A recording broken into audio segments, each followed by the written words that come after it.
Right, folks.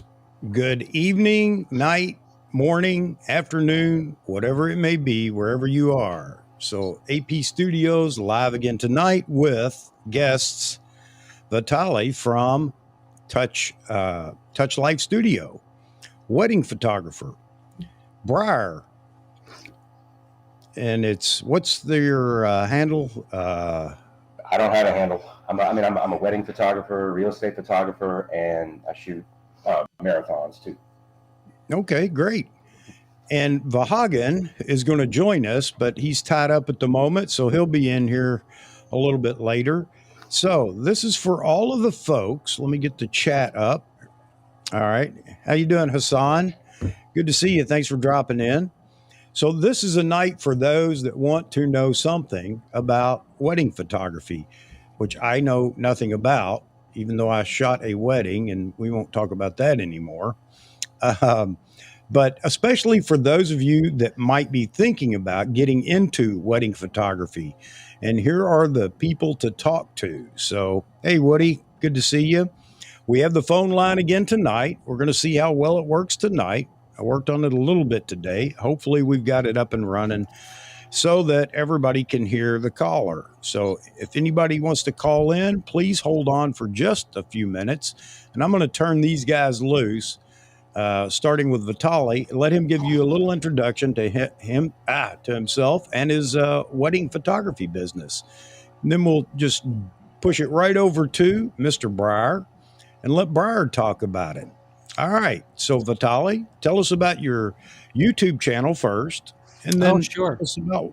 Tell us about your wedding photography. Thanks for having me, Chuck. It's honestly, it's an honor just to be able to participate with a group of people who are, I look up. I've been a big fan of your channel for quite a while. It's just, like I told you right prior to the beginning of the show, it's just, be able to do something like this at this time to connect a lot of photographers from different genres and ask questions, and you have now the phone line connected and all these things. It just I really appreciate, and thanks for having me. Well, thank you very much. So I am the guy behind the Touch Life Studio, the face behind scripting and taping and coming out with the script, and I am my own worst critic. And but I've been having my YouTube channel. I mean, I don't have as many videos as many others. I started because I just want to be able to share my work with people in different ways. I started to get into videos a little bit more. Just shooting my kids, and so I've been doing this since 2000 and let's see, 9, when I purchased my first camera, and I've been Nikon for the most part. Since I remember. There was a time when I've had Canon, and I like one of those point and shoot cameras, little ones, and that was like a 2 megapixels, and that was like awesome at that time. And that was probably 2000 and probably 4 or 5 or something like that. And but camera died, and anyway, so I got into photography 2009ish or so. Started photographing portraits and more weddings probably 2013. And I think because how I got into photography, I think it's a different story. I just want to make sure that I don't cut in too much into time, and I want to have Brian share his story as well. And take your time. But it's fun. It's now, I just want to put it out there, I'm not a full-time wedding photographer, portrait photographer. I am a full-time professional civil engineer licensed in Connecticut. Okay. I live in New England, and but it's my hobby that initially turned into a little hobby, but then realized how expensive it was, and I turned this into a little business, and started photographing friends and family, and kind of the word starts spreading around. I don't maybe do as well searching for work necessarily for photography. People usually come to me because they know my work, they know me from the area, and I probably could do better if I really wanted to. But my life is full. I got 3 little kids. We're always busy, going from sports activity to one to the other. Try to get a little bit more into sports photography because I'm spending so much time on the soccer field with them and the gymnastics. So I know that Chuck is a big fan of Z9. He talks a lot about it. I believe he's still waiting for it. Chuck, it is coming. Your day Yes. will come. You will be happy. And oh, that's so funny. I see my son just chimed in as well. Liam. Hey, Oh, buddy. Hey, hello, Liam. Liam. So he's 10. He is my anyway, I got stories about him and Well, he wedding wanted to photography as watch well. Dad tonight and make sure Dad did okay. So yeah, so that's kind of a little bit about myself. I live in New England. We just got recently a nice blanket of snow here. Right now is, what is it, like maybe 15 degrees. It's pretty cold. Yeah, it's cold. Somebody who is from Canada or Europe, if you guys listening, it's probably about -8 or 9 Celsius. So it is cold, and but it is New England and beautiful state, beautiful location, and great for fall photography and whatnot. So, but that's kind of in a nutshell a little bit about me. All right, great. You know what? You bring something to the table. It's being dual hatted, meaning you have a full time job and you're doing weddings. So I'm sure anybody that's thinking about doing weddings, would like to tap into that. How do you manage it all? Family, wedding photography, and a full time job. So be ready. I'm sure somebody's going to ask about that. Yeah, it's juggling number one. Yeah. I just want to say hi to everybody that's jumped in real quick. I was trying to keep up with them in the chat. Let's see. There was something. Oh, Paul Connors. Vahagan will be in here. He's busy at the moment. He just sent me a text telling me that he will join us shortly. He's wrapping something up, but he'll be in here tonight. So we'll have all the wedding photographers in here, from full time to part time to multi things. Briar here, wedding, shooting events, and real estate. So, all right, Briar, tell us what you do, man. Sure. Well, I'm a wedding and race and real estate photographer. I do real estate Monday to Friday. I do weddings and sports on the weekends. I say sports. It's mostly marathons in South Louisiana. For folks that don't know where that is, I am about 60 miles west of New Orleans. Everybody knows where New Orleans is, right? Even if you're out of the country. And I've been doing this for a long time, but on and off. I started out in the 90s. I happened to play racquetball with a newspaper editor, and I was in journalism school at the time.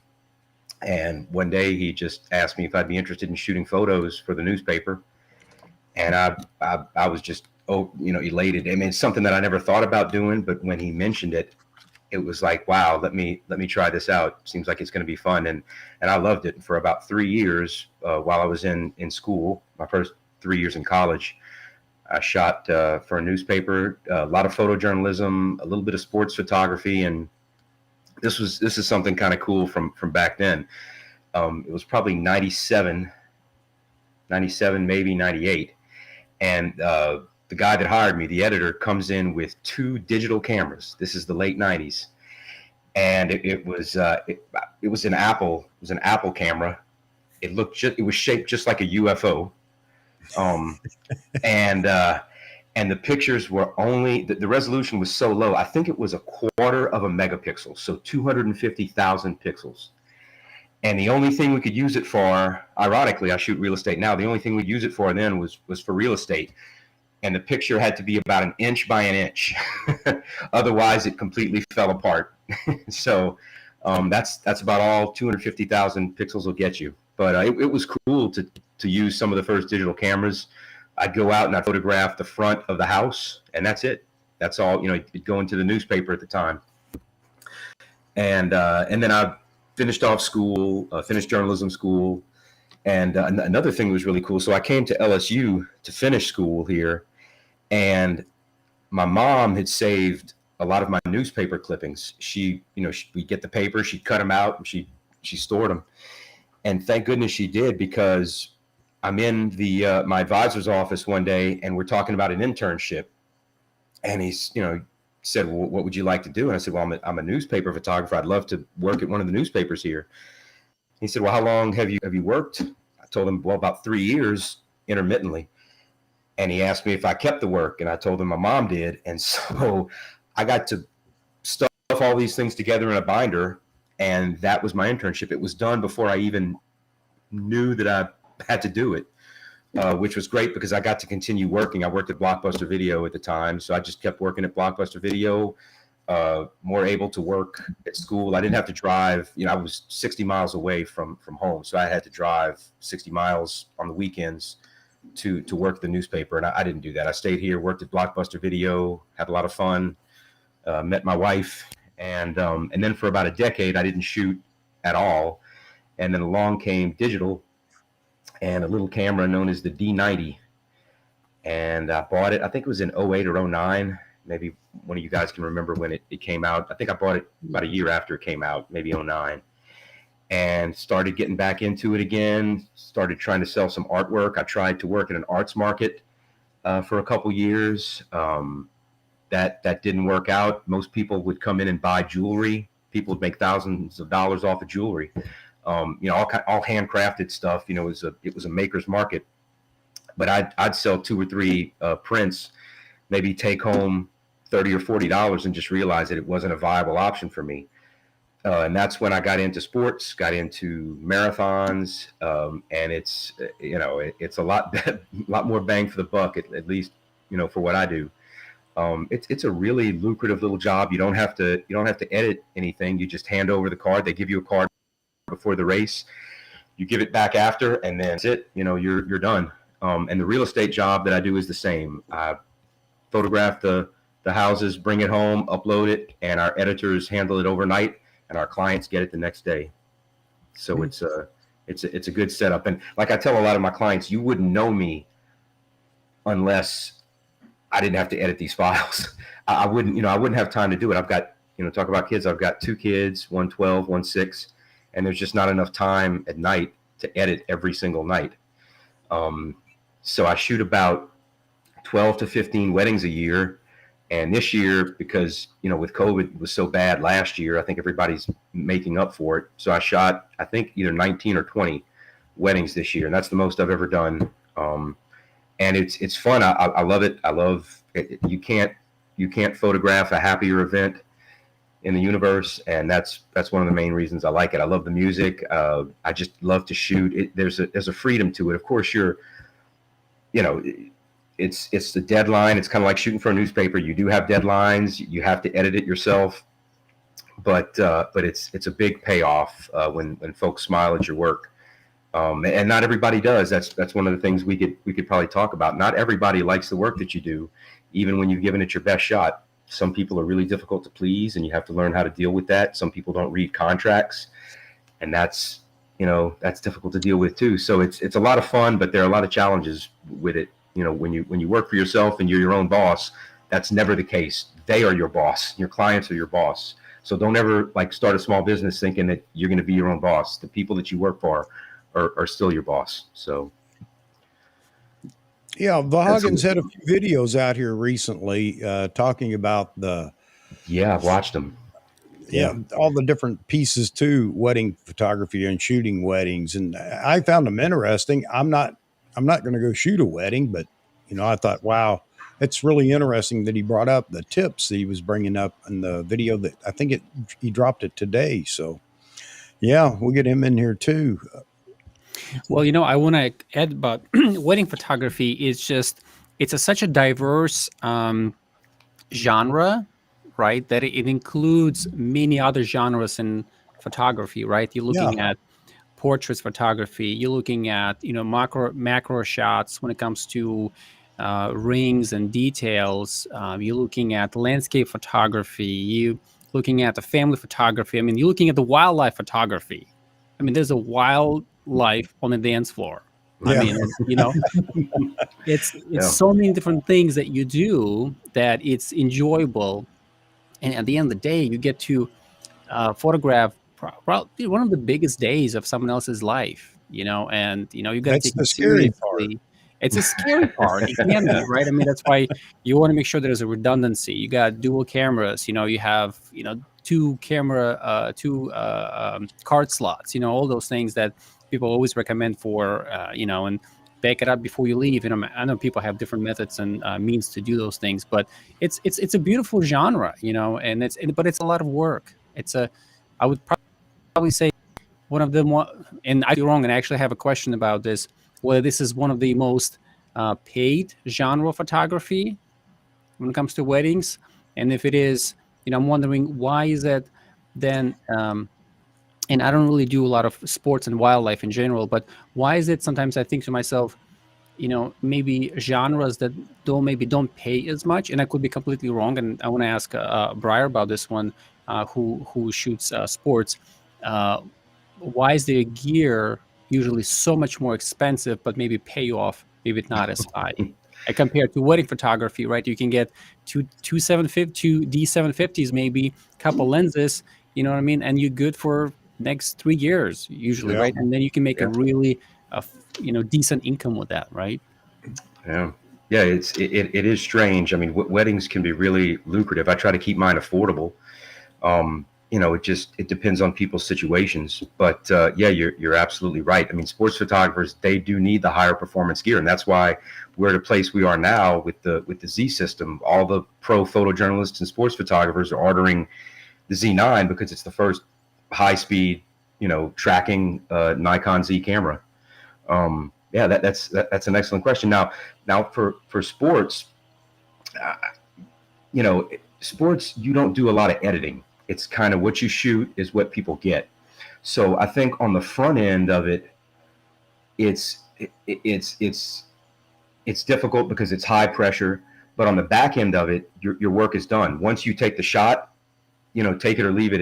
It's done. You hand over the card, or if you're U.S. press wire, you're sending it to your editor remotely, and it's out there as fast as possible. So it's different with wedding photography though, because on the back end you do much more work. Yeah. But that said, you've got to be competent in your skills, because for that reason that it's going out as is.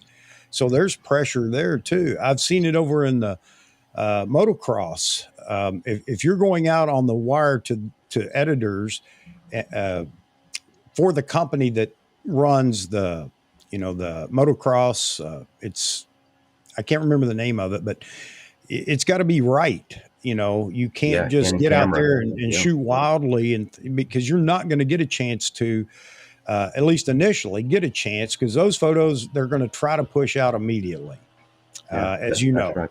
Yeah, and so you're not afforded the opportunity to go in and, if I crop this, it's a great photo or whatever. So, that's right. You got to get the exposure right. The composition has to be right off the bat. I mean, it's not like an editor can't crop something really quickly before sending it out. It takes a few seconds. But then on the wedding side of it, it's the back end that takes you long to do, because the edits, sometimes it'll take you 40, 45 hours of editing for one event. So you might go out there for 5 hours, 10 hours, but then the next, few weeks, you're going to be editing every afternoon. So it takes longer. Let me ask both of you a question here. Just average. How many photos, Briar, do you take during the wedding?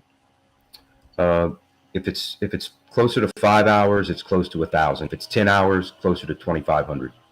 Okay. How about you, Vitalij? That's a good question. I think initially when I started doing weddings, I would just like shoot, not knowing exactly what I'm going to use in the end. But the longer I've done it, I learned to be more strategic. I'm going for specific shots.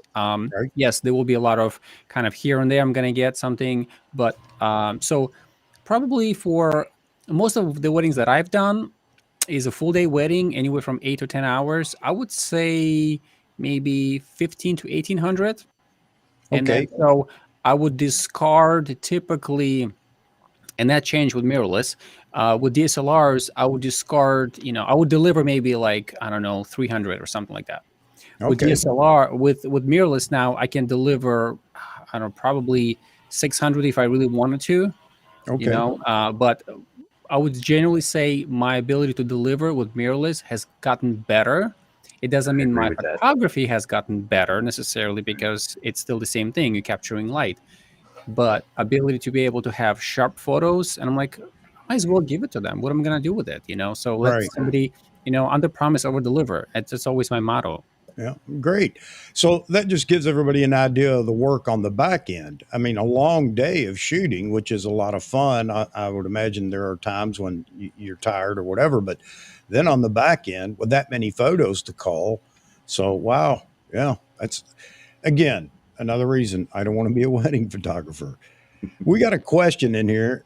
Agnetha asked earlier. I'm going to throw it up here on the screen so you guys can take this and let her know how it was in that first wedding you shot.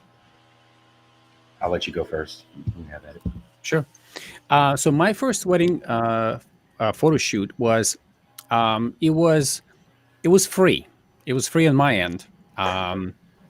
So in other words, if somebody actually looking how to start wedding photography, and my advice is just do a free work. Anyway, somebody might have different approach, and that's totally fine. When the way I did it was, I've been shooting portraits for probably maybe 3 years already at that point. And just a friend of ours, they had a low budget wedding and they didn't have a wedding photographer. And I was like, well, I can do it, Okay. And so I'm I going to kind of, hold you right there. I'm going to hold you right there. Your first paid wedding then, my first paid one. because that has to be different. You know what? You're right. You're right. My first paid one was actually my second wedding. And that one was, definitely more pressure, more planning ahead of time. And I wasn't necessarily going, I'll try to do my best. I had to make sure I'll do my best. And now, given the fact that there was a friend of mine, I've been able to coordinate a lot more to find out what exactly the bride wanted, how we're going to make it happen. There's just more comfort level. That I think helped a lot. But again, it's just uh, it's always there's a lot of work ahead of time to plan things out if you want to do it right. But there's also a lot of work on the post processing end, right? Like you got to do, like Brian mentioned, 40 hours maybe of editing, Yeah. quite a bit. But after the work was done, I felt like it was very rewarding, and especially when your client is happy, I was happy, So, and that kind of with that time, it helped me to increase my confidence moving forward. It seems to me you have to have a very calm demeanor, which you strike me as being somebody that can talk down a situation or maneuver through a situation and keep everybody happy, Vitalij. So there is a personality that goes with this, I'm suspecting, that makes you successful. Is that correct?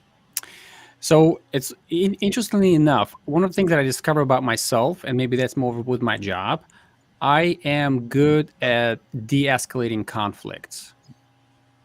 Because I know it's usually not with me necessarily, it's between other people. So when it comes to having an issue with, whatever's going on, I think I can take myself out of the equation and de-escalate the conflict and be able to focus on, what's the goal? Let's kind of move ahead and, look past that. So now at home is a little bit different. Having 3 kiddos at home, stress level can be this high. So, but I try to be as transparent and at home as well as at wedding. So, my kids probably will say differently. So. Yeah. You can get angrier with your kids than you can with a client, for sure. That's it. You all might find this hard to believe, but I'm real good at de-escalating conflict. Now you got a calm demeanor, Chuck. I've never seen you get rowdy. No, I don't. Which is another reason I don't need to be doing weddings, because I was listening to Vahagan talk about it, and I'm thinking, man, I'm the guy that's like, I'm sorry, lady, I didn't you didn't ask for that. I didn't plan for it. You're not getting it. That's probably the wrong way to handle a situation, I'm guessing. Probably no. You have to be very agreeable. I'm a pretty agreeable guy. Can you guys still hear me and see me? Yeah. Okay, good. It's telling me that it needs to reload the page. I'm not going to touch it then. But yeah, I'm a pretty agreeable guy. I will diffuse a situation. I'll try to be silly or something, or mention, because you are in a lot of high situations. I actually had, case in point, I had one wedding. I arrive in New Orleans with my second shooter, and I get a text from the bride a few minutes later. I'm across the street. I'm at the bar. I'm drinking, and I don't want to get married. Really. and of course, I wasn't going to go in there. I'm not crazy. So I told her, look, it's, these are probably just nerves. I was nervous before my wedding. People get nervous. It's a natural thing. Have you talked to, I asked her if she had talked to her parents or anything about it. She said, I've told my dad, and I just don't think I'm not sure if I'm in love or not. And I mean, what you want to ask him is, you really should have thought this through beforehand, but she was young and really young. And I went in to photograph the guys. A lot of times, I don't know, Vitalij, if you've run into this, but a lot of times the ladies aren't comfortable with the guy being in there for prep. So sometimes they want a woman in there. And that's why, they'll tell me about it ahead of time. I'll arrange for a lady to photograph them. But anyway, so this girl, it turned out to be a very tense wedding. And I tried to be funny. I tried to make light of, not of their situation, but just of things. Tried to crack a few dad jokes because that's about all I've got. And I don't know if they stayed together. She was not happy when we were taking pictures after the ceremony. She was real fussy, and even before, I got a text while I was photographing the guys. I got a text from my second photographer, and she said it's not looking good. This might not happen. And I'm thinking, well, okay, we'll just roll with it. So some situations are like that, and you just have to, I guess, use the best part of your personality to your advantage. You go with what you know, right? What you understand. Be yourself and try to diffuse it that way. If you're very calm, do it in a calm way. But I would always advise for people to use their best demeanor, however they are when they're on their P's and Q's, to deal with these things, because weird things happen. And that's just, I have so many stories. I'm sure Vahagen has stories. I'm sure you had a few times where there are tense situations, and it just happens, and you're in the moment, and you just have to roll with it. That's how it is. I've never had one get called off, but I've had situations like that where things get really, really tense, and it goes back. Just shoot, just photograph the event, treat it like a photojournalistic type event where you're just chronicling, the event, good or bad, however it may turn out. You're still hired to take pictures, so that's what you got to do. So I have, I want to give an opportunity to answer any of the questions that Chuck, you're probably following through here. Yeah. But I do have a very interesting, stressful situation to share. Okay. That people may find it, at least they will remember for any future experiences they may have shooting a wedding. But I want to make sure we get to answer any questions, Chuck, that's coming in. I think they're just talking about their own experience right now. The real question was from Agnetha, and we're getting ready to go to the phone here in just a minute. So I'll let you share that story real quick, Vitalij, and then we're going to open up the phone line. Hello, Pedro from Lisbon, Portugal. Glad you're here. Thank you very much for joining us. Wow. Thanks for joining, guys. Yeah. So interesting story. It actually happened this year, and I'm hopefully, I probably honestly should make a video out of this one for some people to learn. But happened this past year, I should say past year 2020. Chuck, you're from Connecticut, right? No, sir. In Connecticut, but not from Connecticut. Oh, in Connecticut, right? So remember how this past summer we had this big storm that was supposed to be kind of wipe out the entire Connecticut in a sense. Everything got shut down. And anyway, so that was the day when I was supposed to shoot the wedding. The wedding was canceled, which is fine, but it was rescheduled, given COVID, for during the week. Okay, it was like a Tuesday or something like that. And what happened was, my kids were home with me. My wife had to work, so I said okay, yes to the wedding because they were rescheduling. I said okay, I'm going to do it on Tuesday in the afternoon. Getting ready, packing everything. Actually taking my son with me to the wedding, my 10-year-old. This is another story of a story. Anyway, he was my second shooter, and so anyway, getting ready. packing everything. When you go to the wedding, I'm not sure, Brian, how many bags you usually bring with you. I got lights and camera bag and 2 bags, 3, right? Stands and things like that. So I'm packing everything and driving with my son. We got there about an hour away, starting to unpack, getting everything out of the car. And the one thing that you don't want to be at the wedding as a photographer is your camera. And I forgot my entire camera bag. Cameras, lenses, lights, everything. And I'm like an hour and change away. Bless your soul, man. No. I was so the stress Wow. level was so high. I was like, oh my goodness, what am I gonna do? And I got there just on time when I was supposed to be there. Now, given the fact that a lot of weddings run late, anyway, I called my wife. She was working. She just got off the call, so she understands the situation, and I just left it in the garage as I was loading everything back with me. I'm having my son with me. I want to make sure he has everything. Anyway, so she takes 2 other kids, however they were dressed, shoes, no shoes.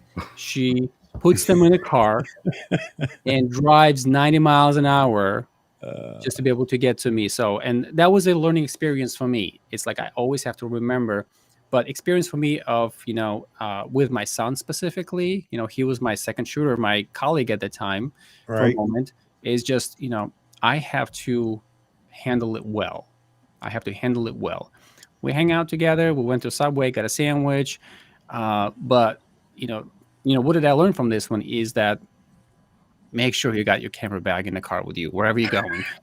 Whether it's on the Yes. train you're going, on the flight you're going, have it with you. Check, double check, triple check, carry it on your back all the time. But that's one thing that I just, and the funny thing, we're driving, and my son, he's like, "Do we have everything?" I said, "Yeah, I loaded this bag and that bag," and I'm like, "I'm sure I put my camera bag. I'm pretty confident." And sure enough, starting to unload, camera bag is not there. So that is awful, man. I've left my camera at home for real estate shoots, but I'm never more than 15, 20 minutes away. But man, yeah, I I'm can't even stressed out for you imagine. now, man. I'm sweating for you. Well, it was a Wow. great learning experience. So let me ask you this: what did you owe Mama after that? she is an incredible woman. She totally is in every way.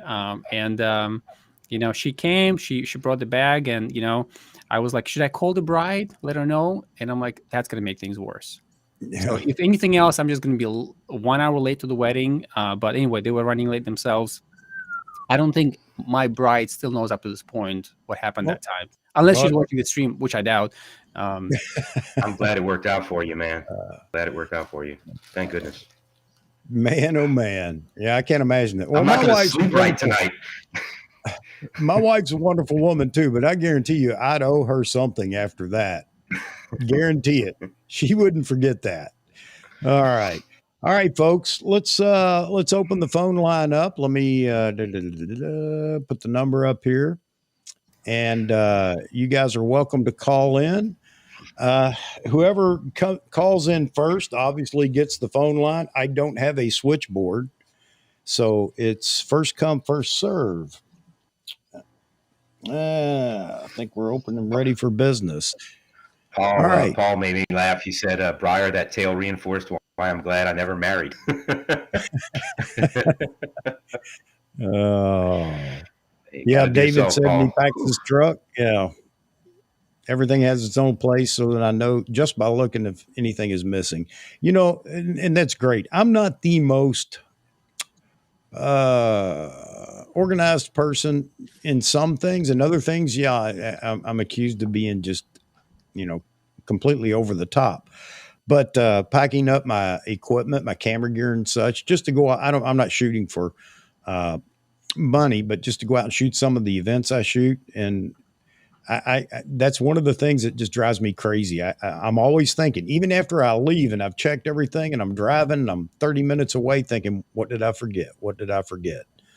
And so far I've been pretty lucky. However, I have gone to some events to shoot and wished I had brought other things. So the planning side might not be the best, but the organization of getting it all there, or what I know to take, I do pretty well at. Got a lot of people in here But talking about now they don't want anything to do with weddings, and I don't we blame them. scared them away. So, You know, you know, the because reason that I think I can be a wedding photographer is because I worked at a newspaper before. Editors are tougher than brides. I can say that, and I don't think any editor would disagree with that. You have a deadline. It has to be in. It has to be edited. You have to have your caption ready. Everything has to be perfect so that they can grab it, put it where they want to in the paper, and that's it. And when that doesn't happen, they let you know. So I learned really quickly, and I'm glad I learned early. How to kind of work in that pressure cooker type scenario. So we'll take a question. Let you guys answer this. So, what are the rules in the church this day and age? I remember some churches not allowing flash. Ah, we have a oh, call, we get so a hang call. on just a second. All right, hello, caller. Hang on just a second. Just a second. Yep, hang on. Okay. Okay, you still there? No. Hang on. Okay, you still there? Yeah, I'm still here. Okay, so you guys aren't hearing this, I guess. Are you? Okay, We can everybody's hear I it. can good. hear. How about the audience? Can you guys hear? Sorry about that. Oh, no problem. This is Charles Davis. Hey, I go Charles. by, yes, I go by Chad. But anyway, the question I had for your guest was Vahagan mentioned Uncle Bob, the person at the wedding who's there with a good camera that's always getting in the way when you're trying to do a paid shoot. I'd be interested in hearing some of those stories. Okay. All right, who wants to Vitalij, take that? welcome. Okay, just so to clarify the question, so if you have somebody who is a guest, a family member, and they're trying to take pictures, how do you handle them? Is that the question? Yeah, they've got a nice camera and they're following you around, getting in the way, trying to be a photographer too when they're doing a paid gig. Yeah, that's a good question. Thank you for bringing this up. So I think in this case, I'm always very flexible with guests. I want to give them an opportunity to take photos, if it's somebody with a nice camera or if it's somebody just pulling out their iPhone or smartphone to take pictures. Because I think when I give people flexibility and I work with them, they tend to work with me better this way. If I were to encounter a situation like you were mentioning now, what I probably would do if I feeling that it's taking a little bit more time from me than I need to, I would just kindly tell them, hey, just I gotta take these shoots, I gotta take these certain photographs right now. I have a plan. Once I'm done, they're all yours. Just as long as you communicate with them in a respectful way. I tend to find that people are very respectful, especially those who are guests at the wedding, because they know that bride and groom paid to the wedding photographer, not to their uncle with a nice camera. And so I that at least my experience and things that I probably would do if I encounter something like this. Briar? How about you, Briar? I've never had anyone get in my way, like literally get in front of me to take pictures, but I have seen people with nicer cameras than me taking pictures, taking pictures at the wedding.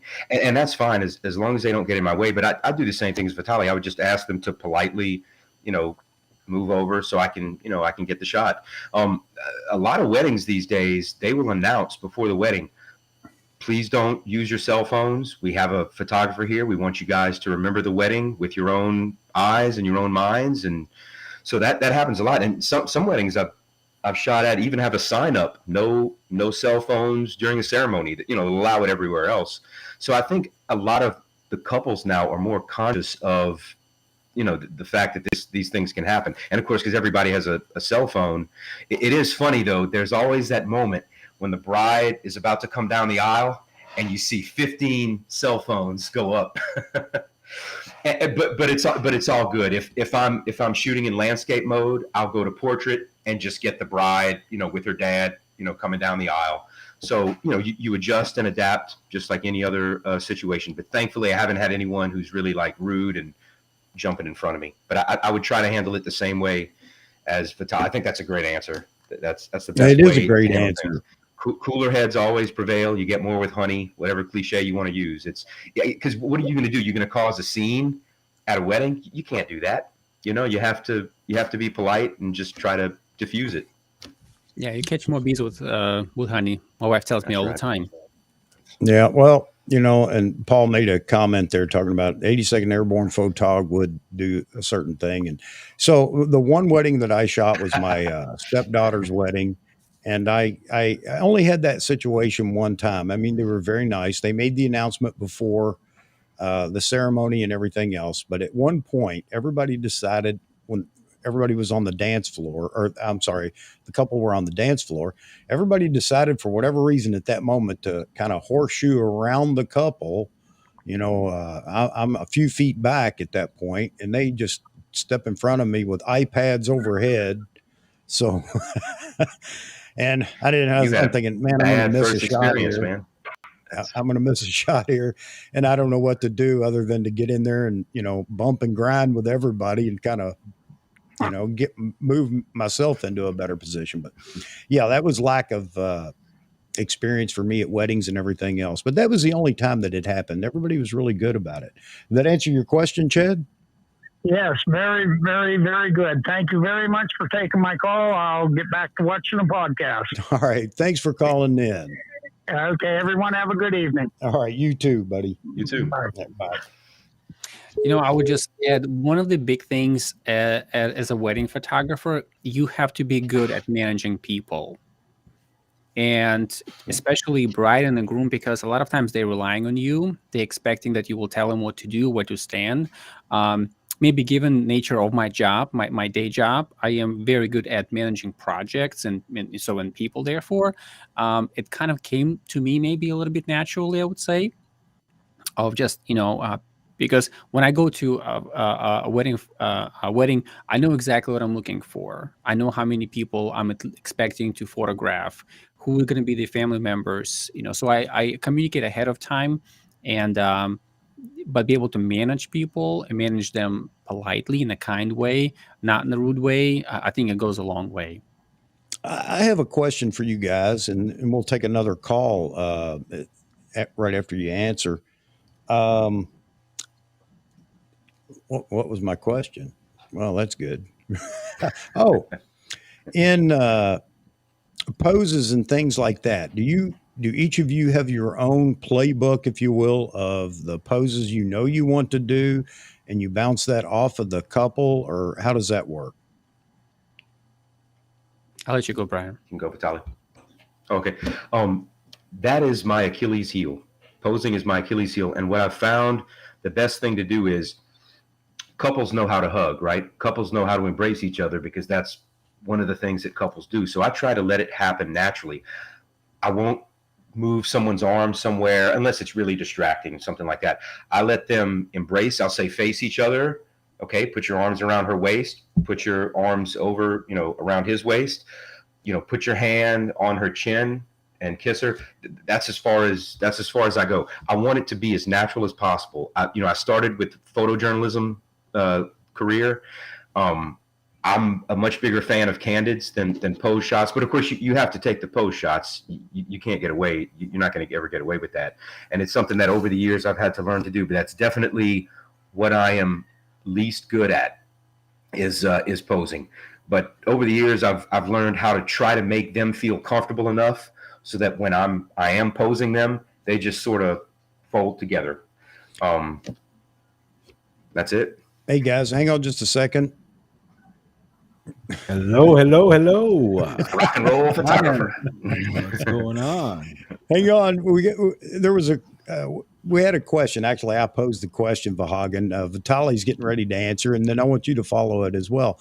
Do you have a playlist for posed photos with the couple and the family and all that? I'm going to follow that up with another question so you can answer both, and that is, do you scout the location so that you know what you're going to do with the couple? All right, Vitalij, go ahead. So that probably sometimes can be, depending how creative you want to be. Also, how comfortable sometimes, you get a vibe with a couple. One thing that I found that's been helpful to me, and that's kind of became part of my learning experience with wedding photography, is when I go to a wedding, I make a list, just on my phone. Let's say I go to like a Pinterest and just sort of refresh my mind, get inspiration. I look up at certain poses, and I have my phone in my pocket. If I am have a brain fog for some reason, I'll just use that as a cheat sheet. But one of the things that I learned to do is to um, pose people in a way while it looks natural, it also looks interesting, and you want to go and look at that photo. I wish I can share some of the photos. I'm not sure if there's a way to do this, but to kind Yeah, of you to can. demonstrate what it Yeah. is, with groups, is that while they are stage photos, I make them look like there's something about them that makes you want to go look back at them. So kind of like in a creative way. So that's kind of my approach. I certainly do just formals as well. That's easy, but it's more of how do you make it creative, and these are the photos that you're going to remember when you look in your album 20 years from now. That's the approach that I take, even shooting my own kids. That make it interesting. So Right. All right, Vahagan. Hello, guys. Well, first of all, hello, Vitali. Nice to meet you. Finally. Vahaga, nice to meet you too. First time. I wouldn't say Yes. face to face, but camera to camera. Yeah. Nice to meet you. Nice to greet you. Welcome. Thank you, Chuck, for having us. Briar, what's happening? Hello again. And hello, room. So, what did I miss? Well, we've covered quite a few things, but I mean, we've mentioned you several times recently with your wedding videos that you put up talking about do's, don'ts, and tips. And I saved one. Vitalij actually mentioned it a minute ago, talking about the what wedding photographers earn or versus other genres, sports or whatever, journalism, you name it. So, or photojournalism.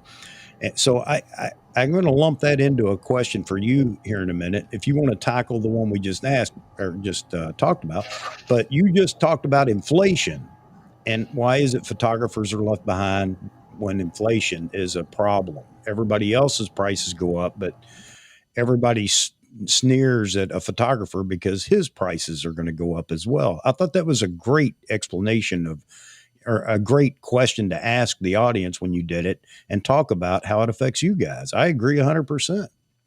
Yeah. I mean, it's time for us photographers to, we put in all the work, we study, we, work hard. I mean, it's not only shooting, Vitaly, right? It's not only shooting, it's it's editing, it's dealing with the client, 80% of the clients, they're nice. The other 20, they're demanding, some of them are, you know, bridezillas, as you want to call them.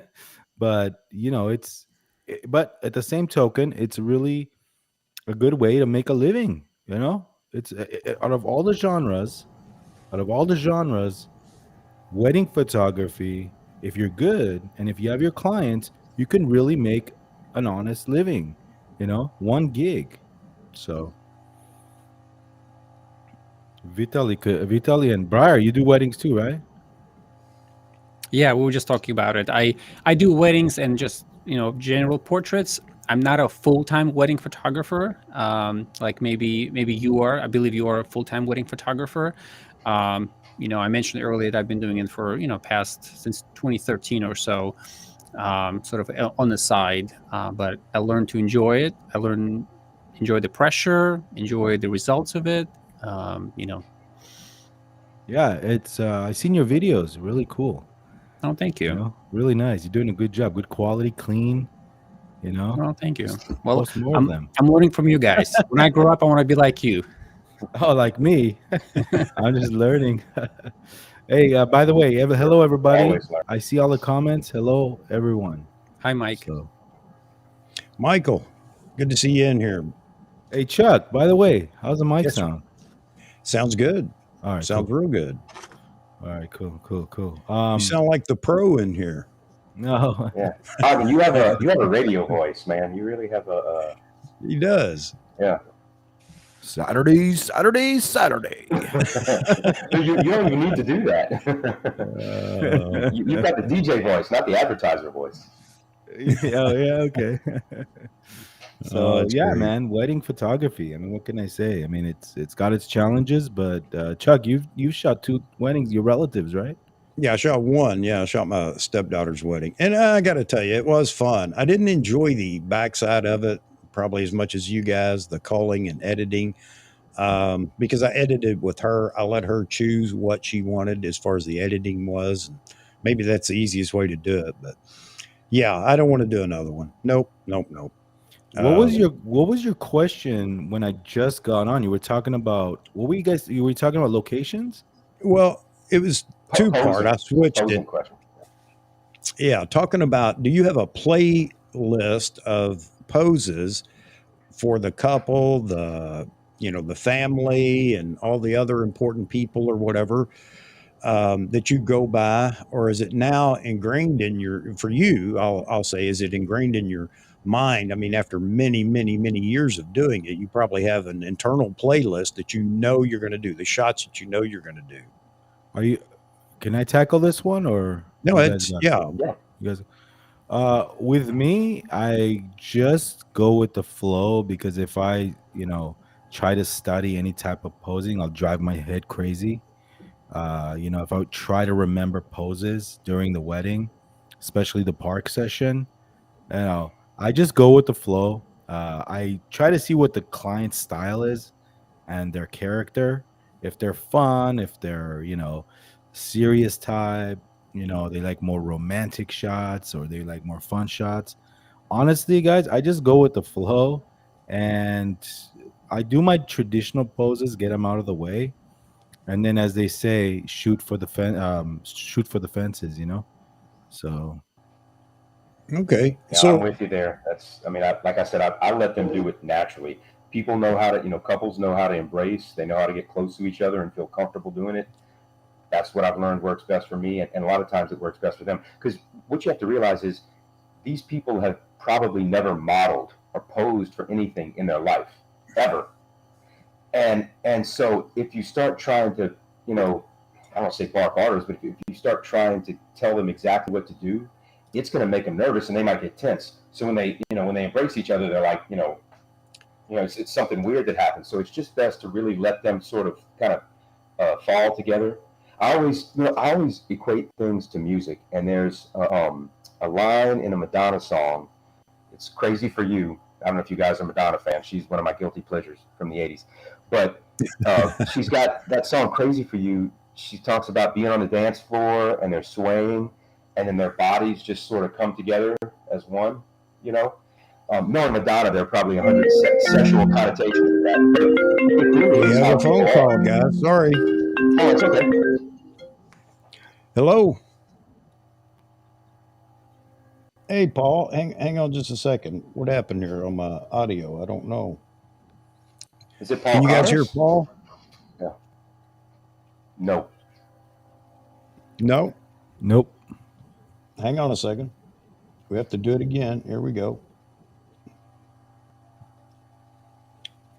All right. Try it again. I don't know why it will not. Here we go with this. Try it again, Paul.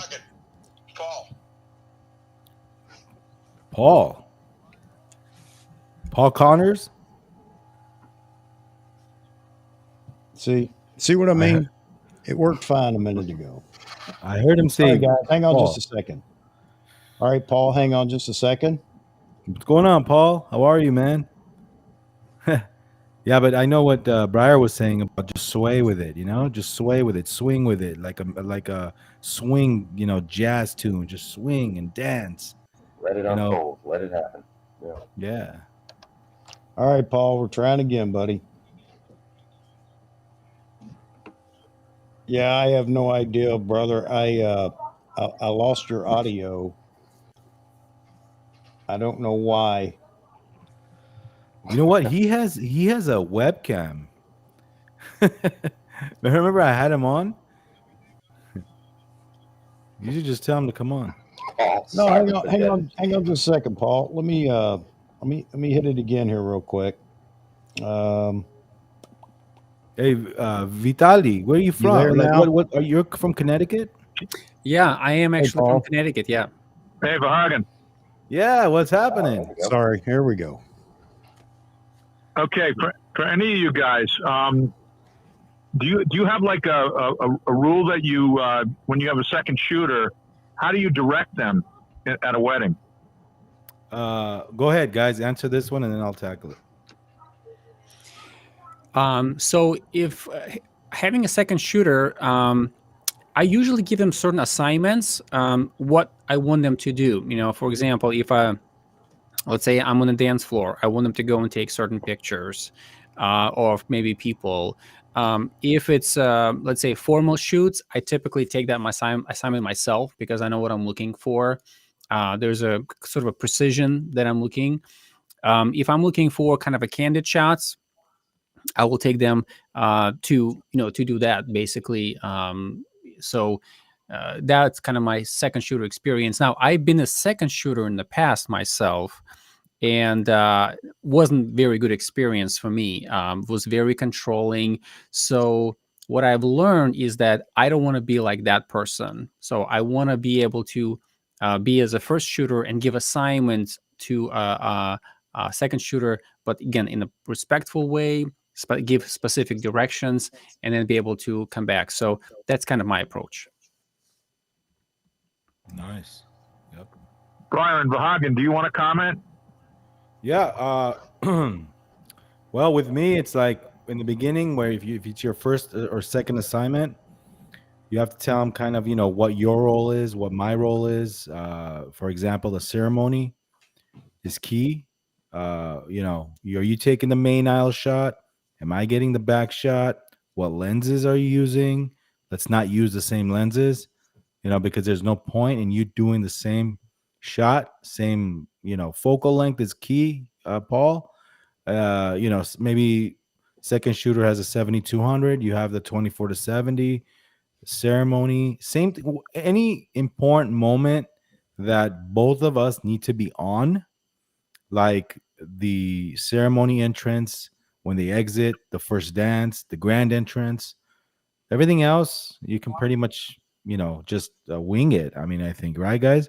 You can wing it as long as as long as you're not doing the same thing, you know and then just orchestrate it in the beginning, have like a little meeting, say I want you to do, and then after that, after you get used to one another, a few gigs, it's like clockwork. You don't even have to talk to them.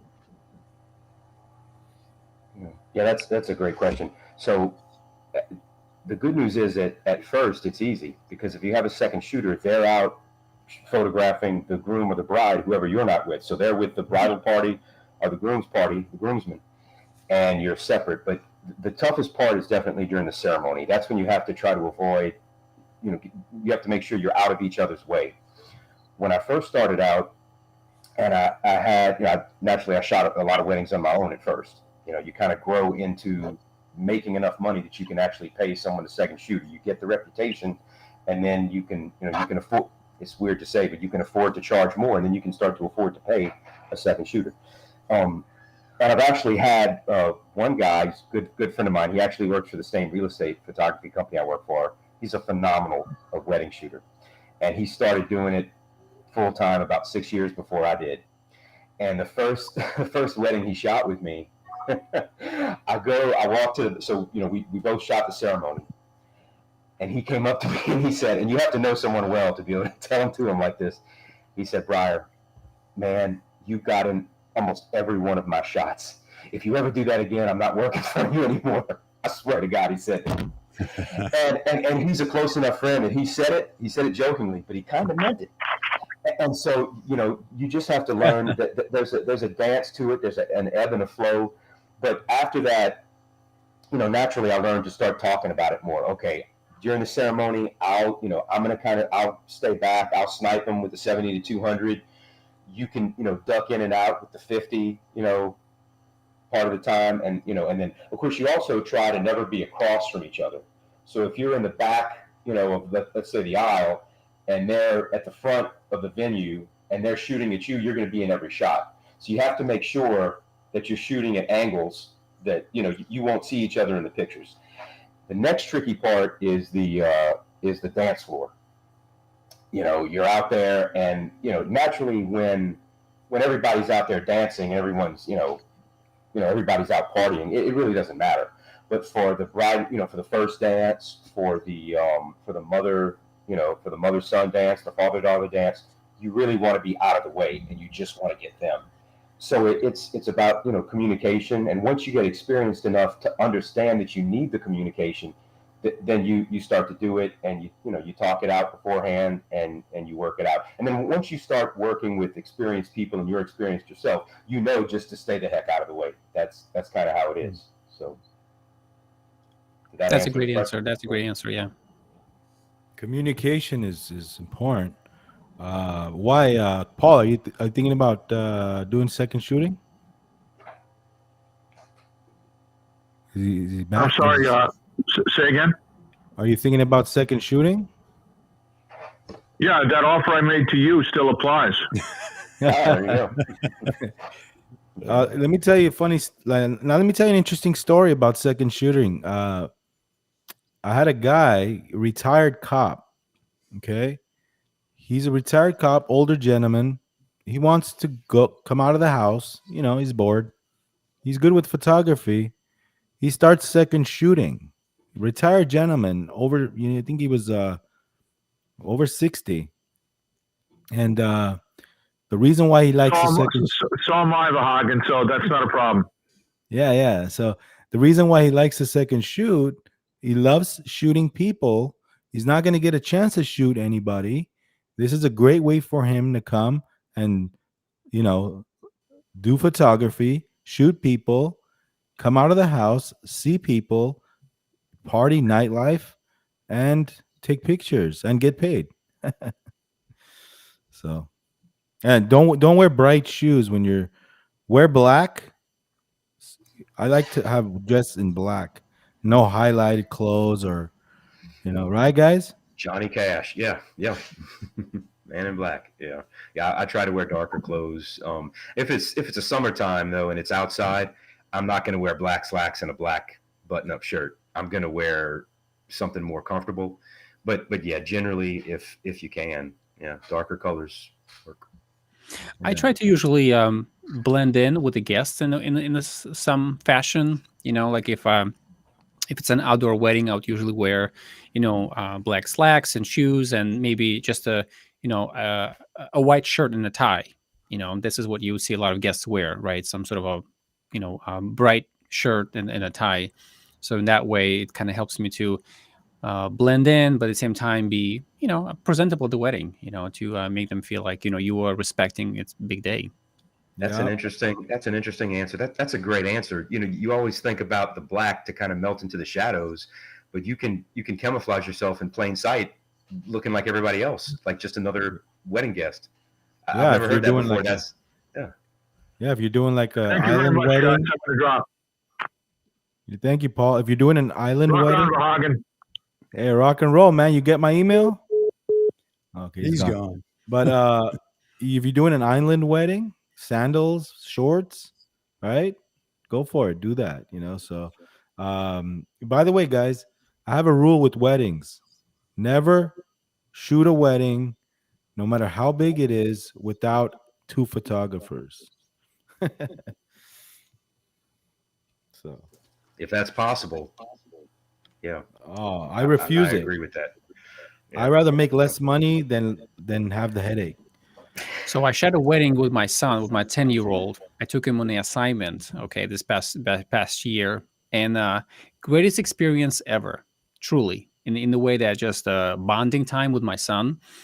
And this kid picked it up so well. He was running with my D500 while I was using Z6 II. And he was just so like into just, I don't know, into that groove of taking photographs. there were some guests that would ask him, "Are you a, I mean, a 10-year-old, with the camera, but he's running around like crazy, taking photographs." And some guests would ask him, "Are you the main photographer?" Yeah. And as a dad, it made me feel very encouraged, very proud, and he got amazing shots. I didn't expect, I've never shot with him, but he just wanted to go, and he did. And I mean, I paid him $100. He really worked. On the way home, he was just knocked out in the back seat. He just, I left the wedding at midnight, and he was just 5 minutes, and he was out. But yeah, it's having a big wedding and having second shooter, it's absolutely worth it. I Yeah, agree with hell you, yeah. Bogdan. You need it. You need it. That no way. I'm not gonna do that ever again. I've done it a few times. You need a break, guys. Reception, you can't be on your feet. You need a break. Go out, have something to eat. Or second angles. Maybe you missed the kiss. He's got the kiss. You know what I mean, or her. And by the way, he's asking. Charles is asking, how far do you guys travel to do a wedding? I have a rule where if I travel over 75 miles one way, I will, assess a charge to travel. So That makes 75 sense, miles, 75 miles one way, especially nowadays. Yeah. Yeah. Yeah, I'm 50 cents a mile, every mile over 50. Okay. Yeah. So I am a little bit cheap, guys. Given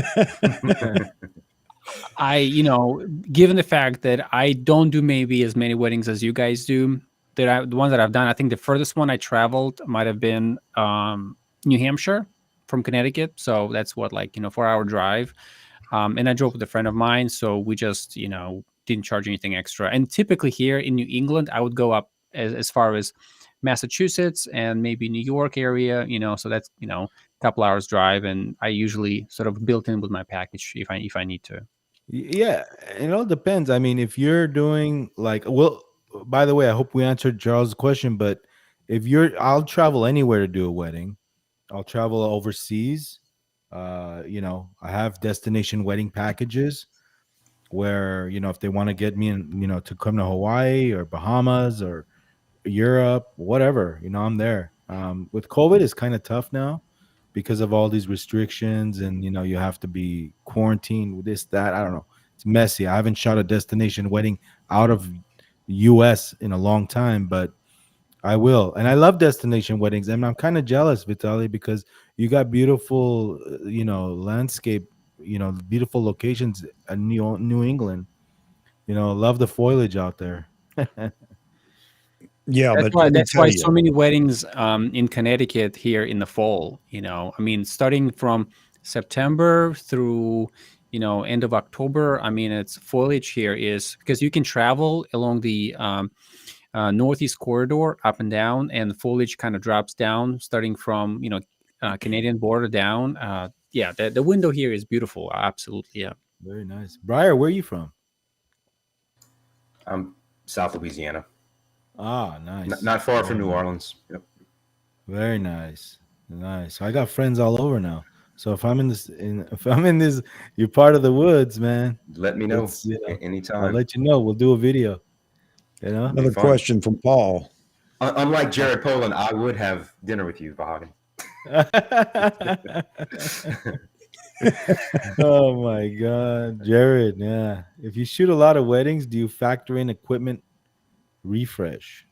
Go ahead, guys. Yeah, you have to. I mean, you've got hard drive space. I don't know about you guys, but I'm running out. I got a 10 terabyte, and of course you want to back up what you had to that new one so that you have the files there too. It does get expensive, and I've got a Z9 on the way, so I've got a yeah, it gets really expensive, and you have to take that stuff into consideration. It's because otherwise, like my wife says, it just becomes a hobby that you pay for, that you pay for with your weddings. So yeah, you have to take Yeah, I that into mean, consideration and charge extra. yeah, I think it's, I can definitely see that's a cost of doing business for you, right? You got to pay for some of the equipment, you're probably going to pay for the lights. Um, Now, on the other hand, for example, I'm thinking about, if I'm hiring someone to redo my bathroom, am I expected to pay for, their saw and hammer and nails and things like that, right? I mean, that's kind of expected that the repair guy will have those things on hand, right? So, I think there's two different schools of thought. I think you know. I think I usually, from my standpoint, I just usually charge per labor, because equipment always will need to get refreshed at some point. Yes, it's cost of doing business, but I think if you are building this into your business, right, over time, you kind of you're charging people appropriately, right? So, So, Vitali, can I ask you a question? Do you back up their weddings? Do you keep that backup? oh yeah, I have all my weddings Is that backed not up. cost to you? Well, I'm just thinking. So Briar mentioned 10 terabyte, right? So I have actually 10 terabyte sitting right here in front of me. And when it comes to photos, it's not full.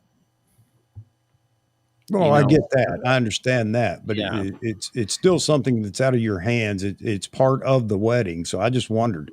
It just seemed like that would be a cost that's in the wedding cost. But I'm not saying you have to. I just thought it would be. Yeah, I'm thinking from the cost standpoint, what does a 10 terabyte cost me?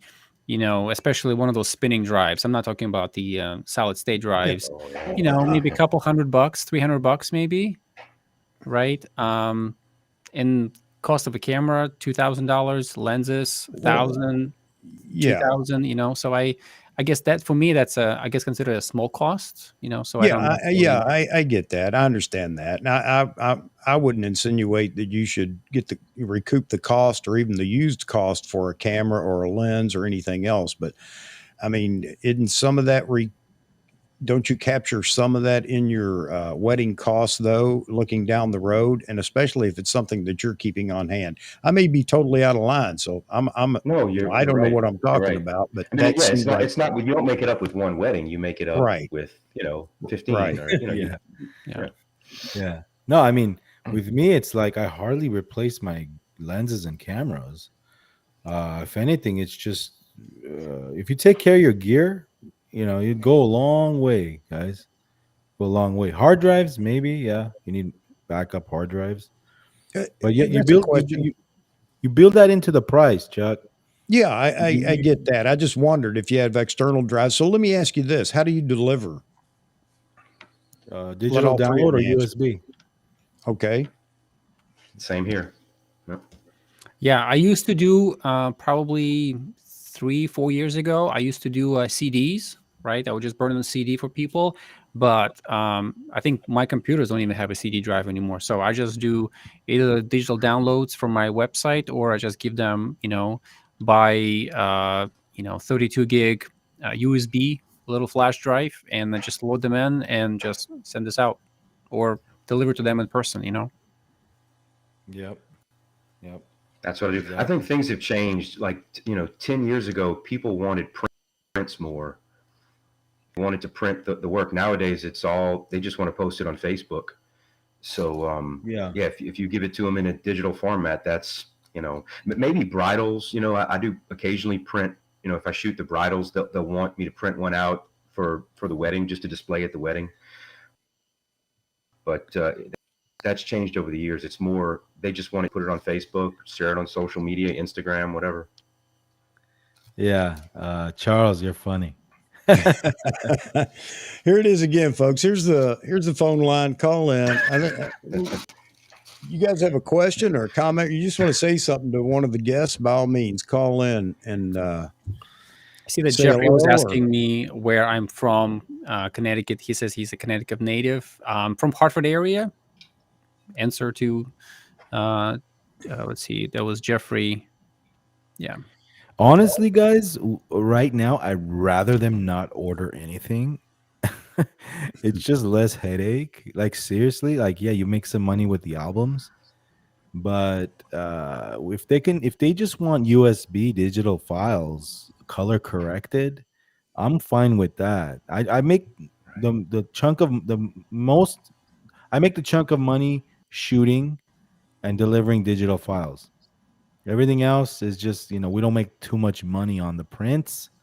We don't make too much money on the album. It's just an extra headache for us, but it does look great for them. And, your product looks better when it's printed. So, Yeah, I think it works. It yeah. works differently for everybody. I've shot with some photographers, I've second shot photographers who make the most of their money from prints, and so they'll write into their contract, "I need you for 45 minutes. We're going to go out and take portraits." And he'll go out there, the lights. I'm behind him with the light. We're trying different things, and I mean, he's awesome at it. He's an awesome off cam flash photographer. But and that's where I think he makes a lot of his money. Probably doubles the money that he makes from just charging for the wedding from the prints. But it's all about your business model. I mean, that's how he wants to do it. But I'm a lot more like Vahag, and I want to be able to edit the files and hand them over, and then move on to the next one. Move on, right? Move on. Yeah, that's but I know a photographer that mandatory you need to order an album or he won't come shoot for you. And the reason why is because he wants his work displayed a certain way. Anybody could get the digital files and scratch all over them and just edit them their way. He doesn't want to be represented that way. His work needs to be signature. He needs to have his signature on his work. You need to get one of those expensive, what do they call those Italian albums from Italy? Graphic Studio. You guys heard of Graphic Studio? Yeah. I didn't They're know they were in expensive. Italy though. Yeah, they're from Italy. The album comes from Italy, and they're expensive. So you need Yervant, the guy I had on my talk. He's amazing, and yeah, you need to get an album. Woody, thank you very much, Woody. Okay, guys, I was hoping we get some more questions in here, and of course, I hope we still do. Let's move on to the worst wedding that you shot. Any problems? Now, Vitalij, I don't see you having any terrible moments because you're so good at working through it. I can tell by your personality. You're gonna make the best of it. But over time, after so many weddings, you have to come across at some point in your wedding photography career the bridezilla or the family or the brawl at the altar or whatever. I don't know. So, what is your best story about a wedding you shot that just didn't go right? Go ahead, Vahagen. Oh, me? Yeah, go ahead. Oh, I got so many. I just I had a feeling. Can you pick a worst? No, because it's a 5-way tie, 10-way tie. there's a lot of bad ones. But go ahead, you guys take this one. Let me think about which one I want to talk about because there's certain things I don't want to say. Just right, you have to be careful. No, I understand. Let me think about this one. Go for it. All right. And Vitalij, if you don't have one, that's fine too. But just these are entertaining stories for people that don't shoot weddings, and maybe it will convince some of them to not shoot weddings because it's not in their personality to handle those situations. So, you guys go ahead. I don't have a terrible experience with weddings. I've had things that didn't go well, like my way, the light wasn't there, or it was just too dark, or my battery died, or something like that. My flashes, you know, those things are just I have to get creative and pivot during the wedding. Now, terrible experience I had. Well, I wouldn't say terrible, but was very again stress oriented on me. But I had to make sure that I don't project it on the bride and the groom. Okay. That was in 2016. I remember exactly. I know exactly the date because that's the day that changed my life in a way. So my wife, we've had challenging pregnancies throughout, and my wife was pregnant, and she went to the hospital, at a certain time, and I had a wedding to shoot. She went to the doctors for check-in, and then my wife knew that I was at the wedding. She didn't want to stress me out. Probably halfway toward the end of it, she gives me a call and she says, I'm at the hospital. I'm about to give birth. So for me, it was like, okay, obviously, my wife is about to give birth, and I am here shooting halfway through. So my wife was gracious enough to say, "Okay, just stay there. I'm gonna wait on you." I'm like, "How?" I'm thinking to myself, "How can you wait on me?" And so obviously, as I'm shooting the wedding, all these things are going through my head. So, but thank God was just everything turned out to be okay. I finished the wedding, probably at 10 o'clock in the evening. I went straight to the hospital from home to the hospital, and an hour later, my wife gave birth. See, that's one of those things you can't plan. Let's see. So you can, I mean, obviously you can have a second shooter. I did not have a second shooter for that wedding. But these are the things that, you don't always expect. Things can happen. People can get sick, obviously. I'm sure, that's wasn't necessarily a terrible wedding with Brazillas, but it was a lot of stress on me during that time when shooting. But again, it's all about how, you project it to people and still deliver. And funny enough, that wedding turned out to be fantastic, to a point where the couple whose wedding I shot that day, a few years later, called me and says, "Do you still shoot weddings or events? We have a baby. Can you shoot our baby now?" Ah, Which is very encouraging. So it means yeah. they liked me. I think it's one of the probably biggest compliments when they come back to you and uh, they love the way you work with them, kind of work you delivered, and so that's biggest compliment in the end too. So Wow, that's how to, yeah, that's tough to do when you know there's an important moment that you need, you don't want to miss. Was she due sometime around that, like next week, or was it a she surprise? was my wife was due like probably 3 weeks, 3-4 weeks later. Oh, I So see. the kids came. Our kids, in general, came a little bit early. So, um, but given on the previous two experiences of our kids, I'm like, okay, I wonder if my wife is going to get close again. So it happened to fall on the same day. Yeah, because I would clear my calendar if it was the same week, right? Yeah. So, okay, I got one. All right. So this has nothing to do with the wedding. It has to do with payment. So Oh, yeah, so we shoot the wedding, and this I learned a big lesson here, guys. This is years back where I nowadays I collect the payment a week before the event in full. Unless I know they're my clients. But so this is when I didn't do that. When used to shoot a wedding and say, "Yeah, you could pay me the day of. That's fine." I don't know these people that well. I show up. We do the wedding. End of the night. It's 1 a.m. already. It's time to go home. We're all packed up, and the guys are just looking at the groom. Is just looking at us. We're just waiting by the door. They're still dancing. It was Middle Eastern wedding. Those weddings are long, and they just have a good time. They're drunk. A lot of these guys are drunk, and he's just looking at me. I'm looking at him, and to the point where I'm like, I want to go home already. Like enough, but I can't go home because I need to get paid. So I'm kind of stuck there. So what do I do? Do I go and disrupt him? He's having a good time on the dance floor, dancing with all his bride and all the people, or do I just wait there? So you're kind of thinking what you should do at this point. So 1:30 comes around, and I had enough already. The guys look. I go up and say, "Hey, it's one thing to. Why do I have to bring up payment? He should know and have the decency to know that you need to get paid. Why do I have to tell him, hey, the balance? Like who's paying me?"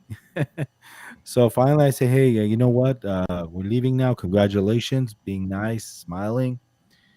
By the way, uh, the balance." And he looks at me funny, and he's like, "What do you mean?" I'm like, "The you did balance the package price. We need to get paid today." And he tells me, "Well, he pushes me. I mean, he takes me to the side, and he goes, 'Don't I pay the balance when you deliver the goods?' I go, 'No.'" I know you. That's not the way my policy stands. I'm sorry. You pay the balance, and I even told him 2-3 days before when we were going over the addresses that this is how it's got to be. When are you paying the balance? So I guess I don't know. He wasn't paying attention and anything. So he goes, okay, you know what? I'll call you in the morning. We'll take care of it. And sometimes when they go with that, they have to open up gifts to pay you. Sometimes, yeah, they don't have the cash. So next day comes around, the morning, I call him. Hey, you know what I mean? Why should I have to chase for my paycheck? He doesn't call me. It's 12 noon already, 1 p.m., 2 p.m. I'm like, when? Okay, I'm gonna give this guy a call. Call him. He doesn't pick up his phone, and he's gone. He's 2 weeks, 3 weeks, 4 weeks gone. I didn't get paid. I paid out of my pocket. The second photographer got paid, but I didn't. I didn't make any money that day. Hardly anything. So 2 months passes. He calls me back, the groom. He goes, you know what? I don't want the album anymore. I don't want, any prints. We're getting a divorce. So I'm like, what? Like, what? Doesn't matter. You're getting a divorce. It sucks for you, but what about? This is how I make a living. So back and forth, and we got into an argument, and that was it. Never heard of. And then his mom, icing in the story, he hangs up. I don't hear from him for a year. His mom calls me a year after. He goes, and then I get pissed off at the mom. I go, hey, your son just stood me up for money. I'm not going to take you to court because it's not worth me suing you. But I go, it's not nice. It's not cool. I won't do any business for your family anymore. And then she goes, I'm sorry, I understand. And then she has the gall to tell me, well, we paid half, didn't we? Do we get any prints with that? You got to read the contract. Oh man. It's like one of those situations. Do you go to a movie theater and then you pay after you watch the movie? Yeah. Very good. Very good. Yeah, I got pissed off. I deleted all the files. There you So go. if they come back to me, I don't care. Who else we have left in here? You got a wedding to talk about, Briar? I've got one that happened a long time ago, so I guess it's something I can talk about. This is one where we didn't shoot prep. They wanted us to get there about 45 minutes before the wedding, set up our lights and just get ready for the ceremony and then the reception. So I got there and I found out that the bride was asleep, and apparently she was real nervous about the wedding.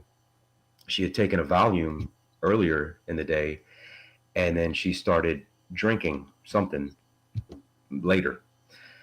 So she's out of it and she's not awake. So the ceremony ended up starting about 45 minutes later.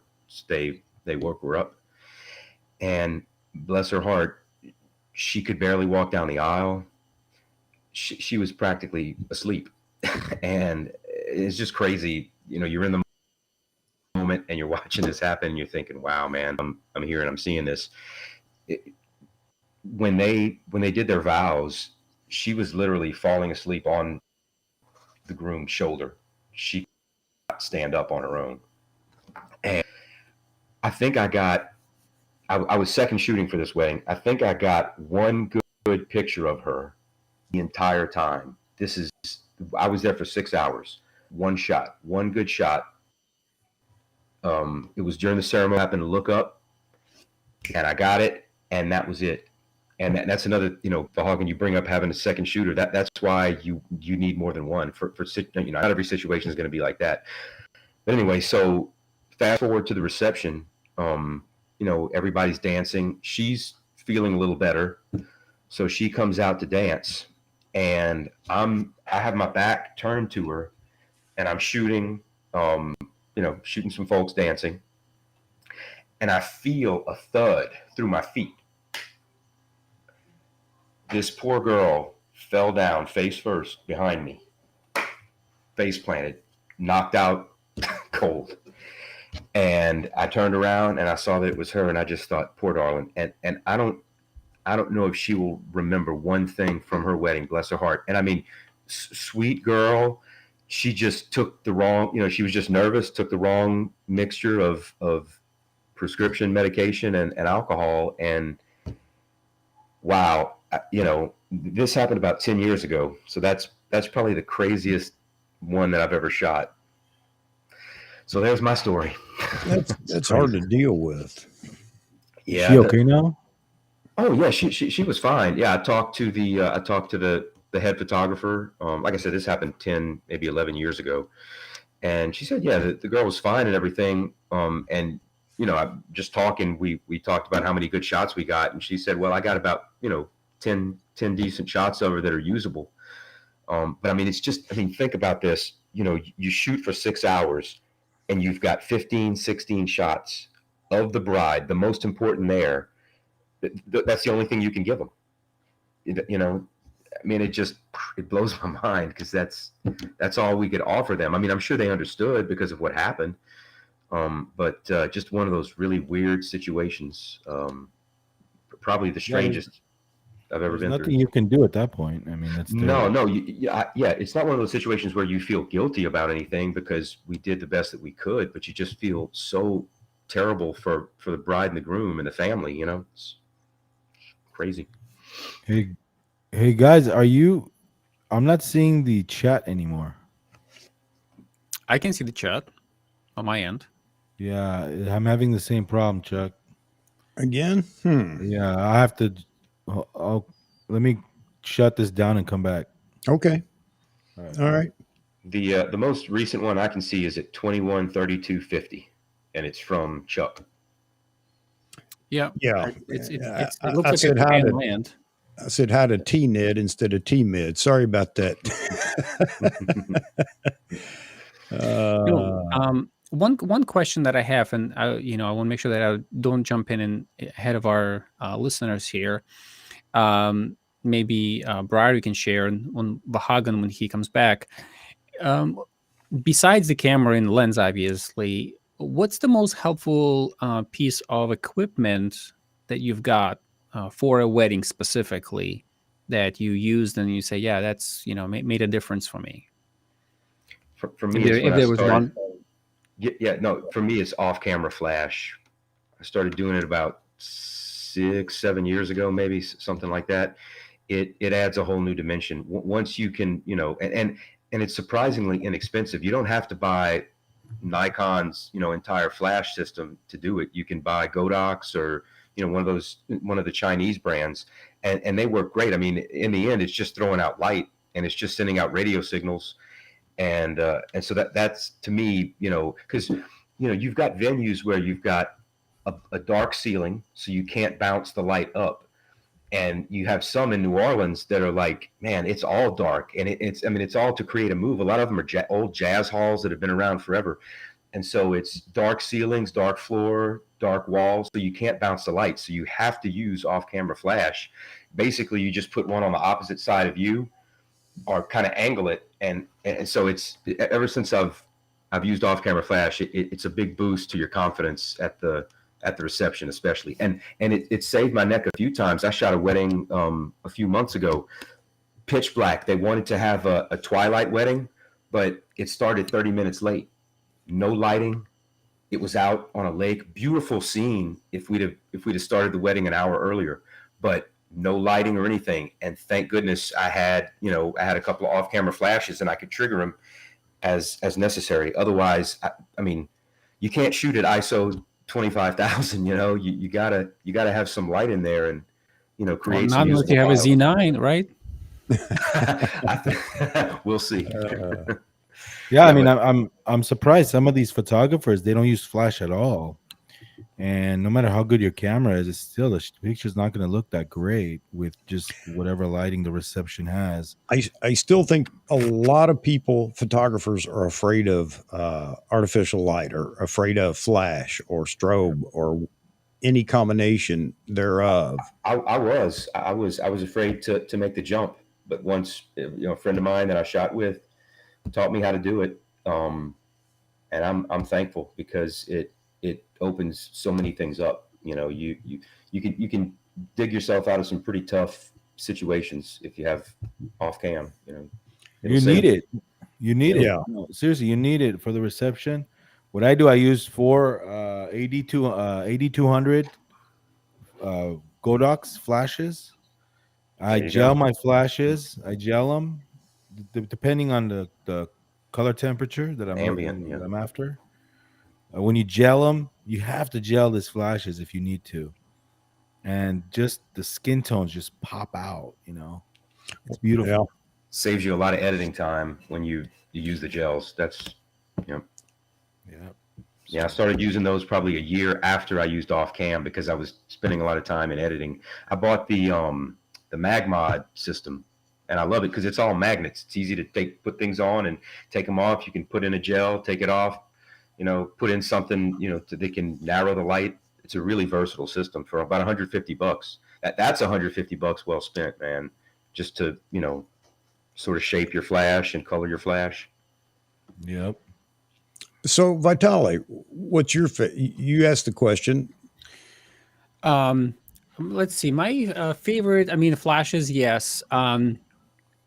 I was at the wedding one time and I saw one wedding photographer. I wasn't shooting, I was just a guest, and using some sort of like a bracket. And I was like, I wonder what is this? And, what do they use for? And start researching it. Actually, I have one right here. I use it, I bought it probably, I don't know, 7, 8 years ago. And the way this one works is basically you put your flash here on top. Let's say, this is my flash right here. And you can either have it hardwired through a hot shoe or Right. wirelessly, which I've been using for the most part. But the nice thing is that you can flip it. If your camera is up here, you can flip it vertically and horizontally. And the nice thing about this one is that you can also set on a table like this. If the camera gets heavy, camera is just sitting up here. And this one has been very useful. It gets your camera a little bit heavier, just slightly, but the thing is very light. It's like a very light aluminum, and it's made by Custom Brackets. It's called the Digital Pro E. And I would use, like Briar was mentioning, off-camera flash. It's on top here for just kind of run and gun type of shooting. It's great for video too. You got two handles. You got your camera. You got this one if somebody does video. That's excellent. But that's probably one of the interesting pieces that I've got, and I've been using it. I think when I bought it, it must have paid like I don't know, $300 maybe. But again, it still works the same way as when I bought it, and then has a bunch of different things to attach if you want to. You can even use this as a video rig as well. But that's kind of what's been for me. What's the go-to thing for you, Vahagan? Something that your favorite, whatever it is, accessory or lens or whatever. For weddings? Yes. Is there anything that you say this goes to every wedding with me? I mean, besides a camera, of course.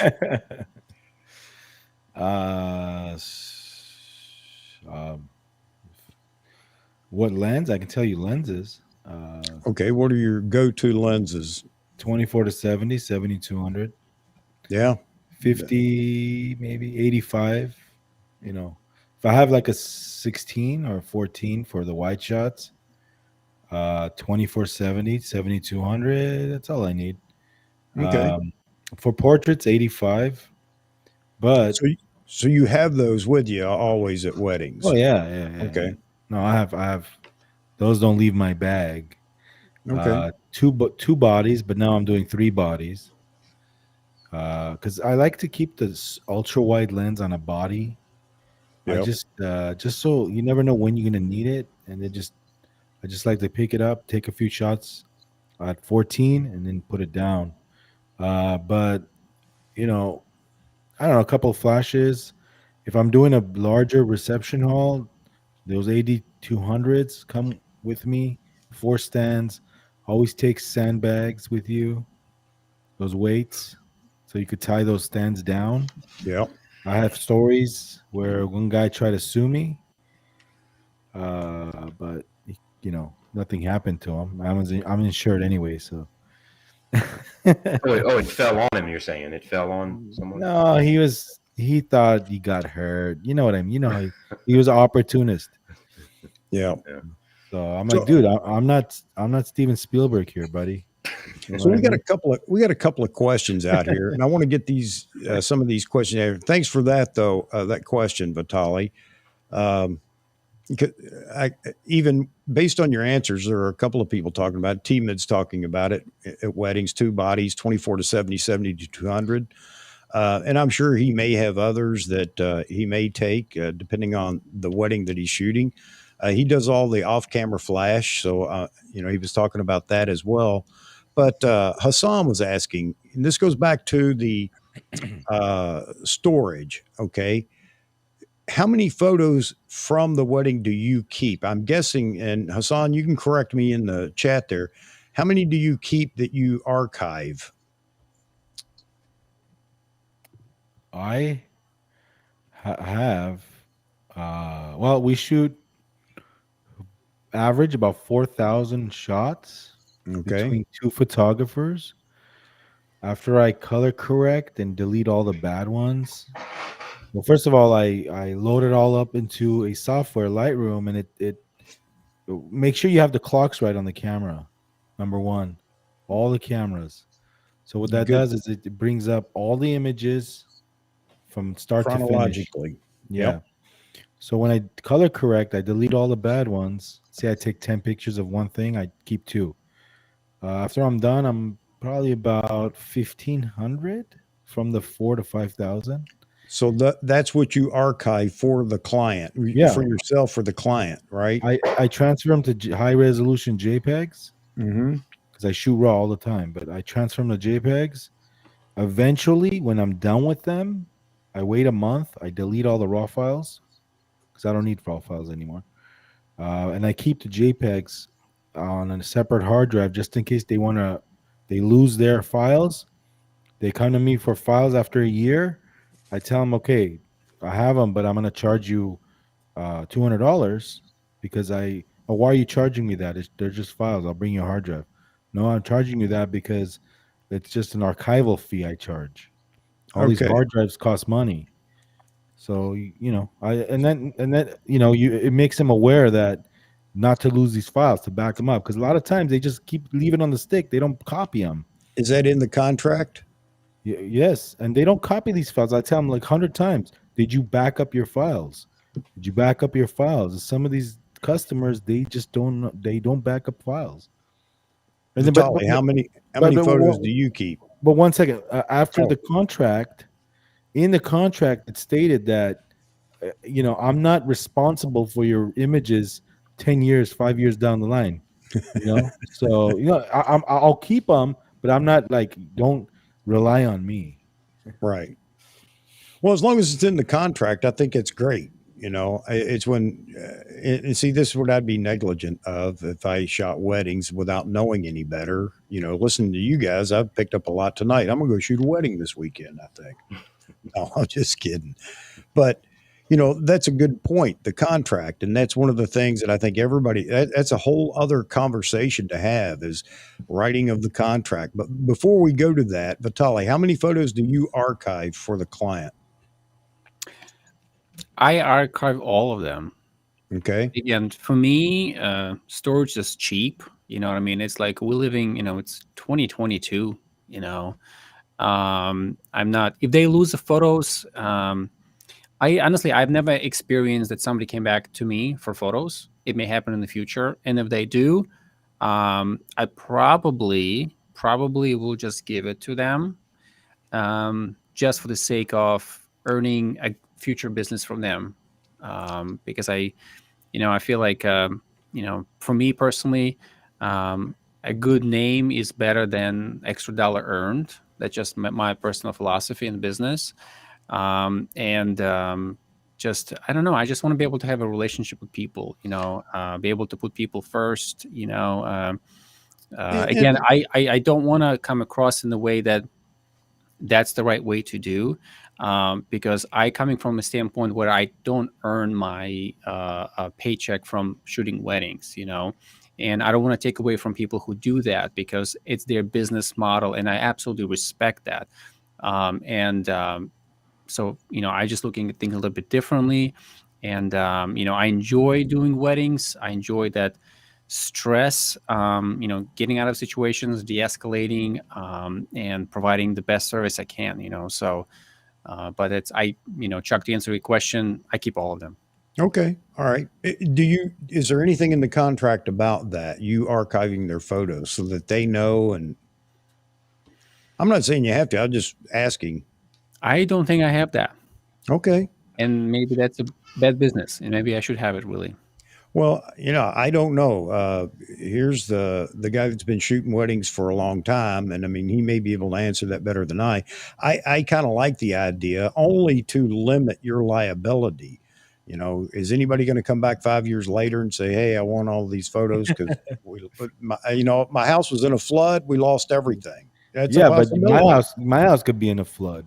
Yeah, that's what I mean. Anybody could, but you would have covered your bases if, hey, look, man, my house burnt to the ground. I don't have this backed up anywhere else. I had them or whatever. So I'm not saying to get too deep in the contract, but I just think it's, a good idea, whether you charge them to replace them or not. Because I can see people saying, well, it's your responsibility. Well, it's not. The law doesn't stand behind that, but you don't want to go through that. If you haven't had that happen to you up to this point, well, that's great. I mean, yeah, If you're shooting maybe 1 or 2 weddings a month, but if you have 2 weddings a week, that stuff piles up, man. And some weekends we were having 2 weddings a day, 6 weddings a week. So can you imagine 5,000 pictures a wedding? That's just so much, and raw files. That's a lot of data, and yeah, and I think that weighs into what you actually do, and that makes more sense that I you mean, I say that, I Vahagan. do it. I do it because I don't want them. I want them to take responsibility and back up their files. Yeah. As soon as they hear they need to pay extra, they do it. Yeah, I don't disagree with either one of you. We'll get to Breyer in a minute, and we'll beat up him. No, I don't disagree because there are two different Wait, business models going on here, and I shouldn't say models.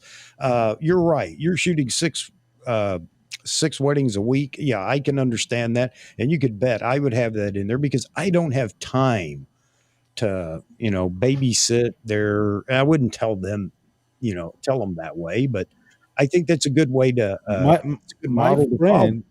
friend, he has he's one of the busiest photographers in LA, and they do 3 weddings a day. He has 3 teams, and all he does is just direct. He shows up to the wedding at the park, says a few things, goes to the next wedding, goes to the next. He doesn't even show up to the reception. He's a businessman. So, but I have a question, Vitali. How many pictures do you deliver to the couple? So we were discussing this a little bit earlier. That's a good question. So before mirrorless, I would used to deliver, probably fully edited, maybe 200, 250, right? Maybe 8 hour Wow. wedding, right? All digital. Now with mirrorless now, I tend to deliver, probably double, because it just, number of sharp images that I get is just more. I mean, I'm not sure. That's, at least that's my experience using mirrorless, because you don't have to calibrate lenses. Everything is just, if it's in focus, it's in focus. And what are you shooting, Natalie? The camera type. Yeah. Yep, I use a Z6 II or Z6 II. And prior to that, I guess my journey was from D5000 to D5500 to D7000 to D500. Okay, to Z6 II. So actually, Z6 II is my first full frame camera, believe it or not. And prior to that, I used to shoot with DX, and certainly full frame has certain looks and feels. But as obviously someone who've done this for a long time, camera is not everything. Composition and lighting and You're absolutely right, but we have So- we have a Nikon centric audience. Doesn't mean that there won't be anybody in here that shoots something different. No, not at all. But we do have a Nikon centric audience, and I just wanted to make sure they understood, because when you said because of mirrorless, I have more. I'm going to just put it in Kentucky and more keepers. Therefore, I have more I can deliver. Well, what mirrorless gives you that opportunity? We got to plug Nikon here. Absolutely, yeah. Which we need to talk about Z9. I'm not sure if this is guys on the table. Yeah, well, I'll tell you what, it will be here in a minute. Hassan, I hope that answered your question, but we got one more here. We're going to go to Mr. Breyer. How many photos do you keep from the wedding? If you're the primary shooter, it's your wedding. Now, I know if you're a second shooter, that's not going to be your responsibility. Well, I deliver 50 per hour worked, and that's in the contract. Okay. As far as the keepers for backup, I keep most of the raw files, and that's probably why I'm running into to space issues right now. But I'll call the night of the wedding. I'll come home, sit down here, and I'll go through and delete everything that's not usable. Because what's the use keeping if it's not usable at all? So yeah, I'll call the night of, and then I'll start backing up the raw files the night of, the day of. So wait, I have a question for when you're done, Chuck. I have a question for Breyer. Okay. Well, go ahead, and then we'll get to Paul's comment here. You put the reason why I don't put a number on the images, especially I don't tell the client, is because if nothing happens within that hour, I don't want to be obligated to deliver those number of images. I mean, let's say you're scheduled to be there for 7 hours, right? And if you equate 100 pictures per hour, what if you only get to shoot 300? Does the client know that the number, or is that in your head? Well, if nothing's happening, I'm gonna still take pictures of the nothing. I'm gonna shoot away. And you know what? To me, that's when I've got the most freedom. If it's demand for me to shoot right now, I'm gonna go ask for the rings. I'm gonna start taking ring shots. I will stay busy. But does the client know the number? If the client does the client ask you how many pictures you're gonna deliver? It's in the contract, but I can guarantee you this: half of the people do not read the contract. About half of my clients read the contract. The other half simply do not, because I'll have weddings where I shoot. Let's say I shoot 8 hours. I'll deliver 550 pictures. They still want the raw files. They still want the other 1,000 that I shot, and that's when I just refer them to the contract and say, hey, here's what I guaranteed you. And I've had people beg me for them, and a few times I'll admit I've caved in and I've given it to them. But I don't do it anymore. You're not going to get the raw files from me. You're just going to get my best work, what's edited. That's your brand. That's what you put out there. And does that answer your question, Vahagan? Yeah. That's, I stay busy, man. I will grab the rings. I'll get the bouquet. I'll take some, I'll find a creative place. I'll get the wedding dress, go out, shoot some pictures of the wedding dress. So, Breyer, I just add to this one quickly. I usually state in my contract that I deliver minimum number of photos. So if it's a 4-hour wedding, which will be, much less, but typically for at least 8-hour wedding, I would say 200 photos minimum. And most of the time, if not every time, I'll just overshoot and, under promise, over deliver. Yeah, well, some hours are better than others. There are some hours where you're going to take 150 pictures. Others you're just going to take 50. And of course, you're not going to use all 50 that you take for that hour. So I guess you guys like this. Yeah, it's fun. Look, weddings are magnificently beautiful events. I'm a big fan of music. I love the music. It's happier than a wedding. There are no events in life, happier than a wedding. It's great. They party hard here in South Louisiana, man. Hey, tip of the hat to you all. You guys are crazy, but somebody's got to do it, and I'm glad you guys enjoy it. Vahag, when you get your Z9, and you're going to be shooting 120 images per second, That's a good question. you're going to walk away with 15,000 images, and you can sell all day long. No way. There's no editing those, man. Hell no. Yeah. I'm not even taking my Z9 to a wedding. So this question is for you, Vitalij, because Paul asks or states, I don't see how mirrorless provides more keepers than a DSLR. This is a common debate amongst those that have been DSLR hard for years, and I was in that team for a while. But I now can see how your hit rate is much higher. And I wasn't a total believer, but with eye autofocus and some other things in mirrorless, it's really picked up the keeper rate. So anyway, you want to answer that? It's being able to see the image. You see the image that you're taking in front of you, right? Yeah. I mean, that's why that's one of the reasons you have more keepers. Sorry, I didn't mean to interrupt you, man. Yeah, so I think to answer this question, it's almost like, and I know I'm going to open another can of worms, but it's almost like with mirrorless now, it's almost 90% safe to just shoot JPEGs, because you see what you get. You can so quickly adjust to the lighting condition that, but to answer your question, why mirrorless deliver better keepers. Again, in my experience personally, when I used to shoot DSLRs, there's just, maybe it's a combination of DSLR and lenses. Maybe some of them weren't fully calibrated, that you get every time even though it's focused, when you get home, you open the computer, it's not really in focus. I don't experience this with mirrorless, with the Z6 II, if it's in focus in camera, it's in focus on my computer. That's why I can deliver literally twice as many. And I really like that. I mean, did it make me a better photographer? I don't think so.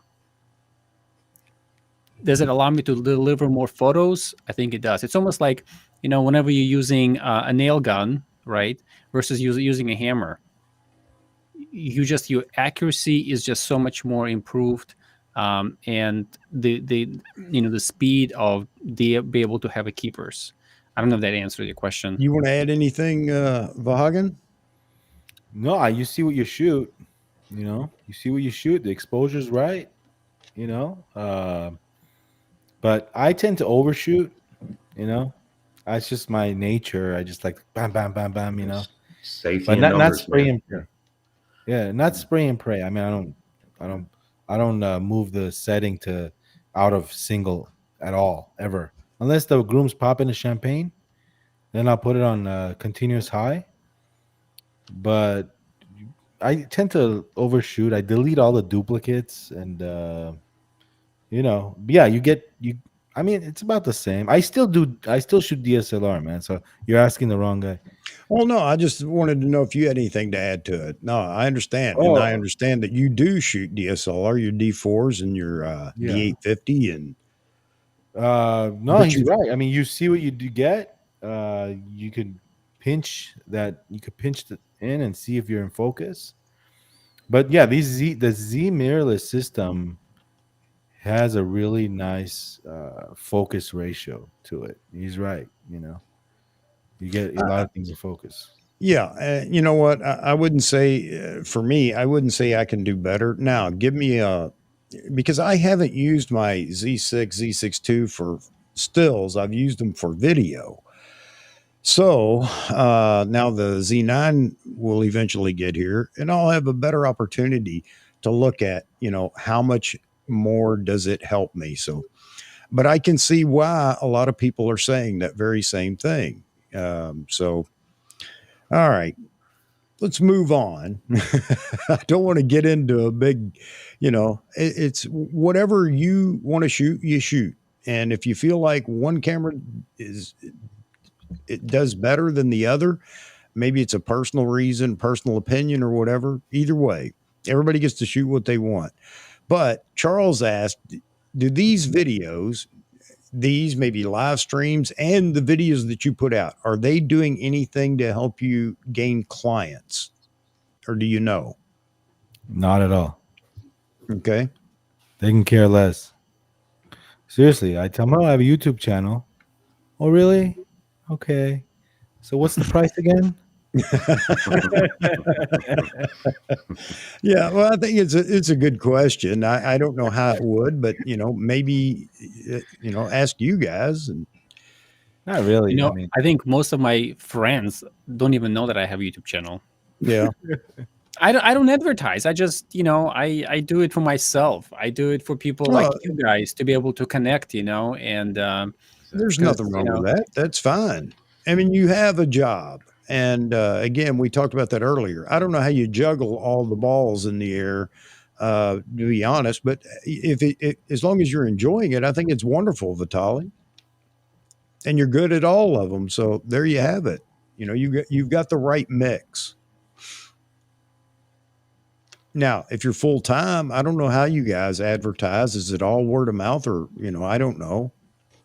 And maybe that would be part of the answer to that question. So I I'll have leave I, it to you. I have noticed one thing. Every time that I'll post a wedding on Facebook, I'll get a job from that. Someone will private message me, hey man, I like the work. Can you shoot, family portraits for me? And it's just about every time that I post something on Facebook. I'd almost given up on Facebook just because people are so you get into arguments and all that nastiness and negativity and everything. But it really does help. So I guess it's kind of it's free advertising. Um, Yeah. oh, the Facebook and Instagram, different story.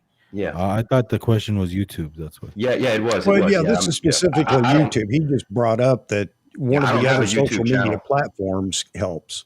Yeah. Yeah. Yeah, I still use my D4, Mike.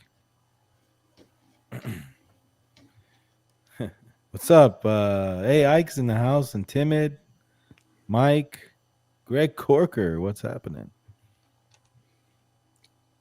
yeah, I think with Instagram and Facebook, I think it's pretty important to use them at least for, a certain level of exposure. YouTube channel, I think unless you are, I don't know, very famous, and have a lot of followers, maybe that has a certain hit rate as well. And then maybe you can use those videos to post, at least, channel them through Facebook. I'm not sure if you can do this through Instagram. But honestly, in these day and age, I find it personally hard to be in all channels of social media, Instagram, Facebook, Snapchat. I don't know if is it still a thing. Um, so I'm not sure how gonna you do this. I have friends of mine who frequently, once they come back from the wedding, they have certain teasers. Maybe it's if it's a wedding videography or it's a wedding photography, they post something. But it's a lot of work. Yeah. Okay, so Sorry. go ahead, Vahagen. Real quickly, I just want to say that the algorithms are different now. They did something with Instagram where you used to get more likes, and now it's like all over the place. They're inserting ads everywhere, and before it used to be nice. Even Facebook, they mess. I mean, for the photographer, a lot of people are not seeing the posts. So Yeah. it's just a messed up situation. I don't know what's going on over there. I think, these discussions about wedding photography, honestly, I think it would be best if we broke it down into contracts. We broke it down into, and that's a whole discussion in itself. I mean, because I can see how things are different between the three of you. Nothing's wrong with any one of you, but they're different. And these are the things that I think a lot of people would tune in for. Just contracts, just advertising or marketing. Because there are people that may want to get into wedding photography or have just gotten into wedding photography. And I know they have to be full of questions. So it's just hard to cover wedding photography in one live stream. I mean, do you guys agree? Oh yeah, it's impossible, man. Because we haven't even talked about like composition and our it's yeah. I mean, yeah, you could dedicate you could dedicate 3 hours to contracts because we'd all have enough stories to, fill up the time easily. Yeah, and that's an important part of what you do. Yeah. Yeah. Yeah, it is. Sometimes like what I do for myself is like I look at photographs, whether it's a magazine or I come across online, and I try to a little bit analyze for myself, and I try to study it out. Okay, how was this done? Where was the lighting coming from? Sometimes I also do, and I walk in. Maybe that's more prominent with DSLRs. You walk in a location, and you try to mentally tell yourself, if I were to shoot something right now, what setting would I have on the camera? Right, mentally, and then actually turn your camera on to see whether you would be right. Right. I mean, that helps you to learn and adjust because wedding photography is such a dynamic event. You're indoors, you're outdoors, you have low light, you have high light, you have a different, ceiling heights. There's just so much going on. That's why it's like it covers so many different genres of photography. So it's how do you actually become better at this craft, right? So there's a skill also involved over time. Yeah, and there's also something called what not to do at weddings.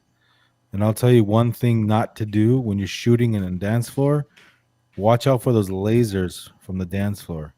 I've had friends burn their sensors out from those lasers. Really? Yes. That must Wow. be that must be an Canon. LA thing because we don't use any. I mean, it's smoke and like a lot of LED lighting now. Because everything's portable, so a lot of LED lights in the venues that I shoot in, but never. I don't ever remember lasers. There's a certain type of laser that damages your sensor. Wow. I'm not sure which one it is, but it damaged his sensor. Did it hurt his eyes too? I mean, it seems like. Oh, I don't. I hope not. I don't think so. Gosh. But it probably optical can. viewfinder. Yeah. But I mean, yeah. Yeah. If you do a Google search, there is a few type. It's a type of sensor you gotta watch. Laser, you gotta watch out for. So, yeah, Chuck. There's so much things you could talk about weddings. I mean, you get started. I know, and I'm just kind of filling the gaps here. Just I'm interested in it myself. Again, not that I'm interested in actually being a wedding photographer, and I hand it to you guys because it's a lot of work. I'm glad that you love what you do. I've got.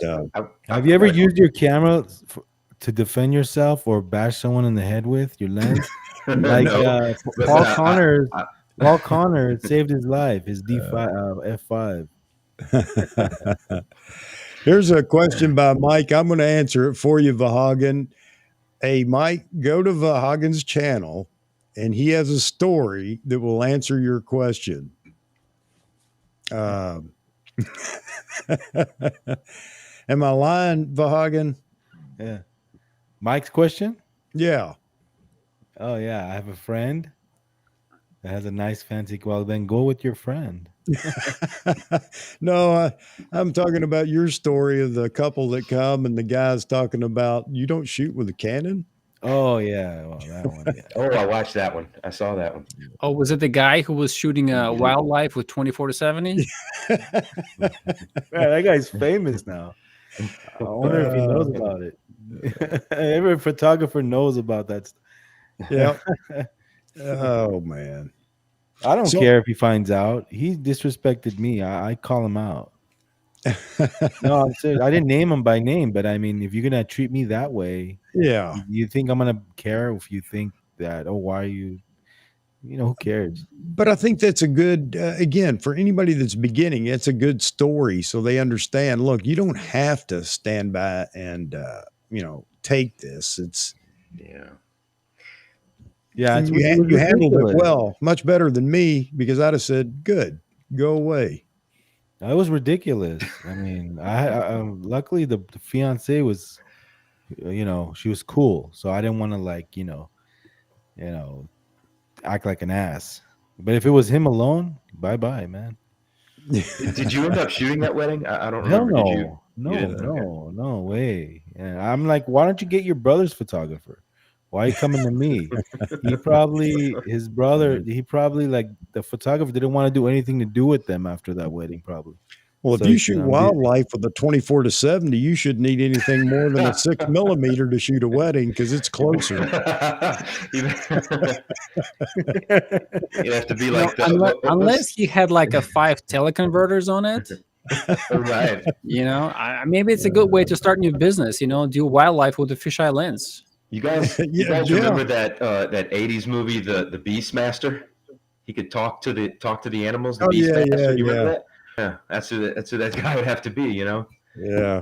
That's man. It's just amazing. There's so many crazy stories, and I mean it's just fun. I mean you have fun with it. I mean look, people are people. Everybody's a little different. And Yeah. it keeps everything interesting.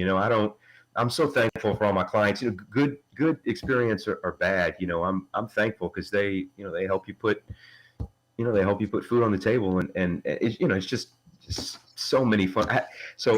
I had this one guy, and he wanted all the raw files, and I told him, look, man, you can only put out your best work. Like I told you guys earlier, you have to draw the line somewhere. So he tells me this story, and man, it got crazy. He said he's got a nephew who is he's a genius, and he's a video game creator, and he's actually creating a game for Kevin Durant. It's a famous NBA basketball player, plays for the New Jersey Nets. And he said, I'm going to get the raw files from you, and my genius 19-year-old nephew is going to edit those files for me. I mean, how do you even? I didn't know what to say. I'm like, okay, man, that's awesome, but and hey, look, maybe I'm not the best editor. Maybe this kid can edit files better than I can, and hats off to him if he can. But I mean, to me, there are certain things you have to understand. It takes a while to learn these things. I don't care if you have a 160 IQ. You still have to learn how to do these things. There's still a lot of repetition that takes place. What do they say? Like 10,000 repetitions to become a master at something. It's something like that. 19-year-old genius nephew who's going to edit your pic. What? It's funny, It's just so many crazy stories like that. Come out of nowhere. What kind of camera to use? What kind of lens do you have? Well, I have a Polaroid. You're going to get your pictures right away. Hey, here you go. I brought it with me. Hey, there you go. Everybody's a photographer. I think Micah had a question in the chat. He says, I think it would be possible to shoot a whole wedding with a 24 to 70. What do you think? Yes. Yeah. Push comes to shove. Mm-hmm. All the way. It gives you more creativity when you have a series of lenses, for sure. Right. Yeah. But I can get away. But I can get away with the 24-70. You said you don't get away with it? You don't give it? No, I can get away with it. Oh, you can get away with it. Yeah. I could start and finish a wedding. Oh wow! Look at that thing. Look at that cat. Looks like my baby. Nice. My 30-pound Maine Coon. He had to get up here and see everybody. He's just a little fella. Man, that is a big boy. Man, that's awesome. Say hi. Say hi. All right. Oh, yeah, there's been crazy times, man. I've showed up to a wedding with another photographer crew. The groom hired me, the bride hired someone else. Wow. I've showed up to a real estate shoot like that before, where I'm like, hey man, who are you? You the video guy? No, I'm a photographer. Oh, I'm a photographer too. That's cool. Yeah. Vahagan, that is crazy, man. So did you both shoot the entire wedding? Yeah. Yeah. Awesome. So I guess awesome. They didn't communicate. So he was his friend was my friend. So you know what I mean? So he's like, oh yeah, come, shoot the wedding. He came by himself to sign the contract. So hey, I'm not gonna ask questions. He's giving me a deposit. Who cares?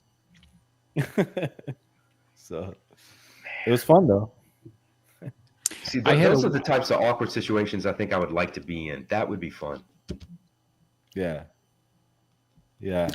I had a wedding where I was as a photographer, and then they had videographers And I don't know, like maybe just curious to hear from you guys, Vahagen and Breyer, about your experience working with other vendors. In my situation was a videographer was, I don't know what lens were they using, right? I mean, they must have been very, I don't know, 24, 35 millimeters on their Sony cameras. And right when, they were doing exchange of rings, right? They were literally an inch away from a bride and groom, right? They were doing like a first kiss. And literally, there's no angle I could take to take a picture of them without the other vendor not being in the shot.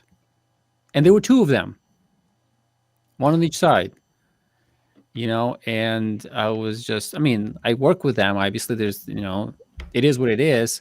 But at the end of the day, it's like, they kind of ruined some of those important moments. You got to tell them, hey, that's why you tell them, you got to get out of the way, guy. You know what I mean? I can't have you in my shot. And just be, if they don't listen, you got to be rude about it. Who cares? You know what I mean? I know guys like that. They just stand there and, dude, the grooms or the bride's parents are giving a speech on the stage, and you got this big old jib videographer right in front of the guy giving a speech, and 400 people don't see who's talking. They're blocking the view. It's like you got to be aware of that stuff, Yeah, So that's why I mean, I'll pop in and out. That's what I do. I mean, I'm there, but I'm there for a moment, and then I'm back out again. Yeah, sometimes I want to get a close up on a ring shot, and I'll try to use a 70 to 200 to do that.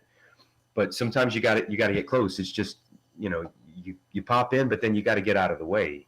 I know I always try to talk to the videographers before, like, hey man, if I'm ever in your way, please let me know, because it's like a mutual respect type thing. And I mean, most of them are so nice. So like, hey man, you tell me if I'm in a shot. And sometimes that happens. Sometimes I'll get in their shot and I'll see them like, hey, can you get over? I'm like, oh sure, and I'll get out the way. But I mean, like, it comes down to communication, like we talked about earlier.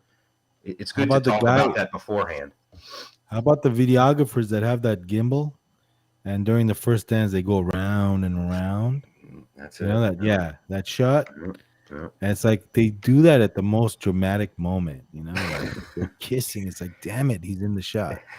Hey, you want to know how that worked out in my one wedding? I followed the guy around because he had a light on, and it was beautiful light on the couple. Oh, these guys are fast. I followed him around the whole time, taking photos using his light rather than flash. That's another thing. Video lighting is something that's sometimes that's tough to overcome. They'll go in there with a big light, and it's like you said, it's beautiful light. It's well diffused, but now I've got to change all my settings, and then they turn the light off, and then I have to change my settings again. And like Vahagen was saying, with the first dance, you only have 3 minutes to take some really pretty pictures, so it makes it tough. I mean, later in the event, when they're just everybody's out there on the dance floor, turn on your light and do your thing, but. Those it's that gimbal shot. Don't happen again. Yeah, it's that gimbal shot. Yeah, Chuck, you can't follow that. They're too quick. They sprint. Sprint around. Well, I shouldn't say I followed them the whole time, because then I stepped back and I let them keep going. So I got a couple of shots that were just, it was strange light, but it was beautiful.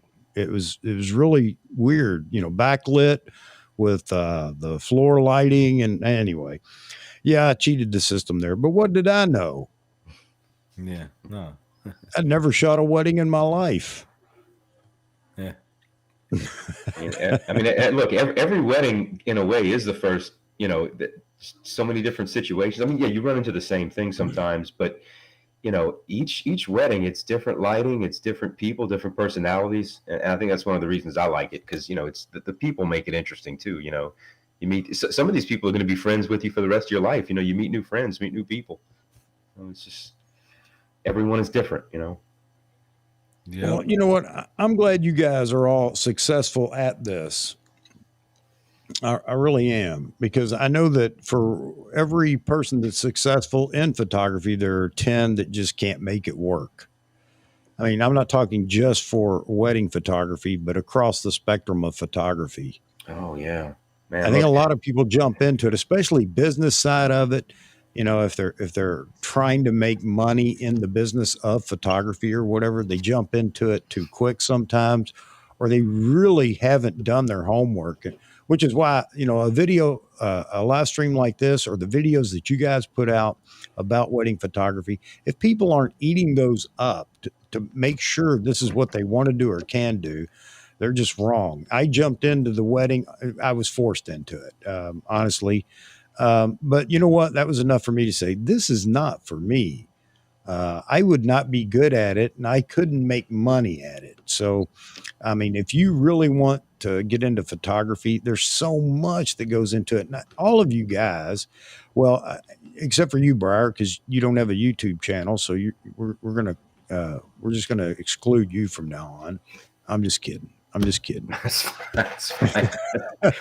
I don't know how you guys do what you do. I don't know how you guys. I mean, you all do excellent work. It's all very different, and I love it. I follow all three of you. But my thing Thank you. is that you guys have so much experience, and Vitalij, you may think you don't, but you do, because you're in the business and you've made your way into the business. You may not have been in it as long as, you know, a Briar of the Hagen, but you've been doing it for a while now, and there are people that would love to pick your brain. How did you get it going? What do I need to do to start it? Ryan Troy was trying to do this in some of his videos, and I think those are very important videos because we just glossed over one, in my opinion, one of the most important things that I know you guys know, and you do it, and that's insurance. And you know, a lot of these folks may jump into wedding photography. There's a big liability, you know, possibility in wedding photography as far as I can see, because people tripping over you, over whatever, or over anything, not your fault, but, you know, and liability insurance is big.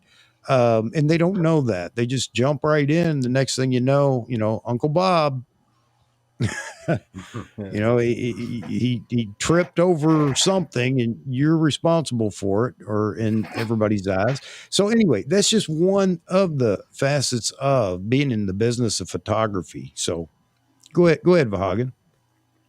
Oh no, I was just listening. Yeah, I mean, you got to be careful. Pack light. Videographers have a lot of more gear. Don't trip over the videographer stuff. But yeah, be careful. You know, be nice to people. If they do get hurt with your gear, try to treat them. You know, anything to you know, you don't want a lawsuit. So you know, offer Don't them a forget, free. don't forget your camera. Yeah. Yeah. Offer them a free photo shoot. Were you here when Vitalij told us the story when he forgot his camera to a wedding? No. It was pretty Oh. awesome, man. He's let's just say he's got a great wife. Yes.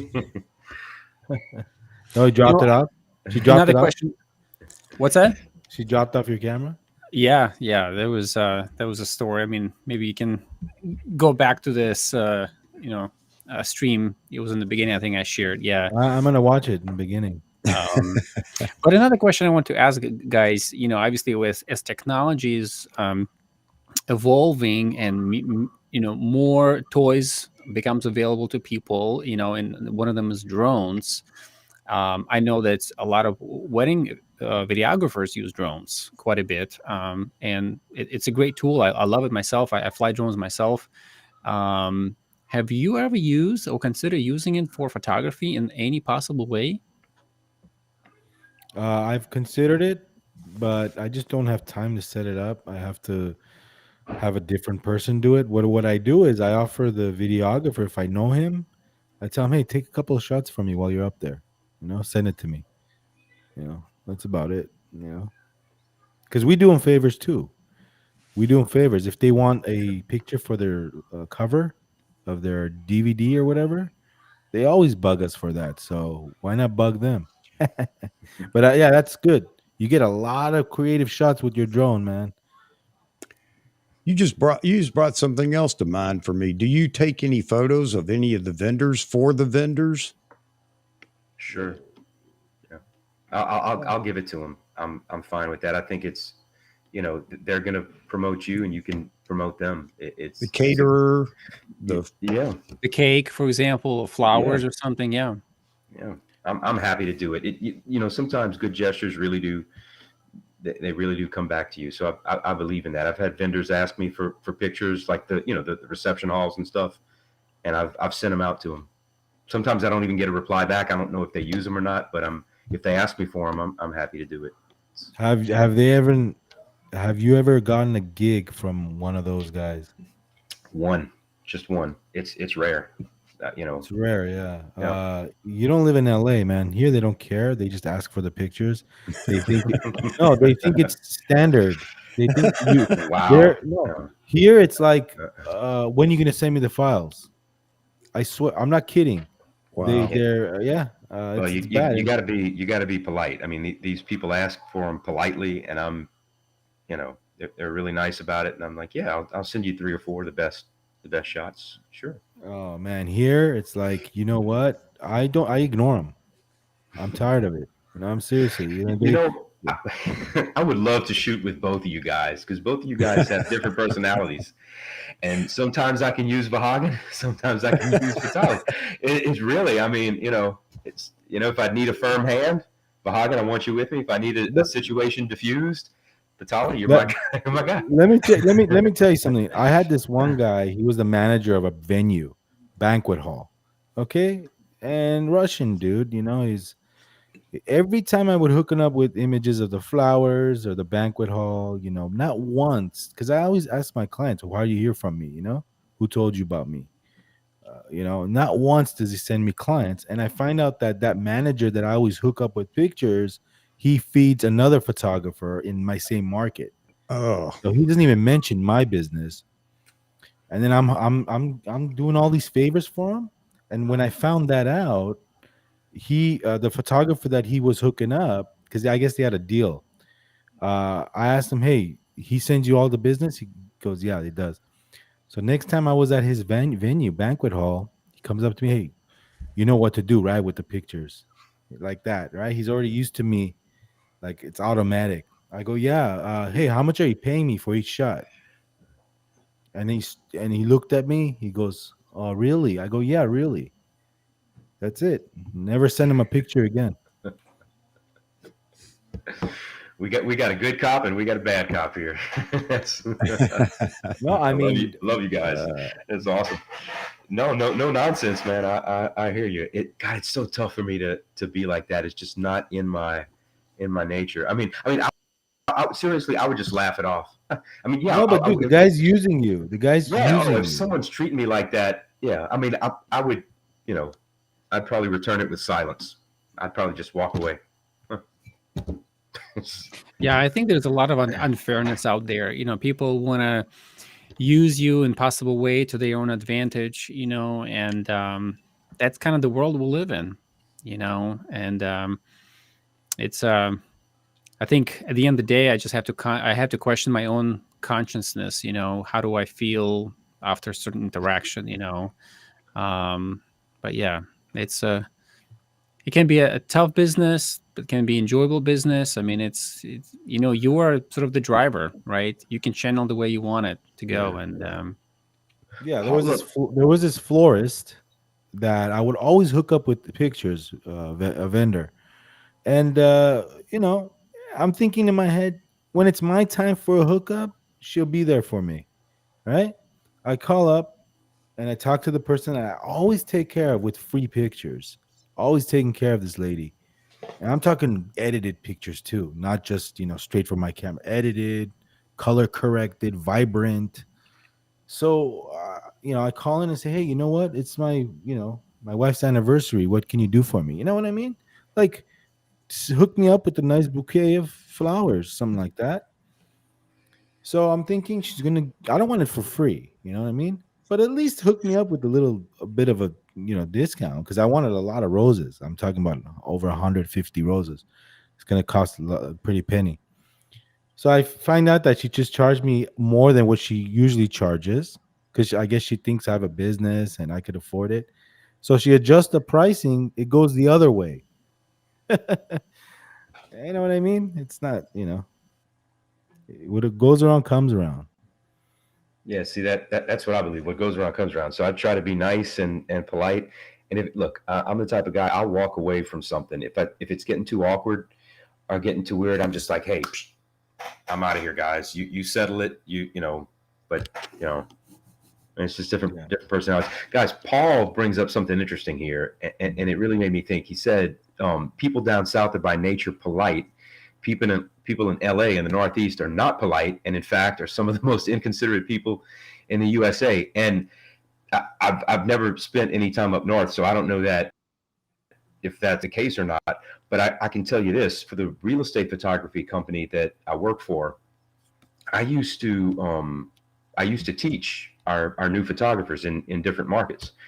The company I work for started here in South Louisiana, and we're in Chicago now, and we were in Florida, Wisconsin, so we're in a few places.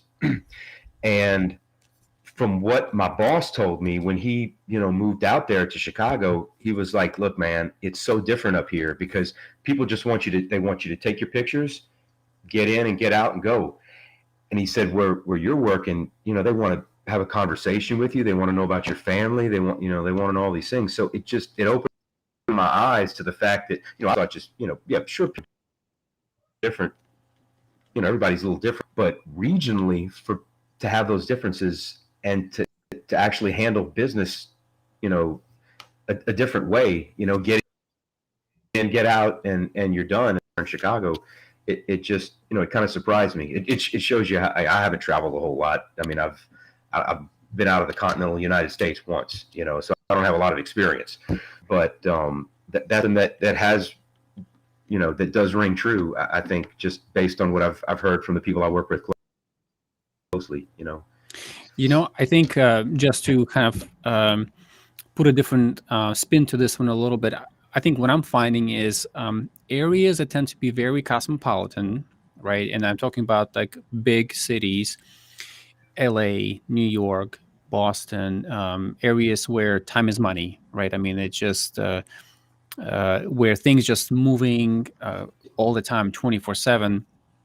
That's where you kind of running into people with different, very rigid personalities. I am kind of like, I live between New York and Boston, and we have all kinds of people, on various spectrum, right? So I think I'm just finding like, a lot of it is driven, and I'm not an expert, I'm not a psychologist, but people feel insecure when they work with you. They feel incompetent in certain ways, and they try to compensate by their personality in some ways. And I think that becomes hard to work with people because you don't get through them. You get sort of some sort of the facade, picture of them, yeah. the facade, really, but not. Yeah. But once you, again, in my experience, once you listen to them, you try to understand them, and you just, I don't know, be kind to them. They start slowly melt, start slowly kind of come back to the same level where, they can be, the people they can be, I don't know, just love people, just love people for who they are. They're flawed. I'm flawed. I got a lot of issues, but love people. Yeah. No, I agree. I agree. But back to the vendor thing, if you see them start taking advantage of you every time, I mean, you got to put a stop to it. I have a florist that always, I give him pictures. He always sends me clients, so I don't. That's fine. I know that they take care of me. I take care of them back. But if someone's gonna always like feel entitled to my images, vendors, they're entitled. It's like normal thing to do for photographers to send them images. And if you don't, you're the black sheep. And they want it right away too. It's like I'm not even home from the wedding yet, and he's like, "Can you tag me in the photos?" I'm like, "Dude, chill, man. I haven't even uploaded on the card yet. Like, I don't really touch them until like a few weeks from the event." So, Hey, Vahagan. So you brought up a good point in your recent video, talking about inflation and how it's affecting photographers. Yeah. Is there any way that you guys can regionally, locally, or somehow conference and talk about that so that you have an opportunity uh, for everybody to weigh in, or are you satisfied with the pricing? I mean, with inflation, gas costs just driving to weddings is not cheap, and that kind of stuff. So I thought I'd bring it up while you have two other wedding photographers here to talk about it. Well, that's going to be tough because how are you going to coordinate with everybody in your market? You know, I don't know. I'm and just and bringing it and up. and not everybody's in your same level. So if you have a photographer that's just starting out, they can't charge the normal rates. I mean, they're trying to build a portfolio. There's photographers that do decent work. There's photographers that do excellent work. Like you can't tell Jerry Guiones to Well, it's charge not a regular. point of telling everybody here's the rate and I want everybody to stick to it. I mean, I think the point is that it needs to go up across the board, and I agree with you when people are saying that your prices were this, and I understand a brand new wedding photographer really doesn't have a dog in that fight. Okay, but I mean, I'm just concerned for you guys. I think you hit the nail on the head talking about everything else goes up, every business their prices go up and everything else. And wedding photographers are kind of stuck there arguing with clients about, well, you charged this last year or whatever, why the whatever. Yeah. Yeah. It's I think the photographers that kill the market are the ones that really don't put in time to learn the craft. They just there make it a hourly salary, and they're okay with that. They rather be there than a retail shop or whatever. All right. And the client doesn't know a good image from the bad image these days. They do. The ones that will pay your price, they do. But a lot of these clients, they don't know. They're just a photographer's a photographer, just like a florist is a florist. And if you flood the market with these cheap rates, then you have to kind of separate yourself and start to like brand yourself. You got to come up with a brand. This is my brand. This is why you're paying me. There was a question earlier asked, I think, by somebody else about outsourcing. I can't remember who asked this question about outsourcing your editing. And so I was going to see whether you guys outsource or do yourself. And how does it turn out for you guys when it comes to, if you need to outsource something, does it help? For Briar? well, for weddings, I edit all of my pictures because mainly it's because I just want creative control because so I have a certain look, right? And like Vahagan was saying, they hire you for that look. And maybe I could find an editor out there. I know there's shoot.edit constantly, sends me emails, hey, give us a try. They would have to demonstrate that they can edit exactly like I do. And I'm not saying I'm the best editor. I'm certainly not. I have a lot to learn, a long way to go in everything. But I wonder what they see. And that's why when I work for other companies too. And in my portfolio for working for those other companies, I've got my own work out there that I've edited myself. They're that company, and I'm working for the company, and realizes they're not going to get my edits. They're going to get edits in a slight style. So it's like there are too many options these days. I don't want to put all in one basket and work for myself and never second shoot for anybody, or so it's tough. But anyway, I know I got off on a tangent there, but I edit my own work, and the reason is because I want them to get the look that they hired me for. So Yeah, outsourcing is cool sometimes. I mean, I eventually you're gonna have to outsource if you get busy because enough, if right? yeah, you have to. I mean, there's no way. I mean, you're gonna be burnt out. So yeah, I mean, if you can find a young person that's like very motivated to learn, and is a student, you can kind of like show them the ropes of how you want it edited, you know. So yeah, outsourcing is cool, man. I really love freelancing. I don't know why, because you don't have to edit anything, you know.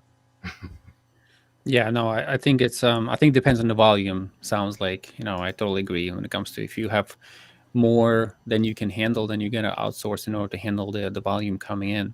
Now, another, I guess, a follow-up question for you guys, and maybe it would be interesting for those who are listening as well. Do you, and then I think it's a two different schools of philosophy, do you pick photographs to edit before you deliver, or do you let your clients maybe choose some, raw photos, in JPEG form, and then you edit those that they choose? I well, for promotion reasons, and to get my work out the next day or the same night, I choose myself and I post one or two. But for edits for the album or for them, they pick the ones. I, I'm the opposite. I pick all of mine. Now, I don't show them everything that I don't want them to pick. You understand what right? I'm Yeah, you saying? show them Like the they best don't ones. see the Yep. ones. Yeah, they don't Yeah. see those pictures at all. Yeah. Those pictures don't exist. Right. Yeah. Yeah. And that's why that's how I want it. I don't want those other pictures to exist. I edit it. I edit everything. I pick and choose. Paul, that's Yeah. cool, man. He's a nice guy. He's a very down to earth guy and business oriented. He's talking about Jerry. Guionis, yeah. But Vitali, what do you do? I think well, not I think for the most part, I pick my own photos and I deliver them. But I've had clients, not so much of a wedding, but more of just family photo shoots where people wanted to see photos before I start editing. So it takes a little bit longer, for me to pick photos that are at least decent to edit, give it to them. They take another week to think about them, come back to me. So it just kind of draws the process out longer than I really wanted to. I prefer, if I can, I come from a shoot, I load all my photos, I edit them, and they out as fast as I'm working. So, uh, Can I ask you guys a question? Now, this is what I'm starting to do. Actually, I started.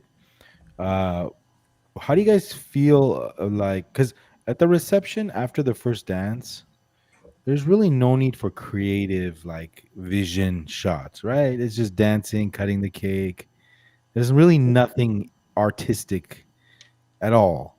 So what I started to do is my second shooter, I just say, hey, he takes over, and I go home.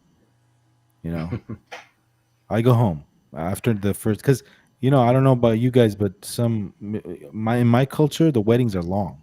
We start at 10, 11 o'clock in the morning, and we end at 1 and 2 a.m. So how many hours is that? That's 12, 13, 14 hours. Yeah, I don't have a package that big. 10 hours is my maximum. Yeah. So what I do is I leave after the first dance now. You guys really don't need to be there the whole time, right? I mean, so for me, I usually wait until they cut the cake. And if there's some dancing starting, because I want to be able to capture some wildlife. And, there's a lot of crazy things going on the dance floor.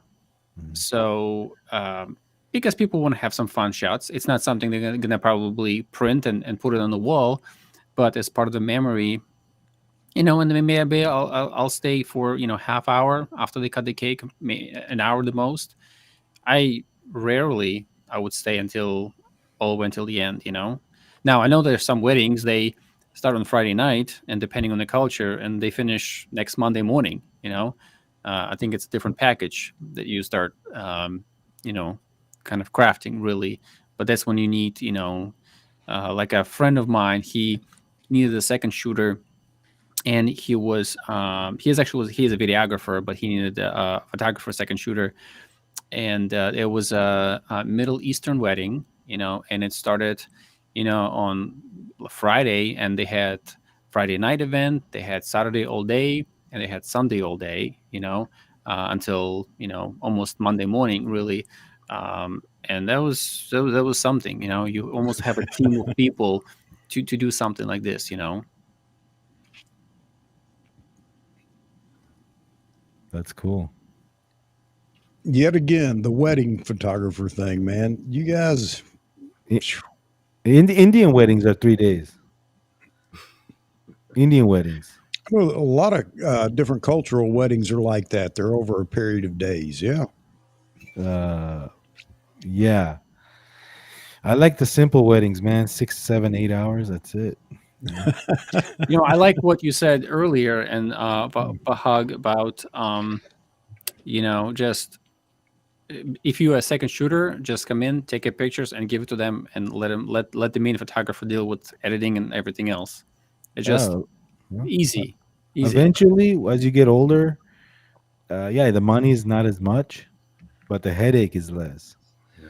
So you're making a fraction of the money, but you don't have to worry about it. You just shoot, give them the files, and you're off to the next job. Yeah, me, like I said earlier, I have 2 kids, and I wouldn't want to edit every wedding that I shoot, and that's why I'll work for other people sometimes and just make the hourly rate and hand over the files, let them edit. I don't know if have you guys heard of Becker? Mm-mm. You never heard of the Becker, Christopher? He was really one of the top wedding photographers in Orange County. His clients were all high end, very well known for his relaxed portraits and his amazing brides. Check him out; you'll like him, bro. His name is Becker. Anyway, he was a top guy. He was a top dog here in Southern California. Now he moved to St. Louis, got married, had kids. Going from Southern California to St. Louis, his wife, where he met his wife in WPPI, she's a photographer too, and now they're doing husband wife wedding, and he second shoots now for her and other people. So he's older, but not older. He's not that old. He's like in his early 40s. Yeah, it changes over time. That there is a certain amount of work that I know that I can't edit myself, and that's why I do the real estate. That's all edited overnight. It's outsourced overseas, and our clients get the files the next morning. And it has to be a blend for me. I can't, I wouldn't want to not edit anything ever again, because it's part of the creative process. But it sure is convenient when you can get the edits done from someone else. Yeah, but here's a guy charging $12,000 to $15,000 a wedding, and being booked every week, once a week, to getting paid $700-800. So he went all the way from being a top dog to second shooting. But he does keep the money in the family, though, right? I mean, if it, for when he shoots for his wife shoots for him, or he shoots for his wife. When they shoot wife, but not all the time. He shoots for other people too. Yeah. Okay. So I mean, he went from being like this $12,000 to $15,000 guy to just going humble, going and shooting for someone else, and he loves it. Amen. I think it's I think at some point we hit that territory, where we start valuing quality of life more than sure. like I'm not gonna like my kids are getting a little bit older now. Weekends are totally packed. Sometimes in the summertime I'm on the soccer field 5 times a weekend, right? And I'm gonna prioritize them, and I try to look at it this way. It's not that I have to take care of my kids. I get to take care of my kids. I get to be with them, and the times when I can be flexible and work out with my family situation and tell my wife, hey, hon, I got this event coming up. I mean, usually, most of the weddings somewhat planned, right? You know how much ahead of time. But I think at some point it comes to like even, personal shoots, family photo shoots. Some I have to, turn away, because I'm either not available. There was this past summer, my kids had tournament all day for the weekend, both my kids, Saturday and Sunday, and I had to turn the wedding away because I wanted to be there. I wanted to be there for them, and that's important to me, So because it's at the end of the day, it's like am I gonna regret the wedding I didn't attend to shoot? At the end of my life, I want to be there for them, because these are the Yeah. things that really make the life worthwhile. Yeah. Are you guys are part-time, both of you, or just Vitali? I am absolutely part time. I got 40 to 45 hour a week, engineering job. So weekends is that when I Oh, nice. make it happen. Yeah. I'm full time photographer, but pretty much part time everything that I do. Part time real estate, part time marathons and Real weddings. estate. You do real estate, but do you also do drone for the real estate? I used to, before they required the test. Yeah, I would. R107. Yeah, Part 107. Yeah, I used to fly our drone, but then we hired a guy who has a certification. And we want to do it on the up and up naturally. So ever since it's been required, which I think was probably started about 3 years ago, maybe 2-3 years ago. We found someone else to do it. I used to do it, and man, you talk about some cool stories with that stuff, man. I had one that I got stuck in a tree. Construction guys come over, knock it out of a tree. It hits the ground and it falls into the lake. Yeah. Just crazy things. But it's fun, man. That's a grown man's toy right there. Drones. It's Is it good money? Real estate photography. I mean, yeah. I mean, I work. We make our money in volume. I shoot up to 5 houses a day. 15 average, maybe 15, 16 pictures a house. Our is to shoot as many a day as possible. So it's quick, but it's high quality. I mean, the editing is beautiful. what's your lens? What's your lens of choice for the living room? It's 16 to 35, man. All right. 16 I was about to ask and, the same and question. F4, because you don't need to shoot 2.8. You're going for a wide depth of field. So I don't shoot it. Everything is over F8, F8 or smaller, because you're looking for that that depth of field. Everything has so Nice. Paul was Awesome. sharing. Paul was sharing. He says, what I hated about being a military photographer was that I didn't own the copyrights to my work. Yeah, I think that kind of stinks, because I can totally understand that, because you want to be able to share with people kind of work that you do, and sometimes you are so restricted by, especially federal government, of things that you can and cannot do. Nothing like NDAs. yeah, Chuck, you know about that? Yeah. Yeah. You got to tell us some of your stories one day, man. He My can't. story? He'd have to kill us. He could tell us, but he'd have to kill us. You and Paul Connors, you got to get both you guys on here and just tell your wartime stories or something. None of the heroes that I've worked with, again, I'll say I'm not a hero, but I have worked with some real heroes. They don't ever talk about it. I know. And there's something to be said about that. Those that come around you and they've got one war story after another, the no kidding, there I was knee deep in hand grenades and It's bullshit. alligators, and take it with a grain of salt. Oh, it's bullshit. Okay. Yeah. Now, there are some funny stories that I might have, but unfortunately, when it's a military story, it doesn't often relate well to people that aren't familiar with the military. I get it. So I'll give you one anyway. This one I think you might understand. On a Chinook helicopter, there is a little receptacle on the side right at the hinge of the ramp. And we were flying. This is for training. And they were flying with the ramp down. So you get a lot of backwash air coming in the ramp.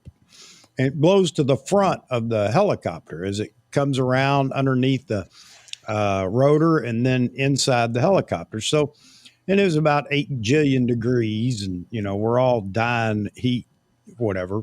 So we're flying along, and it was a long flight that night. We were doing a long infill.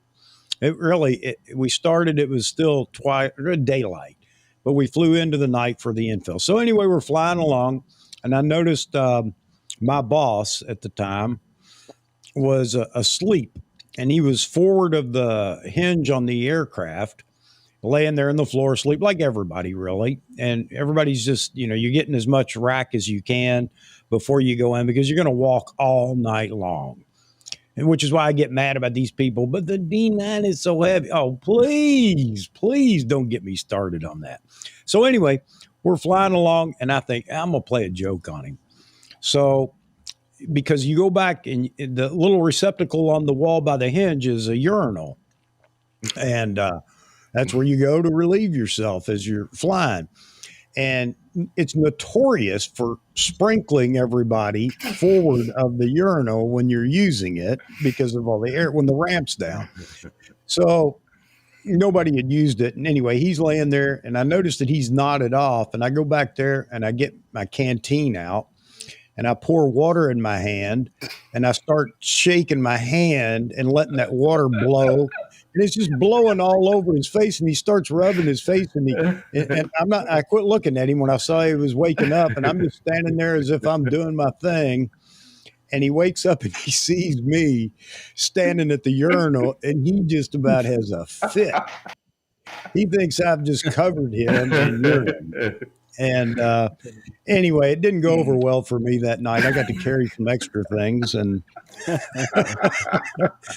so but it's a military joke, and if you've never flown on one, it goes across a whole lot better. But yeah, stuff like that. Yeah, we all share stories like that. We get around our brethren, but yeah, That's I cool. love it. I love it. It's great.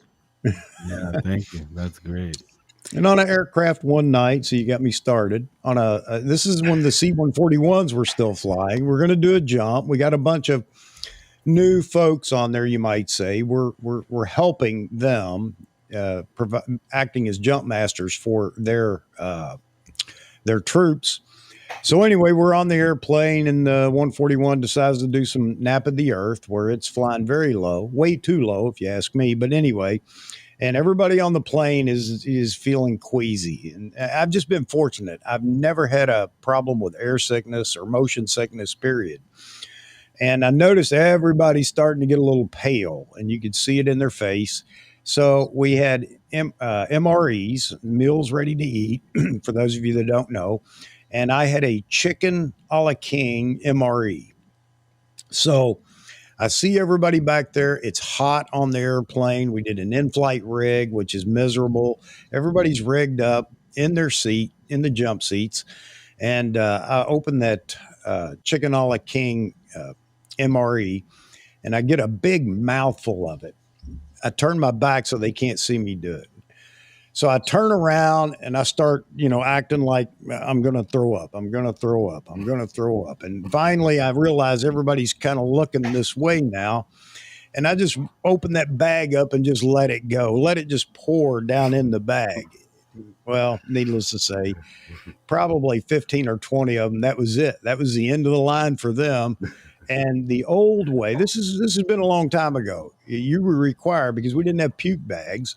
You had to take that helmet off and fill it up. So there you have it. It's just crazy Yeah, stories. I think like now we're actually getting to know real Chuck right there. Yeah. I have some others that are actually really hilarious, but it's one of those things you have to be in the military and have to have done these things to really grasp how funny it is. All right, so there's my military story. See, I'm no hero. Yeah, that's cool. Thank you, You're the Chuck. Joker, man. Yeah. Hey, Vitalij, question for you. Where are you from originally? What would be your guess?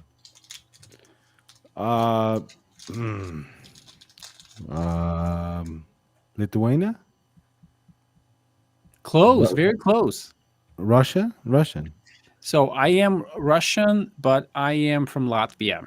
Ah, Oh, okay. Latvia. Man, I was going to say Latvia. Just take a stab. Yeah, I am Russian, but it's a very confusing concept for a lot of people, and it's been people like they know I'm from Latvia and they call me Latvian, but I'm not. I'm Russian by heritage, by culture, because when there was a fall of Soviet Union in 1991, Latvia gained back its own independence.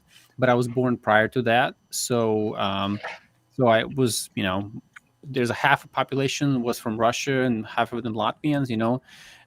The cultures, kind of mixed together. So, but yeah. That's cool. What when your country became independent in 90, did that help your country or did it hurt it? I was little at the time. I remember stories, of shortages of food. Like my parents, like this is I clearly remember as a kid, my parents had a bag of sugar, like a 50-pound bag of sugar in a closet, and that's something they got with like with a ticket, basically. Like you go to the store, you give them the ticket, and my parents held it in the closet from us from kids, and I remember as a kid sneaking in the closet just to get some sugar you Yeah, know because my country, Armenia, same thing. 91 when the I U.S. love that food. We gotta get together, Vahag. Do you I am cook? booking a flight right now. Come on down, man. We got a lot of Start restaurants here. cooking. Come on down. I'll tell you where to go in Boston if you're never there. Really? Yeah, I there's a would love nice to. restaurant in Boston. I know. I would love to. Yeah, Watertown. What a town. Yes, I've been there. I've been there to a Russian restaurant. Yep, it's like there's a community there, Armenian community there. So Mm. remember where those bombers got the Boston bombers got Oh, doing the captured? marathon? Or it was Watertown. That gunfight was in Watertown. Mm.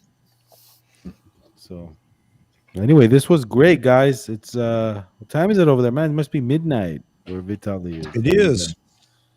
Yeah. It's What time is it 11, now? 11 for me. 12 o'clock. Yeah, you've been on here, Chuck, for 3 hours. Yeah. I'm the getting machine. used to this. This seems to be the way it goes. But you know what? I'm not going to run anybody off. I ran everybody off a little bit last night because it was just to work on the phone. And I finally hit a point where I got to go. I got to get out of here, guys. But I'm not going to do that usually in a live stream. As long as there are people in here and they want to chat, I'll hang around. So I know that YouTube's loving it. Sounds good. I'm gonna be doing something like this too soon. I'll let all of you guys know. I want to get like a lot of everyone in here, Yeah. So Yeah, man. This is I want just to see you fun. guys work. I'd love to see you guys work. I've seen a few of yours, Bahagan. You shared a few off-camera flash shots from a few weddings every now and then, and I love them, man. I wish I could see more of your work. yeah, the problem is that when I have a paid client, it's kind of hard to deal with my thing because I feel like I'm taking away from what they're paying me to do. Because Gotcha. sometimes they look at me funny when I'm like talking on the camera. They know I'm doing something for for myself. They're like, "Hey, Oh, we're right here." You oh know. no, I don't mean that. I just mean I'd like to see your portfolio. I'd like to see your Oh, pictures. pictures. Yeah, Oh, okay. yeah. I thought behind the scenes.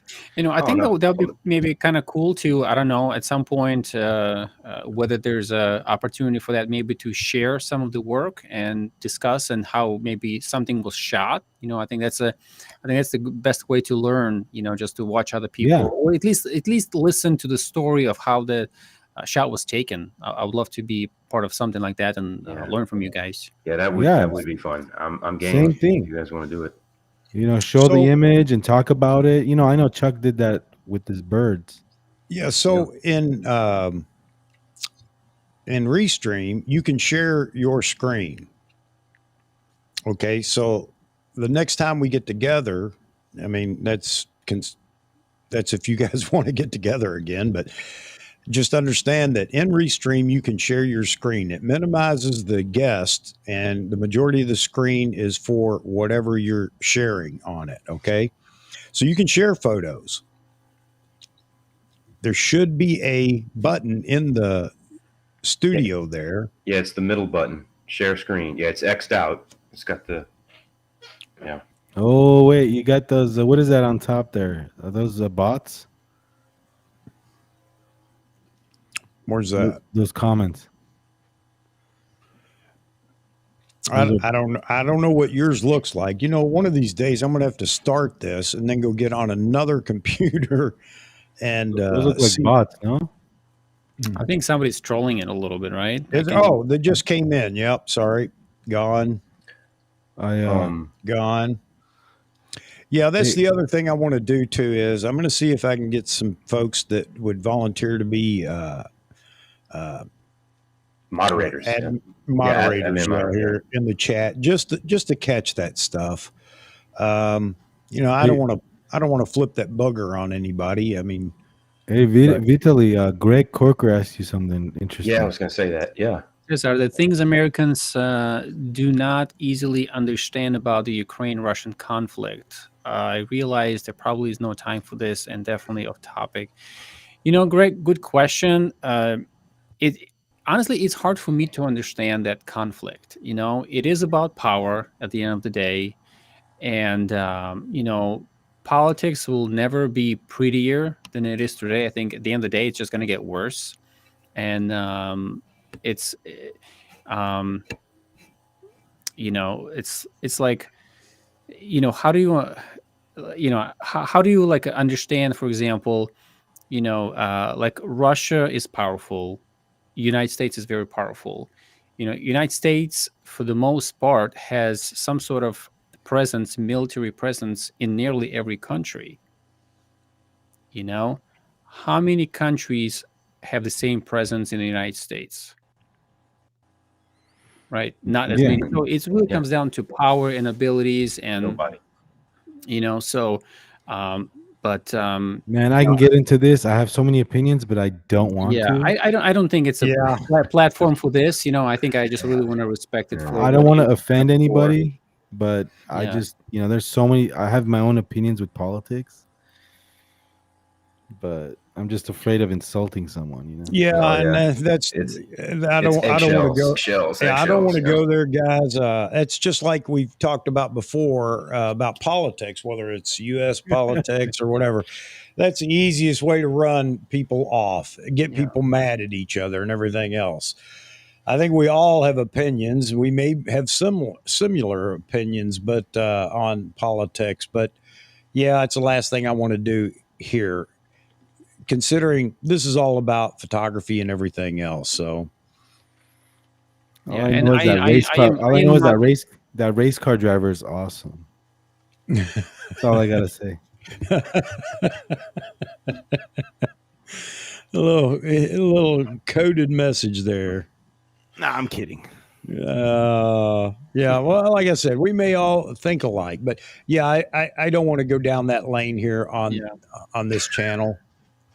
and I am the It's wrong person to ask about politics because I barely watch news. I watch you guys more than anybody else. You know, your videos. So Yeah, man. News is always bad news, man. There's nothing. yep.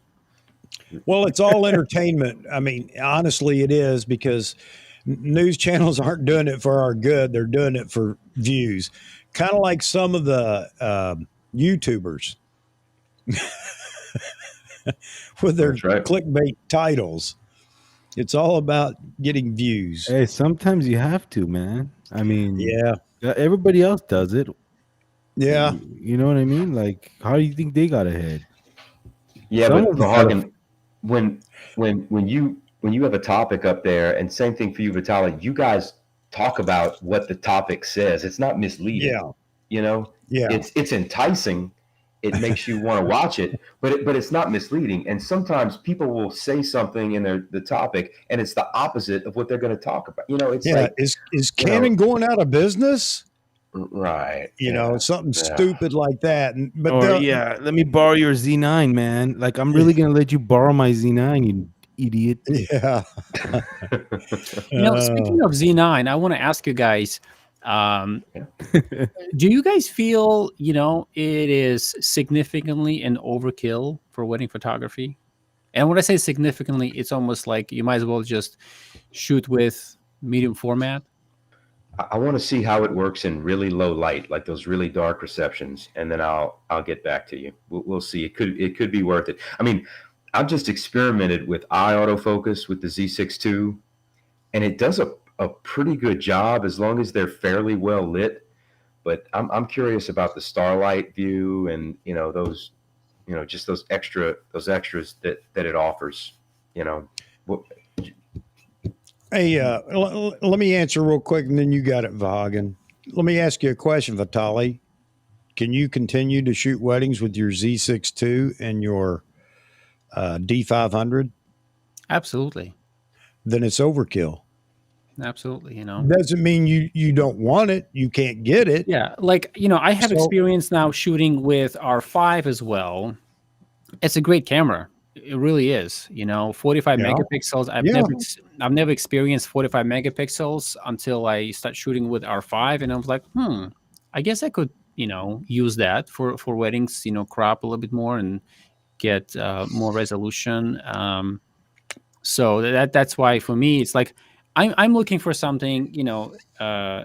What I like about Z9, this new technology, is that what's going to trickle down. And I think Chuck and I had this discussion on the phone the other day, is that what's going to come afterwards, right? I don't need 20 frames per second for a wedding. I'm happy with 10, What I would love to get from Z9 is the autofocus. Right. I mean, I'm pretty happy with Z6 II right now. But I'll take a little bit better, that kind of snappiness that Z9 can provide. So we'll see. I just I'm thinking it's weighs twice as much. I've never shot or kind of a wedding event with a D5, and it looks like it's about the same size, maybe slightly smaller, as a Z9. I don't know what it's like to carry a beast of a camera like this all day. See, Vitalij, it's not a beast. I mean, people are blowing all that out of proportion. Let's say let's just say that the Z6 II weighs a pound and a half, and then with whatever lens you've got, add that weight. Okay, same lens on the Z6 or Z9 is going to weigh an additional pound and maybe a half. When you look at it that way, how much weight is that? I have carried these cameras around. I have carried the 200 f2 on a D5 all day long, and I don't know where people get this. Yeah, it's probably a little bit different than carrying a small camera with a small lens. I will grant you that, but I'm not crippled at the end of the day. And I can't believe people are getting upset now. They're measuring the weight of lenses. Well, how much does the 100 to 400 weigh? Well, that's 39 grams more. 39 grams. Do you wear a wedding ring? Do you carry a wallet? As far as the technology goes, it's probably overkill. You don't need all that tech in there. You can I can shoot with a D3 if I had to. But you don't need Z9. I mean, it's good to have, I mean, if you're doing eye autofocus, sure. It'll follow the bride, the groom. It's very easy to use. I'm acting like as if I used it, but I'm right. but yeah, so it looks like it's going to be easier to use. We'll see. Yeah. I know this. I know that. So I've got a battery grip on my Z6 II, and it's 2.9 pounds, and the Z9 is 3 pounds.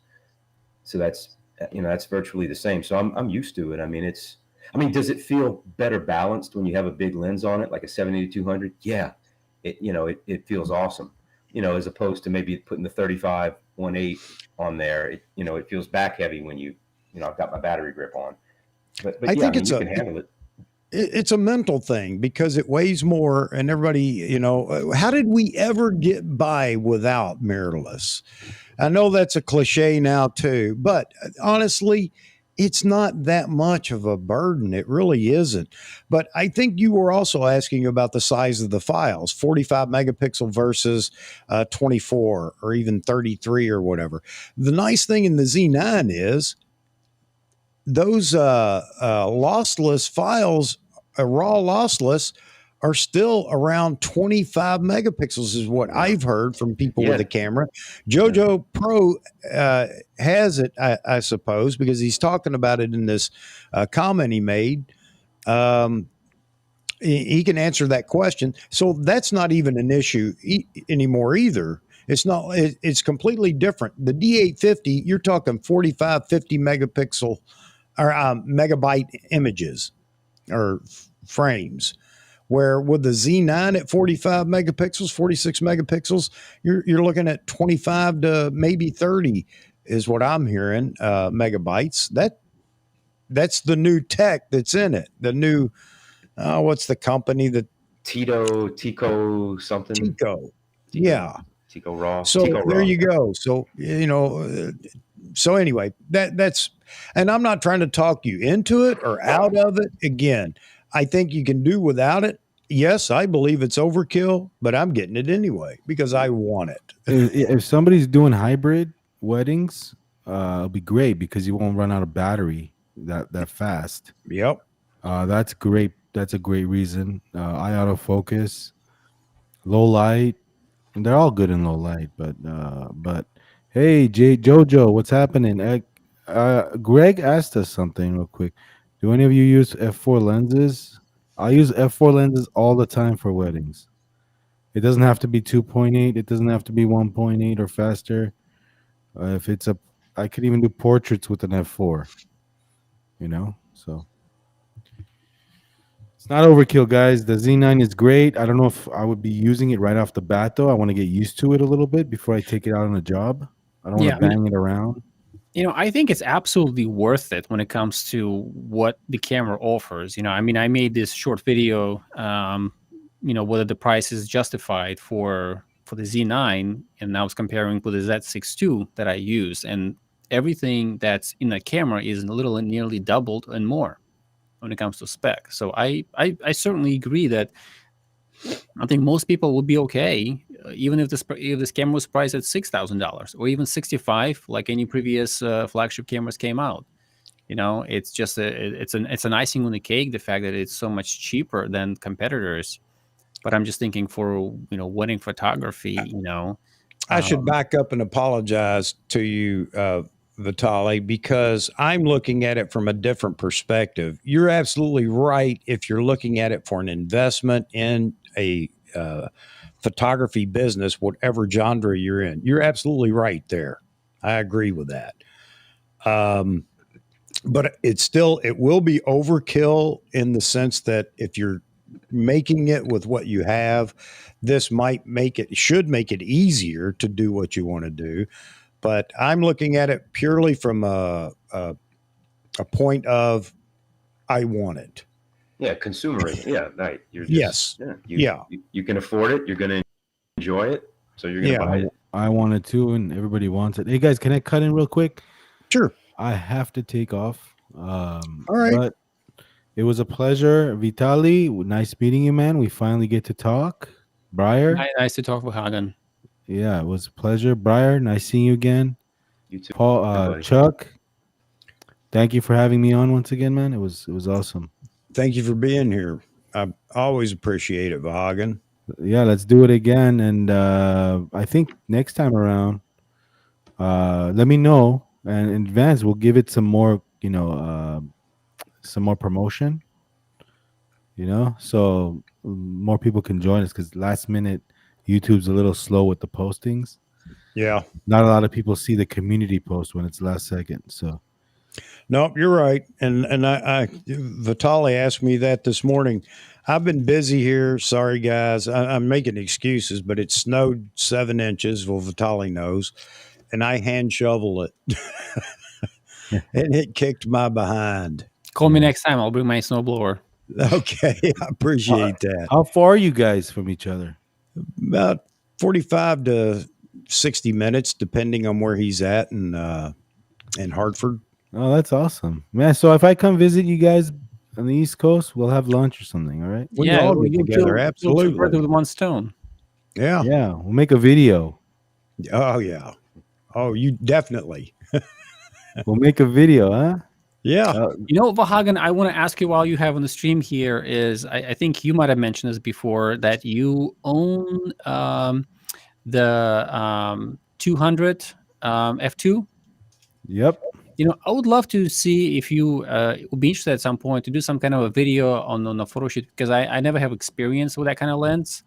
And I know it's a rare lens. It's not easy to come by and purchase it. So, the images that I've seen that people produce are just beautiful. So I'm just wondering how it operates on mirrorless camera. Because I don't think Nikon is going to come out with that kind of lens in the Z mount anytime soon. So I think this lens is here to stay for quite a bit. I'd love to see your work and maybe share some more. Okay. Yeah. Sorry, guys, because I put that I made that video with the birds. That was with the birds. I was just having fun. I wanted to see what a $5,000 lens on a $500 body Z50 would be like, but And it that lens is worked. not. Yeah, that lens is not made for birding. You can use it, but it's not. It's a portrait lens, and it's a sports lens for indoor shots. Beautiful lens. But Vitalij, you got it, man. The next video I make with that 200 f2, I am gonna. There it is. Yeah, he's got one. Oh, Chuck got one too. What is that? You have one, huh? Yeah. It looks like a Very nice. 400. It looks like a monster. No. No, he's got the Wow. hood on there. It's got the hood on the front. Yeah. I'll make a review with portraits so you can see it. Yeah, he's got the version 1. Yep. That's the VR1. Still same optical formula. I have the VR2. They only make 2 versions of this lens, that one and mine. So same lens. It's just mine has nano and a better VR. Yep, it does. And what else? Some other things, but I'm not sure. I think coding too. Fluorine. nano. The fluorine. Yeah. That lens sells for $5K right now. Still, it's hard to Yep. come by. And I bought mine for $3K, man. It's one of those. I paid 35, so you got a better deal than me. Yeah, It's one of those lenses that if you do shoot it, you just fall in love with it. yeah, it's nice. If you do portraits, guys, you're gonna love it. My review is gonna be portraits next time with that lens. I'll compare it. What lens do you want to see compared with? I would Maybe like the 85. 85. Okay. Well, I think 85 1 2, right? I mean, this is kind of be I don't have the 1.2. I have the 85 1.4 1 4. or the 1.8 as Z lens. There is no 1.2. Not yet. Vahagan, we will invite you here to Connecticut, and I will manage the shoot, and then Chuck will be a model. All right. Well, let me know. I'll bring that lens with me. Oh, nobody wants to see that. Actually, he's got the lens right there. I don't need to bring it. Yeah. I got the 85 1.4 G if you want to shoot with that too. Anyway, guys, I'm out. All right, Bogan. Thank care, you, guys. buddy. Nice meeting you. And we'll talk soon. We'll talk soon. Thank you, guys. Thank you, Rock my and roll. brother. Rock and roll.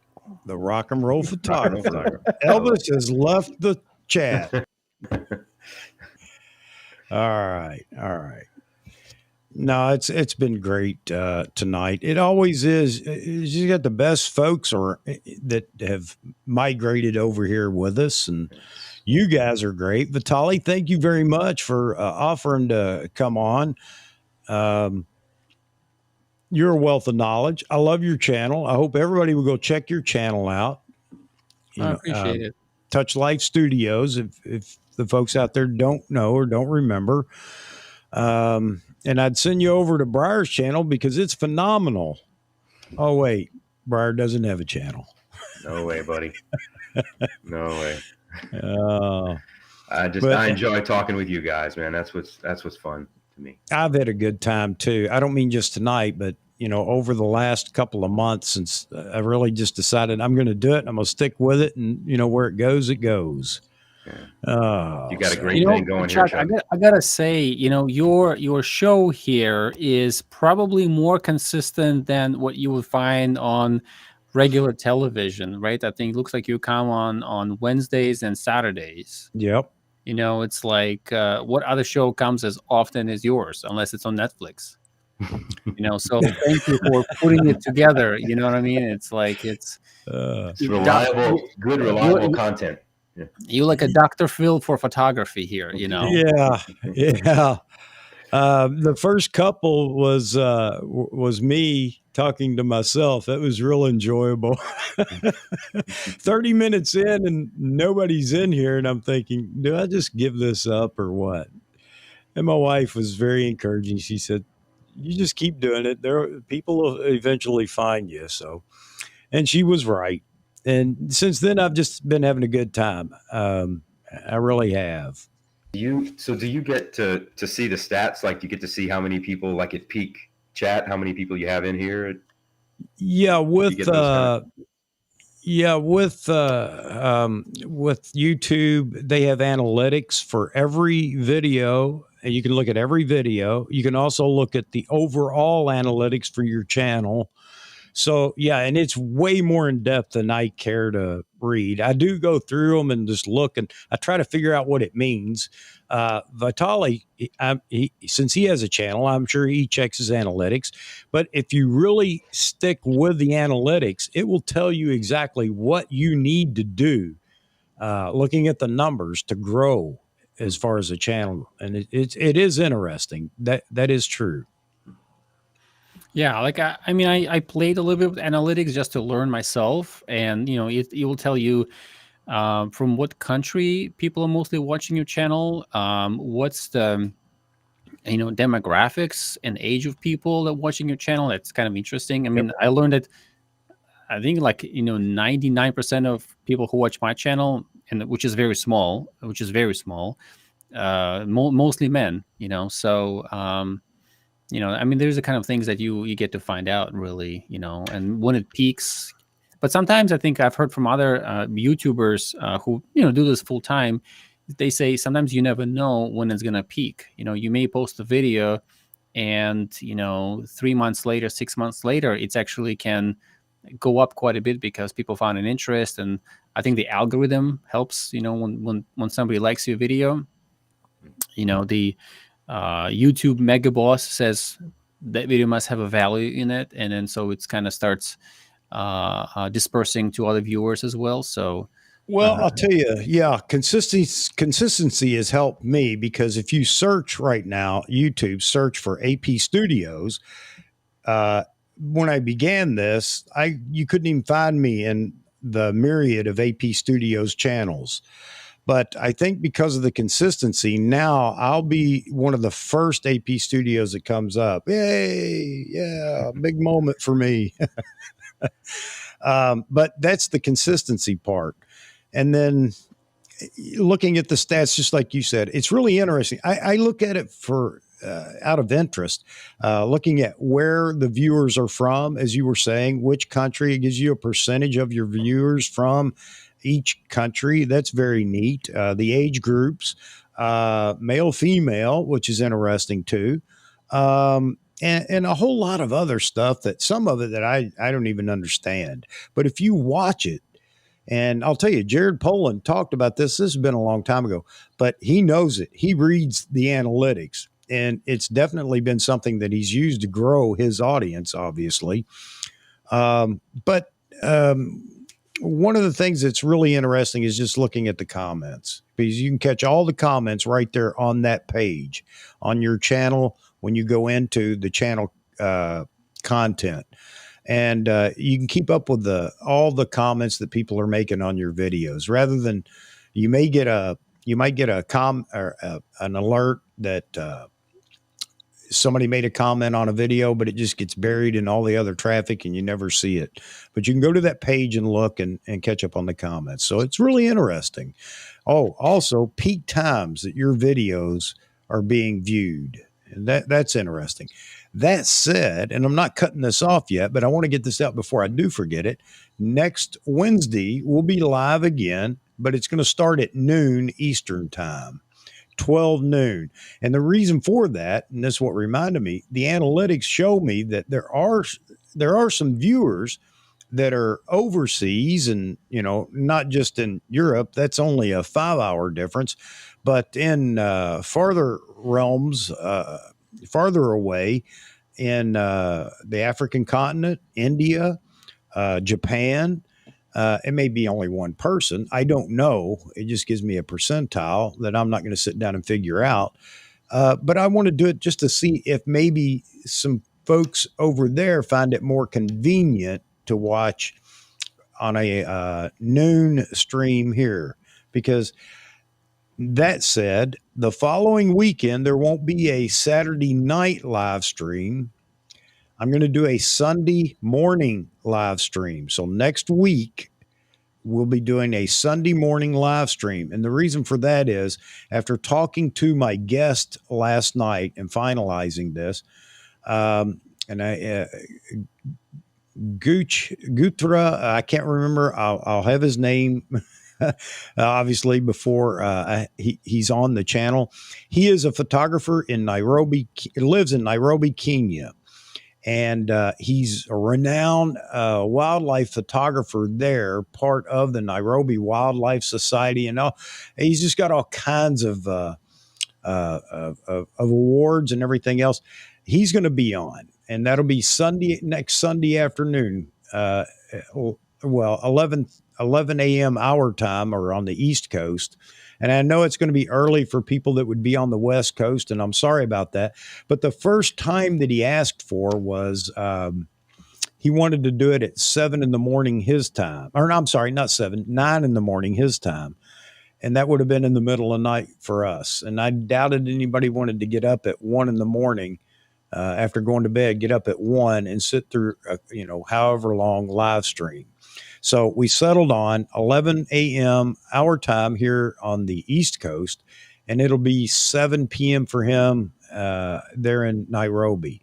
So for those that want to join, if you're into wildlife, and we're talking real wildlife, he's a very creative wildlife photographer. He's not your typical wildlife photographer. His creativity in how he captures his images is really unique for some of the images. And he's a big Nikon shooter, the equivalent of an ambassador, here. So I think that he has the Z9 now. So it will be very interesting to hear his thoughts on it, because here's someone that's not going to,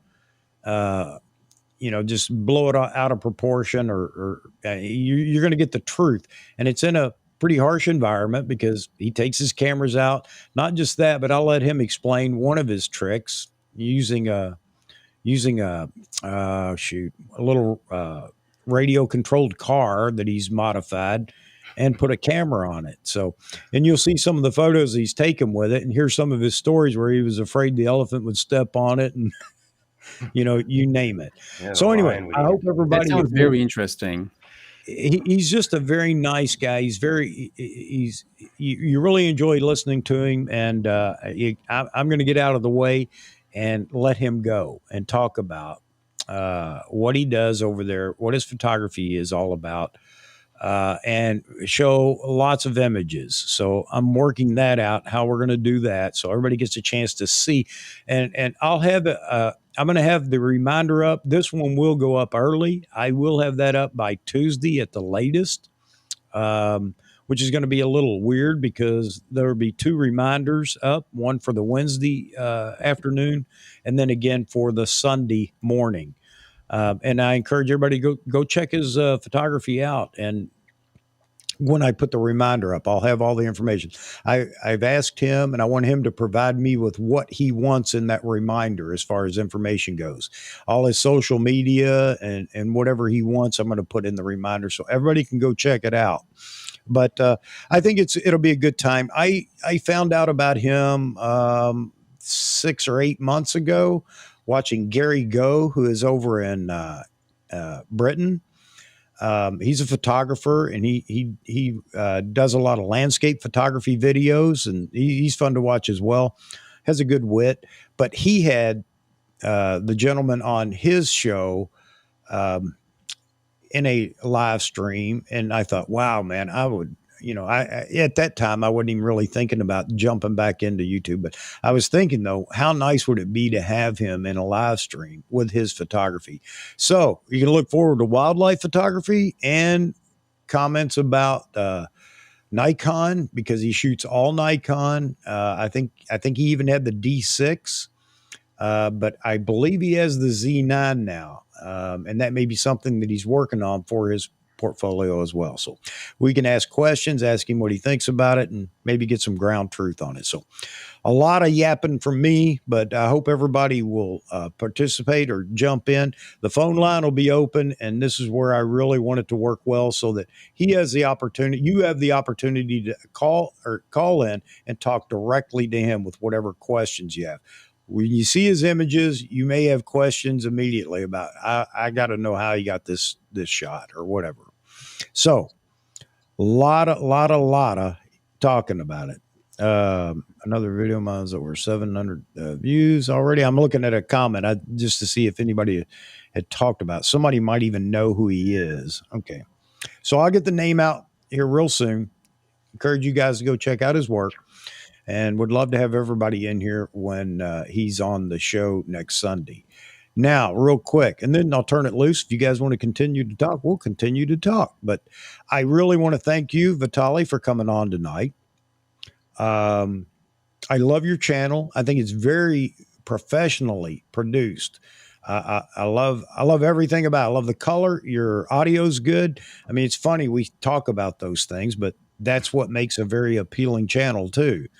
And Briar, you've been on several times. You've helped me out. It's always nice to have a guest in here, even if it's not for a specific topic. It's just good to keep the chat going back and forth, and it generates a lot of comments, questions, and things and topics in the chat. I love all you folks that are in the chat. You always have great comments, great questions. I can't answer many of them. That's why I get these smart people to come on. They can answer them, okay? And I'm going to continue to do Don't look at that. me, man.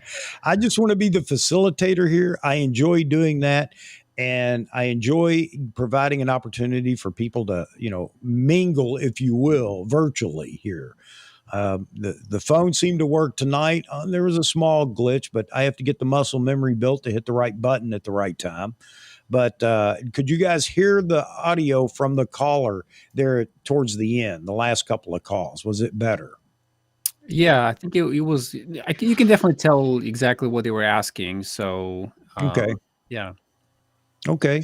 No, Chuck, I just want to say you are just awesome. You are an awesome sauce, and Awesome. with just running this little show. And my encouragement to you is just continue doing it. You don't know what's going to turn into. You might have other awesome people with great experiences to share about photography, and that's a great platform to do something like this. For people to be able to unleash what's on their hearts and express their interest and ask questions. And I wish we could answer more questions what people had in the chat earlier. I apologize if we might have missed something and we got carried away with our own topics and whatnot. So I just want to say very grateful for your efforts of putting it together. Well, I appreciate that. Thank you very much. And I don't take. I'm just way too. This sounds crazy to say, but I'm way too humble because, I don't do anything. It's really easy to just sit up here, turn the cameras on, and make sure you guys are able to jump in and do. I think what you make it. You make it look easy. That's what it is, man. You do a great job, Chuck. You really. Well, I appreciate it. I really do, and I'm humbled all the time. Anytime I get a new subscriber, I'm humbled, and likes and everything else because.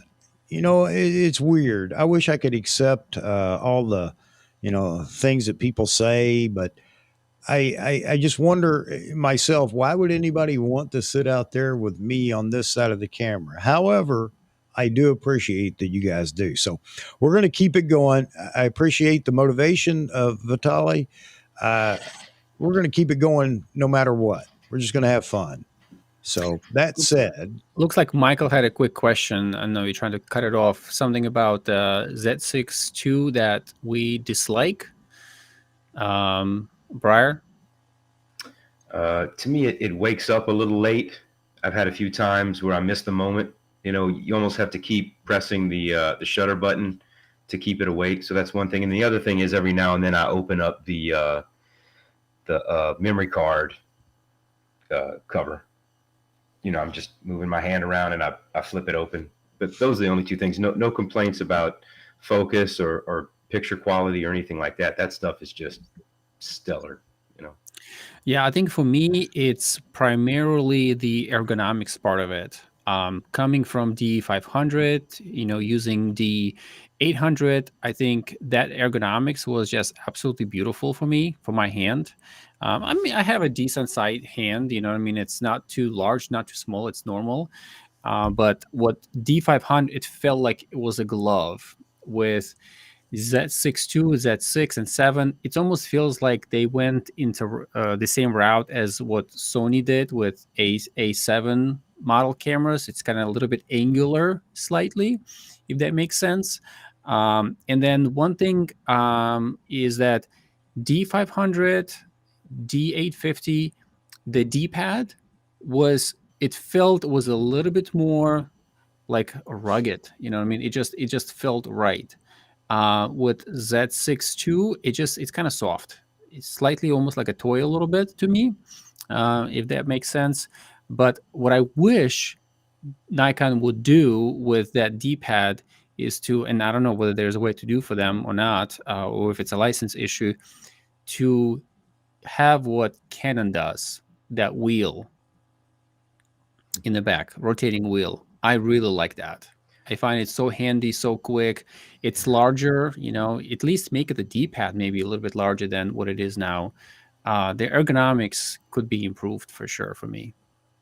I think Hopefully that's one of the things I really enjoyed, though, based on my handling of a Sony. Again, nothing to do with its performance, but just the ergonomics of, and not even the button placement. I mean, it's just the physically holding the camera. It just felt weird. And I was happy with Nikon with the Z6 and Z7 that they at least added some comfort for the photographer. But I agree, it is smaller, and especially if you've shot DSLRs for a long time and flagships, man, it was hard to accept it at first. But I you know, love the D750 grip was just to me the best.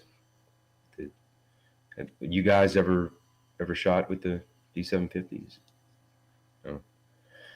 It's a really, it was like the first that had a really deep deep grip, for your fingers. So you could really wrap your hand around it. That's been my favorite. Yeah, and the Z6 and the Z6 II aren't quite as good with the grip. Although the ergonomics are better than Sony's. I mean, I still prefer Nikon over Sony overall.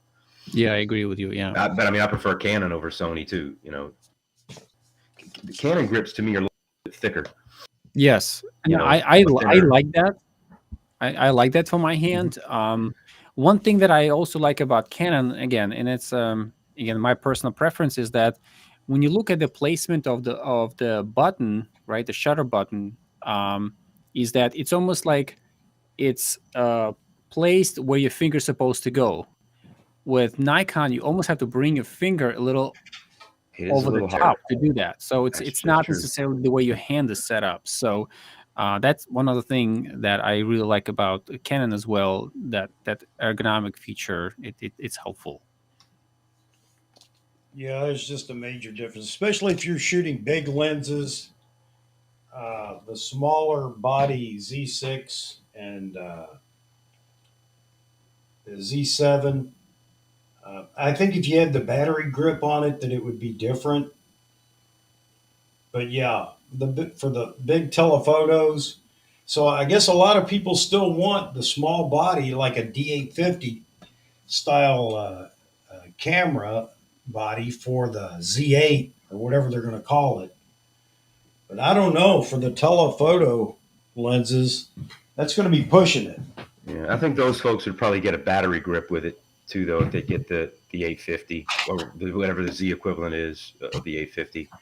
I think a lot of those folks would, especially like the wildlife photographers, you know, you want You to be would able to flip it. I would say I would have to, only because of the comfort and the feel. It's just, and the balance too.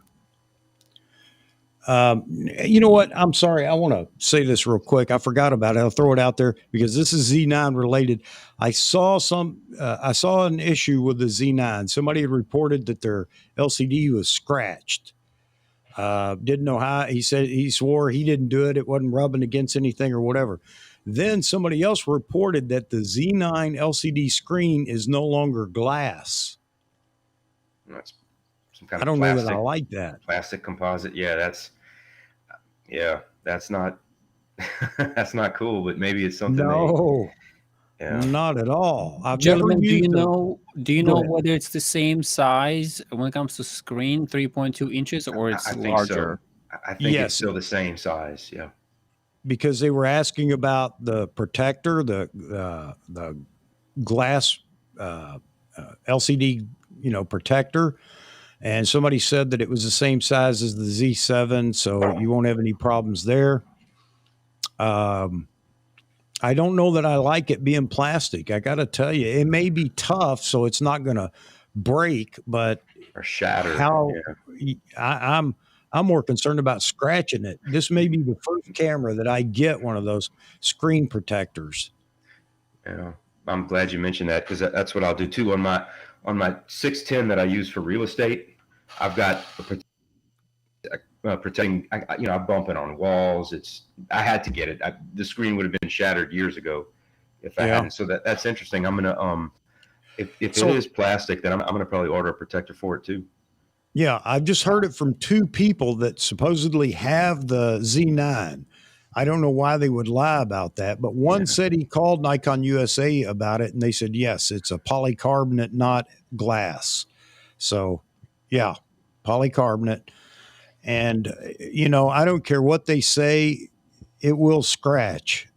I have polycarbonate lenses in my glasses, and well, let's just say, it's like a 5-year owned them playing in a sandbox. Mine are, they do scratch. So I don't know. We'll see. But we may be seeing some things that give us a peek into how that price was brought down. Now, it may not interfere with the performance of the camera or anything else. I just don't like the fact that if the LCD is plastic or polycarbonate, and I'm pretty rough on my cameras because I carry two with me when I'm out doing things on a Black Rapid dual strap, and they bounce around on me. I protect them from obstacles, but anyway, we'll see. I don't like it if that's the case, but we shall see. I wonder, maybe there was partially the reason why Canon with R5 and R6, they designed theirs that you can flip and close it. Obviously it's also for the vlogging, if you will, that you can flip all the way, but you can also close it whenever you carry with you. It could be that you had the D5000, right? I did have a D5000, yeah, and that one had a fully articulated Yep. screen. I had a And- D5000. And at that time, I was like, I thought this is how it is everywhere. So speaking of talking about that specific item, it's not that Nikon doesn't know how to do it. They've done it. Yes, they have, and But I had to with remind people of that. With every professional camera or semi-professional, it's always been just only two-way flip.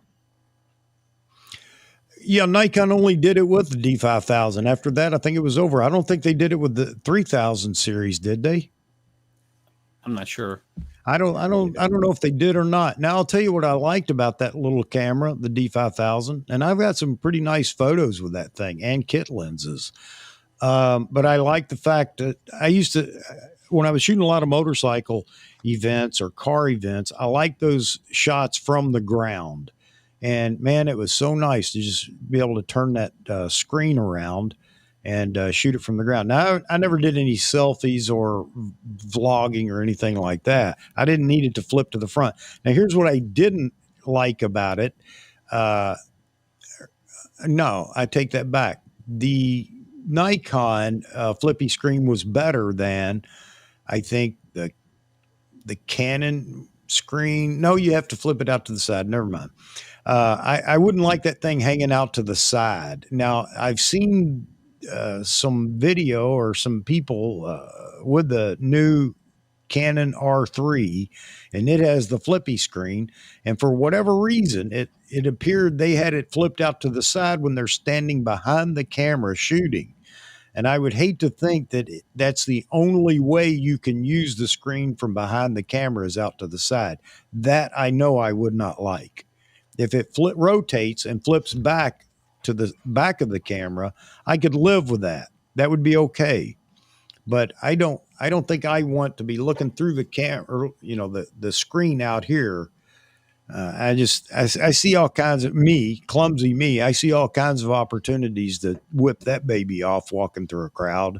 Yeah, I would say as photographer primarily, it is much more useful, again, in my experience, to have one-way articulated screen where you don't have to flip it all the way out and then turn it just to see if you want to use your screen to shoot. Right. And, using R5, I always find it's kind of cumbersome having to do that all the time. With Z6, you just flip up and close it. It just, when the fast pace, like for example, if I'm at a wedding and I'm going with that, I'd rather do that than having to flip all the way out. But again, a lot of people are just using the electronic viewfinder now, right? But many people are becoming just to, shoot like phones, just looking at the back of a screen and shoot that way too. So a lot of people complain they wanted, I don't know who they are, but a lot of people talked about wanting the flippy screen on the Z9, and some of the influencers even gave it a hard time, saying, "I wish the screen." I think DP Review, what's his name? I wish the screen was fully articulating. Come on, guys! I'm not blogging or vlogging or whatever you want to call it with a flagship. Not that you can't, but why? That's a pretty expensive vlogging camera. Well, Peter McKinnon has been doing it for when he started his channel with the DX1 for a number of years, right? Yep. I know. And that got thrown in my face. He did it. Okay. But how many people want to do that? Yeah. No, I hear you. I don't think it's a big deal to have that, not have that on the flagship. And if Nikon bows to the pressure and decides to put it on the Z8 or whatever they're going to call it, so be it. It'll be there. And nothing I can do about that. And then people will find out, well, I only use that flip out thing once in the blue moon. Well, thanks for asking for it, though.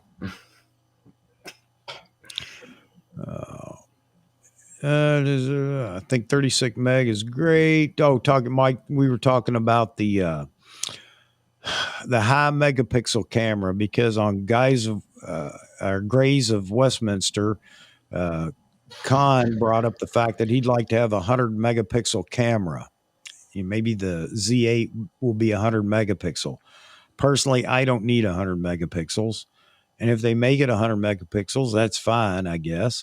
But I understand why some people are asking for it. Well, not everybody will.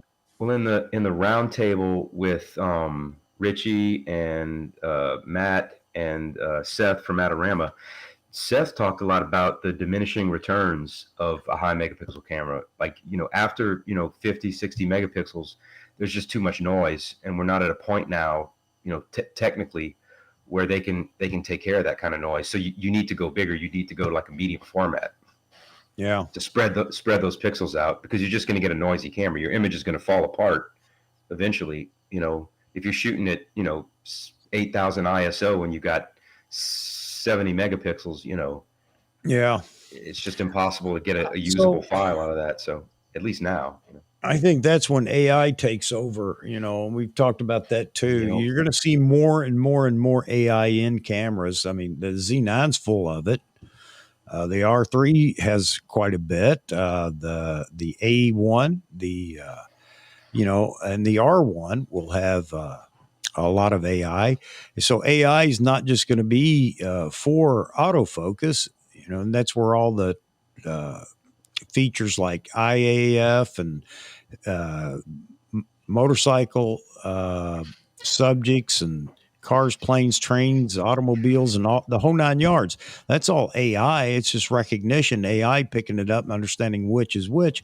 But, the next move is going to be for noise too. And when they master that monster, watch out, because then you're going to have cameras that are going to have phenomenal ISO ranges, and AI is going to be in body and be able to deal with the noise. And the reason I brought that up is Topaz Noise. Again, somebody, Lee Rothman said, try it. I did.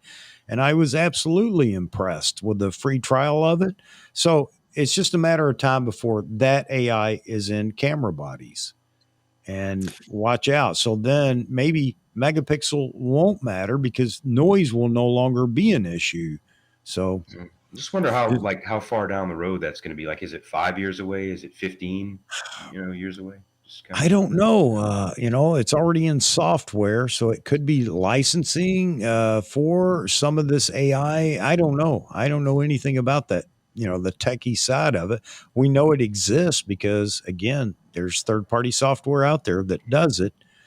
I don't know when a company's going to actually put that. I don't know how much processing power it takes either. That may be a limiting factor at the moment. But the processors in these cameras are growing exponentially in power. So, who knows what that brings about in the future as well. Yeah, they could always put two X-Speed 7s in the Z9 Mark II. You never know. Yeah, I mean, they seem to have cracked the nut on the full body camera dissipating heat, and that's a great thing. I mean, that was another limiting factor. That's what, hurt Canon so bad in the R5 is working out the problems of dissipating heat. And two things that Nikon did is build a bigger body. Obviously, you got more room to dissipate heat. And the other was the new Tico whatever. That has a lot to do with not generating heat. So if you've got one process that isn't generating a lot of heat, and then you have a bulky body that has lots of parts and room to dissipate heat, Nikon knocked it out of the park there. That's one piece of their tech they definitely got right. And that is over and above where Canon and Sony are right now. It doesn't mean they're not going to have it soon. Although it will surprise me if Sony ever comes out with a body that large. But anyway.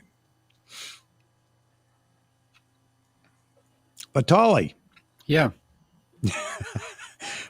Didn't mean to push you aside there. No.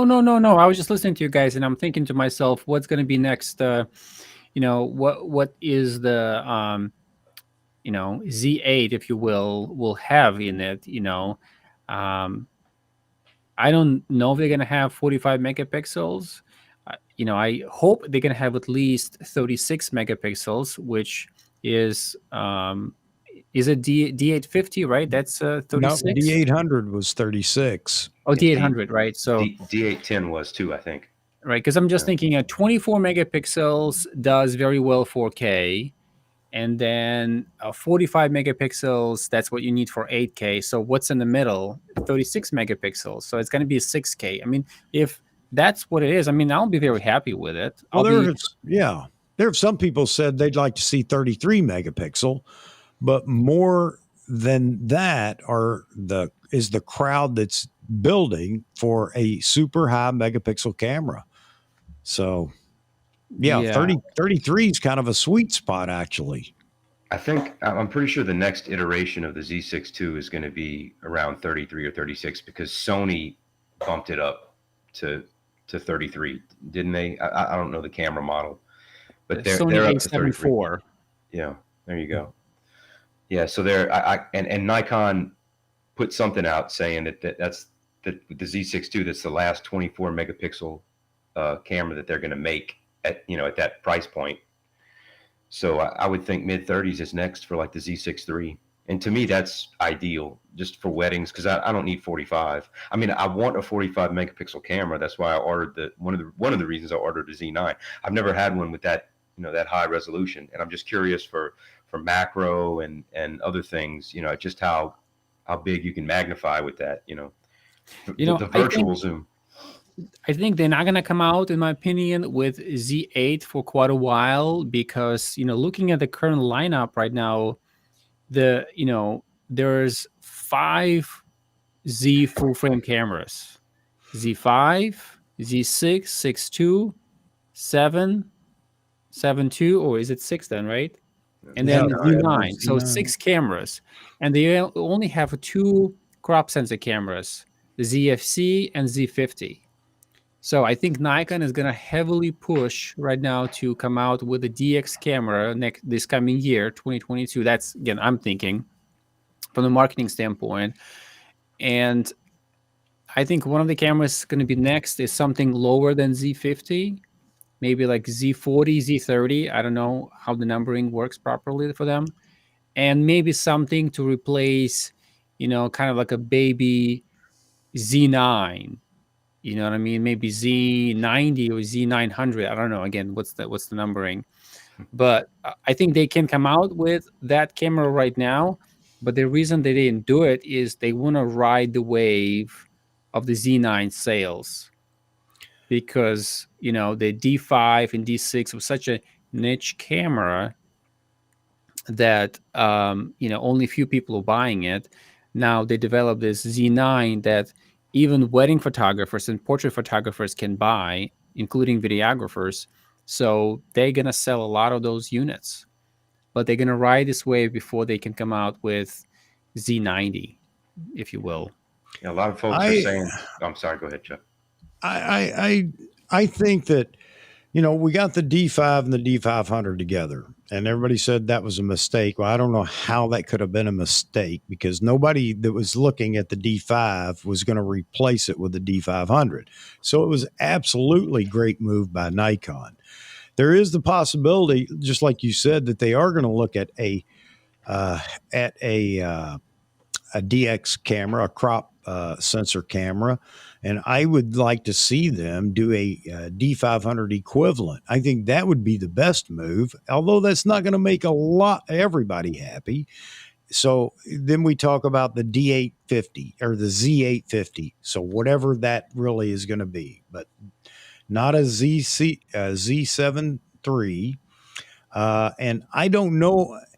Going with a baby Z9, as you were saying, this would be a little bit different for Nikon to go that route. I'm not saying they won't, but I think the baby Z9 will be the D850 equivalent in the Z body, and then we'll go to a prosumer DX body, and then there most likely will be a Z30-ish or something camera.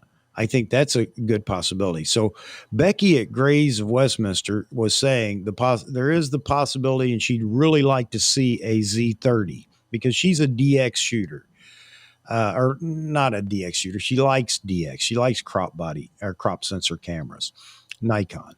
Con wants the super high megapixel Z8 type camera. So is that going to be a baby Z9? Because if not, if we're going to do a baby Z9, which means it's lower megapixel, then we're adding another body that isn't typical to Nikon. But if you do a prosumer DX body with the same, or mirroring the specs of the Z9, maybe that's the baby Z9. Yes, it would be a crop sensor, but talk to the people. You had a D500, Vitalij. I have one. And that is a fantastic camera. Even still now, it's still a great camera. Birders would love it. Again, they love the D500, but the D500 was a very flexible camera for everything. It was just a low megapixel camera, identical to its, father figure, the D5.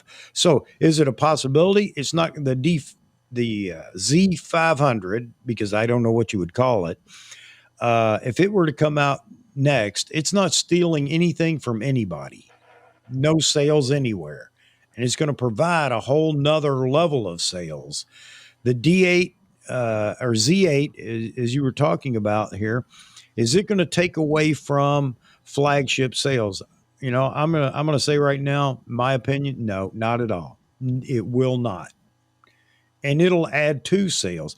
Believe it or not, they've about milked all the sales they're going to get out of the Z9. There are going to be a few that follow on in the next few months, but the fervor over the Z9, it's already reached its max sales potential almost. That's, just my opinion. Look at all the pre-orders and everything else. Now, the truth will be in what happens over the next few months and how fast it winds up sitting on a shelf. I say that they need a Z8 immediately because they've got this great start to get back to their market share and the position they once held with the Z9. The autofocus is there now. And to be honest, that's the only thing they really had to do is get the autofocus on par with the competitors. Yeah. They've done that pretty much with the Z9. Now we'll get it in our hands and we'll get to test it and see if it's true or not. It's hard to believe all the people that are doing their own backyard reviews. So we'll have to see it for ourselves. If you have played with some of these other cameras, Vitalij, you've actually had a chance to shoot with the R5. You'll be one of those people that gets to see, okay, how does it compare autofocus with the R5? Once the autofocus is straightened out, they put that immediately into a D or Z8 body with all the video specs and everything else, with some limitations because the body's smaller and it may not dissipate heat as well, blah, blah, blah, and make it the baby Z9. That's what everybody's waiting for. More So people are waiting you- on that camera than any other camera Nikon's even dreamed of. Go ahead. Yeah. So, humor me for 1 second, right? I was trying to do my analysis, my sort of engineering brain starting to think, what do the numbers really tell, right? And I'm looking from the marketing standpoint. And remember how, D5 was released with D500 at the same time? All right. D5 was released at 6,500. Right. And D500 was released at 2,000. Right. Right. So the D500 specs kind of mirrored what was in D5. It was at the sensor, the processor, right? So, and this is Vitalij thinking, okay, with bunch of errors. But I did this analysis. I don't know if you guys can see it on the screen right now, if it's being reflective or not. There we So, go. so basically, what I'm showing here is that D500 was at 2,000 released and D5 was at 6,500. Let's say we assume that D5, because such a niche camera, they were only making 10,000 units, just an assumption. And D500, they were making 30,000 units. Once you multiply all of this, between those two models, Nikon would made 125 million selling. Now, if they lower the price of Z9, which they did for 5,500, and sell the same and focus on that one model and selling 40,000 units, combining instead of splitting it between two models at 5,500, that would make $220 million, which is doubling of what they would have made with two models in the past. So that's why my analysis, my thinking is telling me they're going to ride the Z9 wave as long as they need to make as much cash as possible so that they can come out with either with a Z8 later on or some sort of a Z90, which it will be, DX DX model. So just me thinking, could be absolutely wrong, but that's where my head is going. So that's quick cash, but like everybody said, and they're absolutely right, they don't make money selling camera bodies. They make money selling lenses. That's true. a DX body and a full frame body. Full frame being the Z9, DX being the D500 equivalent. Now you have a whole lot more glass that you're going to be they're going to be selling. The D5, the prosumer DX body will sell on the same average, I'm thinking, as the flagship model, because not everybody wants DX, but there are people that would like to have it. And just as Paul Connor said, D500 is great for wildlife. Yes, because you get that 1.5 crop factor. Let me get back to our, sorry. So you get that 1.5 crop factor. Look at all the lenses you get. You sell DX lenses and you sell full frame lenses for that one camera body. And over a period of time, the lenses will earn more than the camera bodies themselves. The when you say milking the Z9 for everything it's worth, oh, I agree. I think they want to do that, but they have to be smart as well, because they need now, and that's part of what the flagship is doing for them. They need now to get their market share back. They're not going to get it all back anytime soon, but the way back, and to again, now let's go into the next generation shooters. To build confidence in that next generation, to get them to look at Nikon, Nikon has to offer something that they can see into the future. And promises and us talking around the table and things like that are not bringing anybody into the Nikon camp. To get that generation, and they have to look at all this. I mean, they've got to look at it long haul rather than just short haul. And I know you'll agree with that. So they're looking into the future, and where do they go next? What supports growth for Nikon over the next 10 years? Vice, what can we do right now for a great pat on the back and some extra dollars in the bank and whatever. For every month they exclude that next generation, it gives them the opportunity to invest in another brand. And once the brands are equal, and they will be, then what is the incentive to jump ship? Yeah, then you just start buying the lenses of that brand. Right? That's right. And once you're invested in that brand, it's all those people that Nikon has let slip away because they were a little slower on the mirrorless side. All the people that slipped away aren't going to have any reason. The Nikon Z9 is enough to maybe tempt a few of them back to try it, but it's not bringing new shooters into the Nikon brand. New shooters are getting told what they should buy, and that's Sony and Canon. More Sony than Canon. I wish I could find some way to, I have no idea how to find those numbers. I would love to find those numbers just to see, because I'm basing this on my conversations with the guys that are coming into photography and videography now.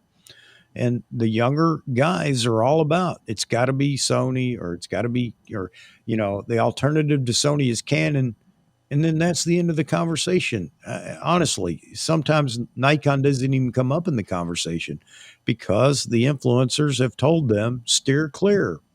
So Nikon has to find a way to, one, shut the influencers down and show those younger shooters that are coming in, the new shooters, that Nikon's, yes, they're back for the long haul. Here's what Nikon is offering. It's not just one flagship camera, but it's a line of cameras that do everything that the Sony and the Canon cameras do. And they're in a position to do that now. So that's my reasoning. I'm not saying I'm right, Vitalij, but I think that's where they need to be. I think Nikon hasn't done it with marketing, but I think they have. Well, I don't know. It's hard to say this, but yeah, they've missed the mark with marketing. But I think with their price points, they've actually done a great job. So, you would assume that Nikon is still at least popular enough that if, you look at the Z6 II, it's $2,000, right? Well, if you want the, what is it? Is the R6 is 2,500? Or am I right? It's somewhere around there, right? Somewhere around there, yeah. Yeah. So I mean, that's $600. You could get another lens for that, a nice 50 mil or something. and so I think it's just, and I know we've talked about this before, but they need to market it better. They need to find young photographers, the few young photographers that are using Nikon that are out there. And man, I think one of the best places to go is Twitter. I know I've told you this privately, Chuck, but I have never seen as amazing amateur photography as I have on Twitter. It's a huge community. They help each other out, and they're taking some of the most mind-blowing pictures I've ever seen. It's mostly landscape and nature stuff. Not a lot of studio stuff for what I've seen, but and it's just these 20 and 30 somethings who are traveling the world. I don't know how. I wish I could do it, but they're taking these amazing pictures, and it's a great little community. So I wish someone could tap into that and find out which one of them maybe shoot Nikon, and ask those guys to be, and ladies to be ambassadors. That's where they need to. Twitter's a place to find it. I've never seen Instagram. Yeah, a lot of great photography. Facebook, it's an older generation. But Twitter right now to me is where it's at from what I've seen. That's where they should go to look for the new Nikon ambassadors. I think Paul Connor said pretty on point. I think that the price of Z9 is under what we would typically expect, because they're trying to fight for that space under the sky right now. And if you look back at what is YouTube and its influencing platform, and it's a video platform, and Canon and Sony have been into the video arena for a long time, with cinema cameras, with everything else. So they have been able to add that element to the new cameras. And because YouTube is a video platform, that's what everybody started to use primarily in the beginning, so Nikon wasn't kind of there in the game with those video cameras in the past, even though they were one of the first ones, from what I remember, to put some of the video features in a DSLR. I know that. I know the history. I recognize that. But Nikon, Canon, and Sony been able to do this better autofocus. If somebody wants to share the experience of videotaping something, they're gonna pick Sony and Canon because of that dual pixel AF and whatever Sony has now, right? So Nikon is fighting very hard, and I hope they will do well, and I am rooting for them, because I am a big fan of the cameras myself and imaging, so. Yeah, Nikon, YouTube is a video platform. You're absolutely right. But it promotes stills cameras and everything else, always has, because before video was big in DSLRs, you still had, this is in the earlier days of photography on YouTube, but you still had folks that were talking about and doing videos on all the DSLRs, and it was 90% stills imaging.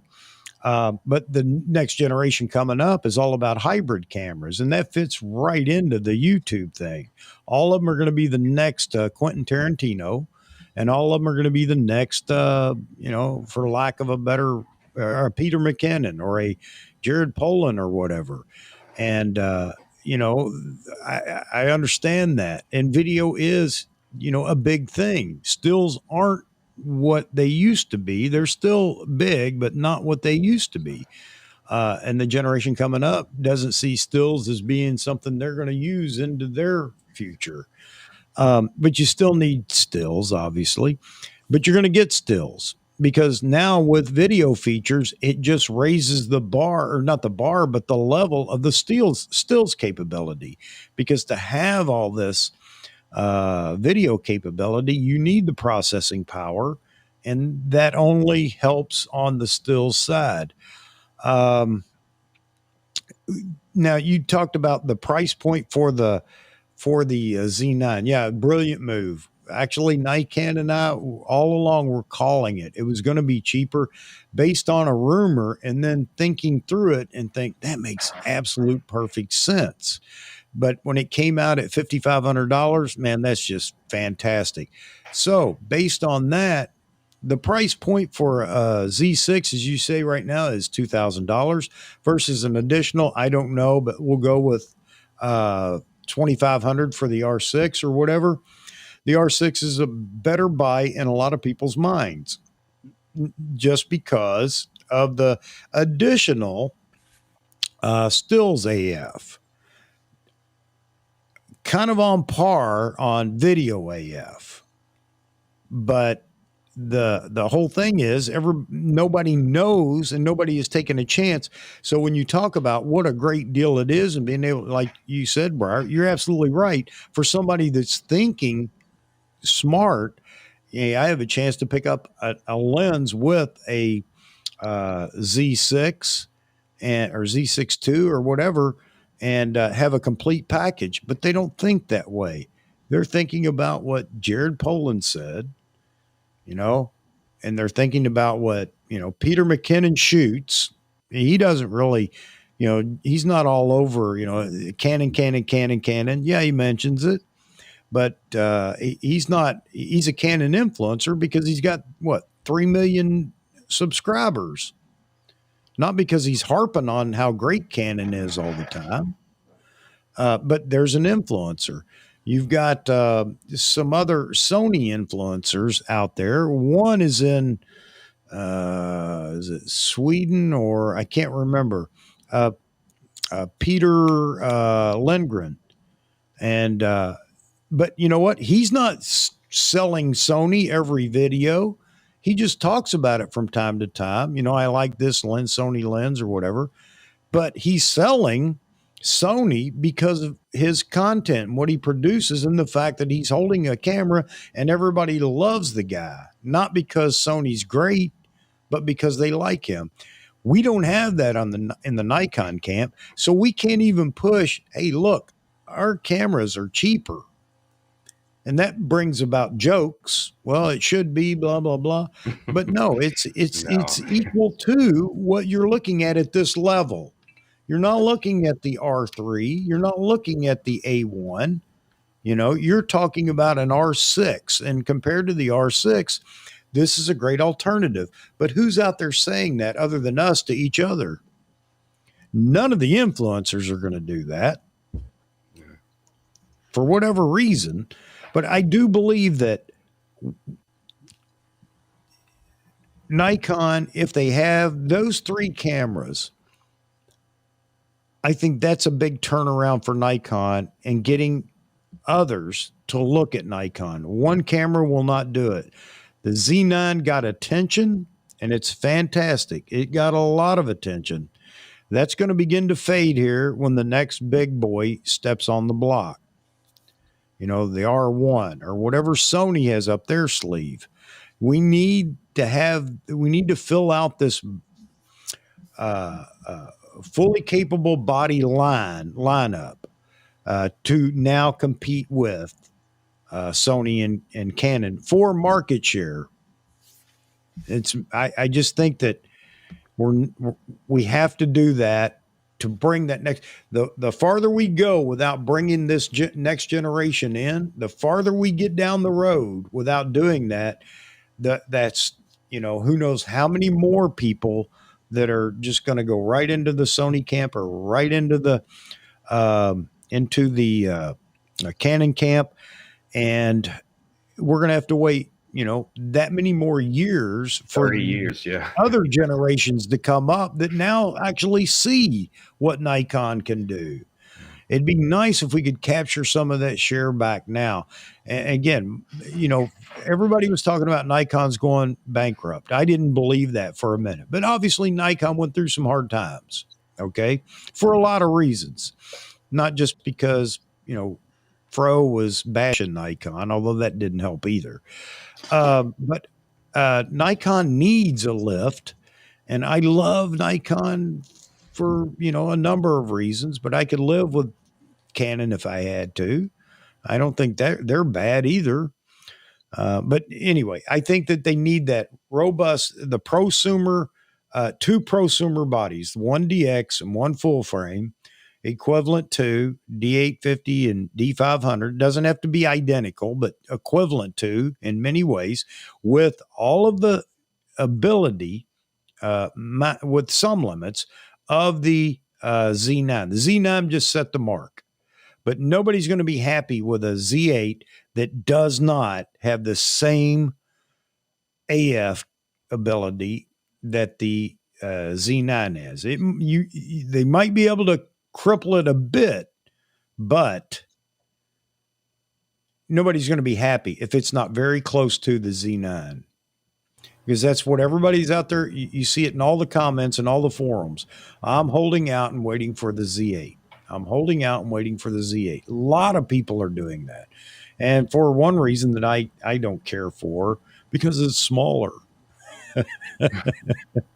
But whatever, that's part of the reason some of them are waiting. They've gotten used to these little mirrorless bodies, and that's that now. I think So as long as Nikon keeps that XP 7 processor and uses it in everything else that they make now, 6.2, 6.3, 7.3, and if there's a D850, as long as they put that processor in there for the autofocusing, and the autofocusing is on par with the Z9, I think they're going to be fine. I just think it might take another few years, and if they can manage to keep these price points down, it's just going to take a little bit of time. But I understand that it's not just about performance; it's about marketing too. They need to get the word out as well. No, I think you're right. If the performance continues and holds up, the price point then becomes a real big selling point. If Nikon can stay consistently a little below the competitors, then that really becomes a selling point for the brand. Is same capability, $500 cheaper or whatever it happens to be. Yeah, I agree. They can manage that. They'll be okay. Yeah. But we'll see what they're gonna what they're gonna come out with this year. We didn't know they were gonna come out with the 800 PF. We didn't know the 400-28 with the TC was going to happen like overnight, which it did. We knew that it was in development, but what's that usually mean with Nikon? Okay, see you 5 months down the road, 6 months. We didn't know that Nikon is gonna throw out 28 to 75. Yeah, 2.8, right? Yeah, that was a surprise. Yeah, Nobody saw that coming. So anything's possible. Yeah. We could see an announcement or a development announcement on a new body, anytime. So I don't know how Becky and Con could say, no, I don't see it this year. I think Nikon's done everything different this year, 2021. Anything's possible now in 2022. I don't know how you guys feel. As long as the chip shortage doesn't affect it, yeah. I think, and it doesn't affect the engineering. They can anything. But can they? No, you're right. You're right. Does it hurt? Should it hurt a development announcement? I don't know. I don't think so. I think people would rather hear, and then we're back to communication from Nikon. I think they'd rather hear that something's in development and hear from Nikon, but don't expect it. Not in my words and hillbilly words, but don't expect it in the next 6 months. Or in other words, hey, it's in development, and give us something, a mark on the wall out there to at least look forward to when it might be announced. Nothing firm, but Chuck, I have a good news for you. Yes, sir. Brian, I have a good news for you.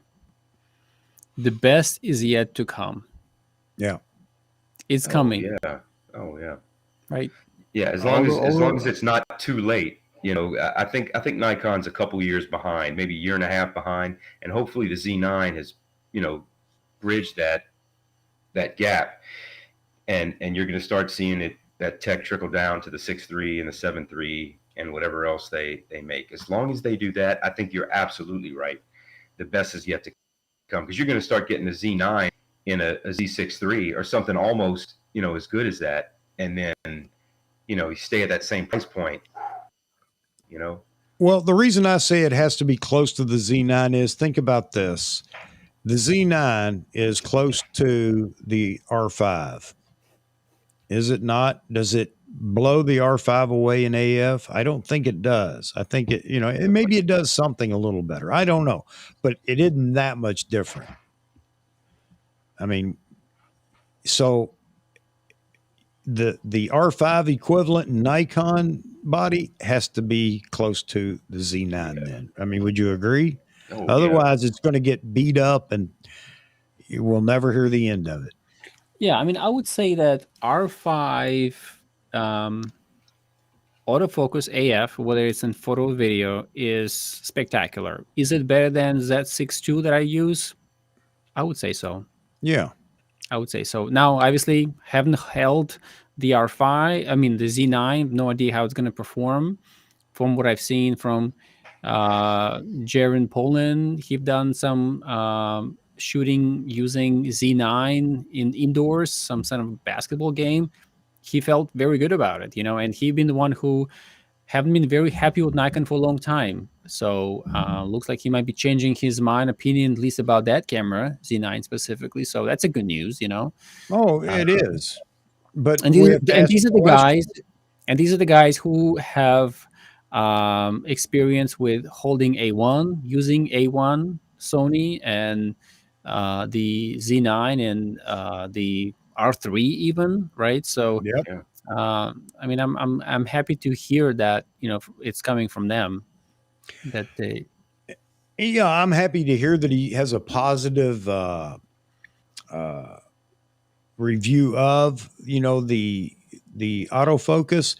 But unless he says and comes out and says, "Oh yeah, this is much better than," because the R3 is better than the R5. No ifs, ands, or buts about it. Based on some of the ambassadors that had it early and already have a copy. Although the R3 is very slow coming out too, but it is much better. And then the R5. So if he's comparing it across the board to just Canon and Sony, and he's saying, yeah, I'm impressed, and it's doing what Nikon should have been doing.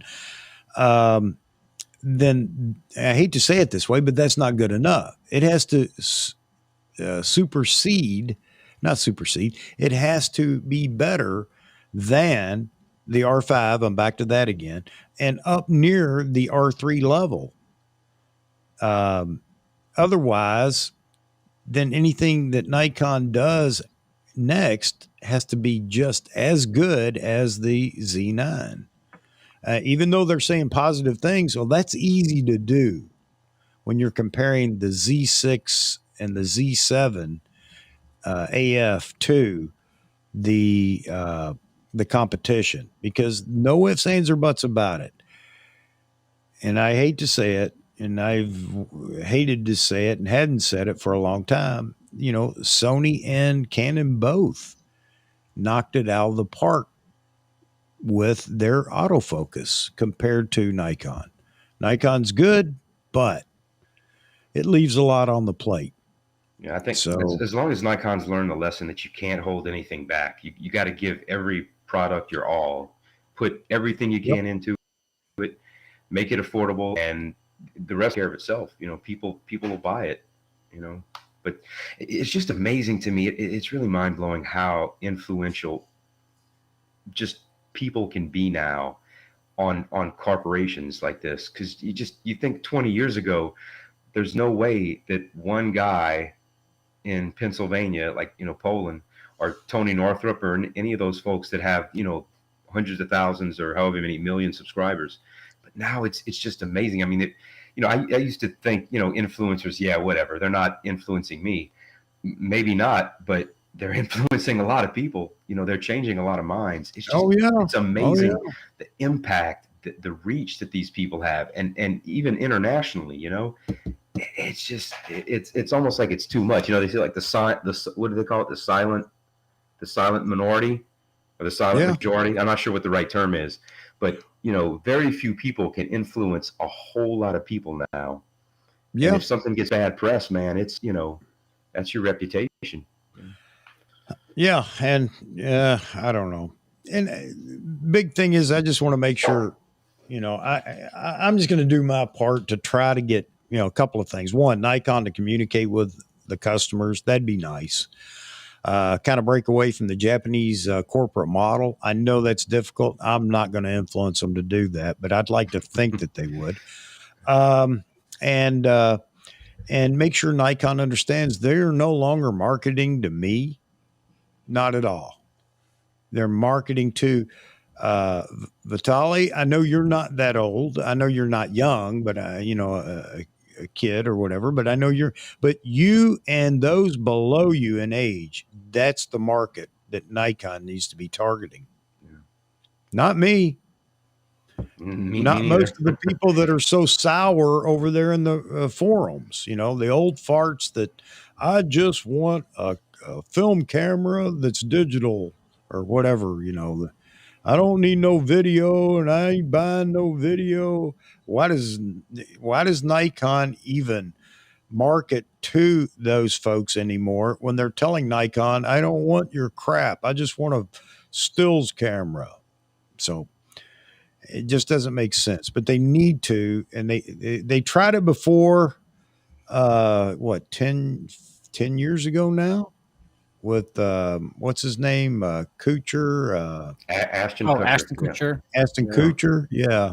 It didn't work out. They just didn't do it right. I'm telling you, they need to go get the Geico, the company that writes the Geico Commercials, right? Yes, they would get it right, but no, they need to market to that that generation, that demographic, not us.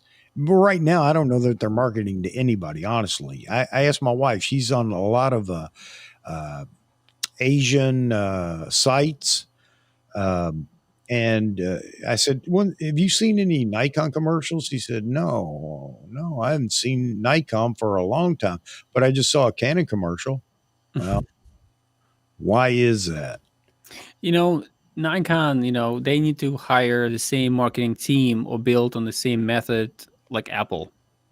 You know Yeah, what I mean? yeah. 6 months, you know what I mean? Nikon is going to be kicking and screaming and winning. They just, marketing is a lot. You know what I mean? Unfortunately, this is kind of the place we live in. This is how the world gets around. So, It's always been the case, though. You gotta spend money to make money. The old saying is, and part of that is in marketing. Marketing is what that's how you. Very few companies anymore are just word of mouth companies that knock it out of the park. Very few. Yeah, I mean, even Coca-Cola advertises. And Yeah, who hasn't heard of Coke? yeah. And do they need to? I don't know. I mean, people Yeah, are still buying Cokes left and right, Yeah. but they continue to market. So obviously, it's doing something for them. But yeah, just Nikon just hasn't done a real good job. I think they felt like they had such a superior product, and at one time they did. That they no longer needed to market, I guess, or they ran into financial issues that we don't know about that are beyond what we know. And well, they are a smaller company compared to Sony yeah, and Canon because, I mean, Canon does printers. They do, I think, some other stuff. Sony, obviously, people call them, what is that? The not the consumer electronics, yeah, electronics company. Well, whatever you call them, they did. They did what Nikon didn't do. And they have so much other sales, from televisions to Sony PlayStations to screens. They can take all that cash from other pockets yeah. and reinvest into the camera technology, and so it's a Nikon is an imaging company, right? They've been making what is that glass, and they've been making things for medical hospitals and whatnot, but those things don't get typically advertised. Yeah, it's not sexy either. Yeah, I mean So it's like, So yeah, Nikon's into robotics, and they're a big player in medical equipment. optics. Yeah, Yeah. yeah, you're right. How much money does Sony Imaging Division, imaging meaning cameras, not other? How much money do they get from the parent corporation. I don't know. I think that, like any other, they're supposed to stand on their own 2 feet. Um, Canon, yeah, Canon has a few other things that their hands are in that are Canon name brand. Yeah, Nikon is a much smaller company. It's exactly what we're talking about, Paul. You're right. Yeah, and lithography. Yeah. It kind of makes you wonder if Canon and Sony could do as much as Nikon does if they were on Nikon's budget. They might I don't not. know. I don't know. Nikon glass has been, some of the best glass for forever. There are other companies that are great glass makers too, but Nikon's right up there with the best of the glass makers. You don't hear people complaining about Nikon glass. They'll bash the cameras, but the lenses are, yeah. So. Yeah, I think Nikon's image quality, nobody leaves Nikon because of that. Nobody leaves Nikon because of their glass. No, you're right. You're right. So the only thing that people can pick on Nikon is not even stills AF. It's more of a video AF from what I've seen. Yeah, tracking AF. Yeah, the tracking AF. Yeah, autofocus tracking. Yeah. Yep, AF tracking. Well, gentlemen, I think for me is probably time for me to shut off the lights here. So, yeah, me too. Speaking of influencers, Chuck, you've been big influencer on me with your channel. So much appreciated. So, you get a donut from me here. Vitalij, as soon as I checked out your page, I love the fact that you had some of the family in there too. You have a beautiful family. I love hearing your stories about your son and even about your wife. What a wonderful woman she is to bring your camera to you, when you needed it. I knew you were a great person, and that means a lot. Not just that, but I know you're a very smart guy. You have great questions, and I like that you challenge some of the statements and things like that with a great challenge and great question. So I look forward to you being on here more often than not, or as often as you want. And again, I encourage everybody to go watch your videos. I think they're very well put together. It's very professional, unlike me. Where does he get that I just from? get on there and wing it. But you're just a pleasure to watch. I can't say that about all your background out there with all those lights. It looks like you're working in some kind of channel 3, or I don't know, space shuttle somewhere. So Chuck's got a bat cave. To it's like a bat people. Cave. Yeah, they don't mean anything. It's just to impress people. We're impressed. No, that's actually the control for the ATEM Mini Pro. Wow, that's one of the things that I would like to maybe get into at some point, but with time. Yeah. So, well, guys, I'm gonna bounce. I appreciate your time. Great discussions. Hope we can connect again at some point. And so appreciate again for the opportunity to spend time with you, gentlemen. Well, you're most Likewise. welcome, and I thank you as well. Yeah, thanks a lot, guys. Y'all are awesome. So fun 4 hours and minutes. Man, amazing. A marathon. Is this the longest one you've had, or you've had longer than that? No, this is the longest one by far. I think we've hit 3 hours, but we just smashed that record. Wow. Yeah. All right. Well, good night, everybody. Guys. Thank you. Thanks again. Good night, all the folks in the chat, you guys that dropped in, thank you very much. Good night, Greg. Good night, Paul, Mike. Good night, Charles. all you guys. Y'all appreciate awesome. it. Thank you guys for all your comments and questions. Thanks for doing what you do, folks. Chuck. We appreciate you, man. Thanks. I appreciate you guys.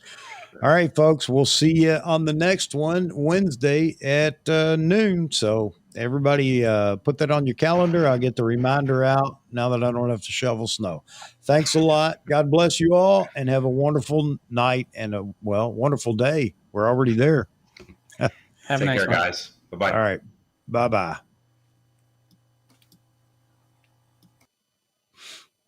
All right.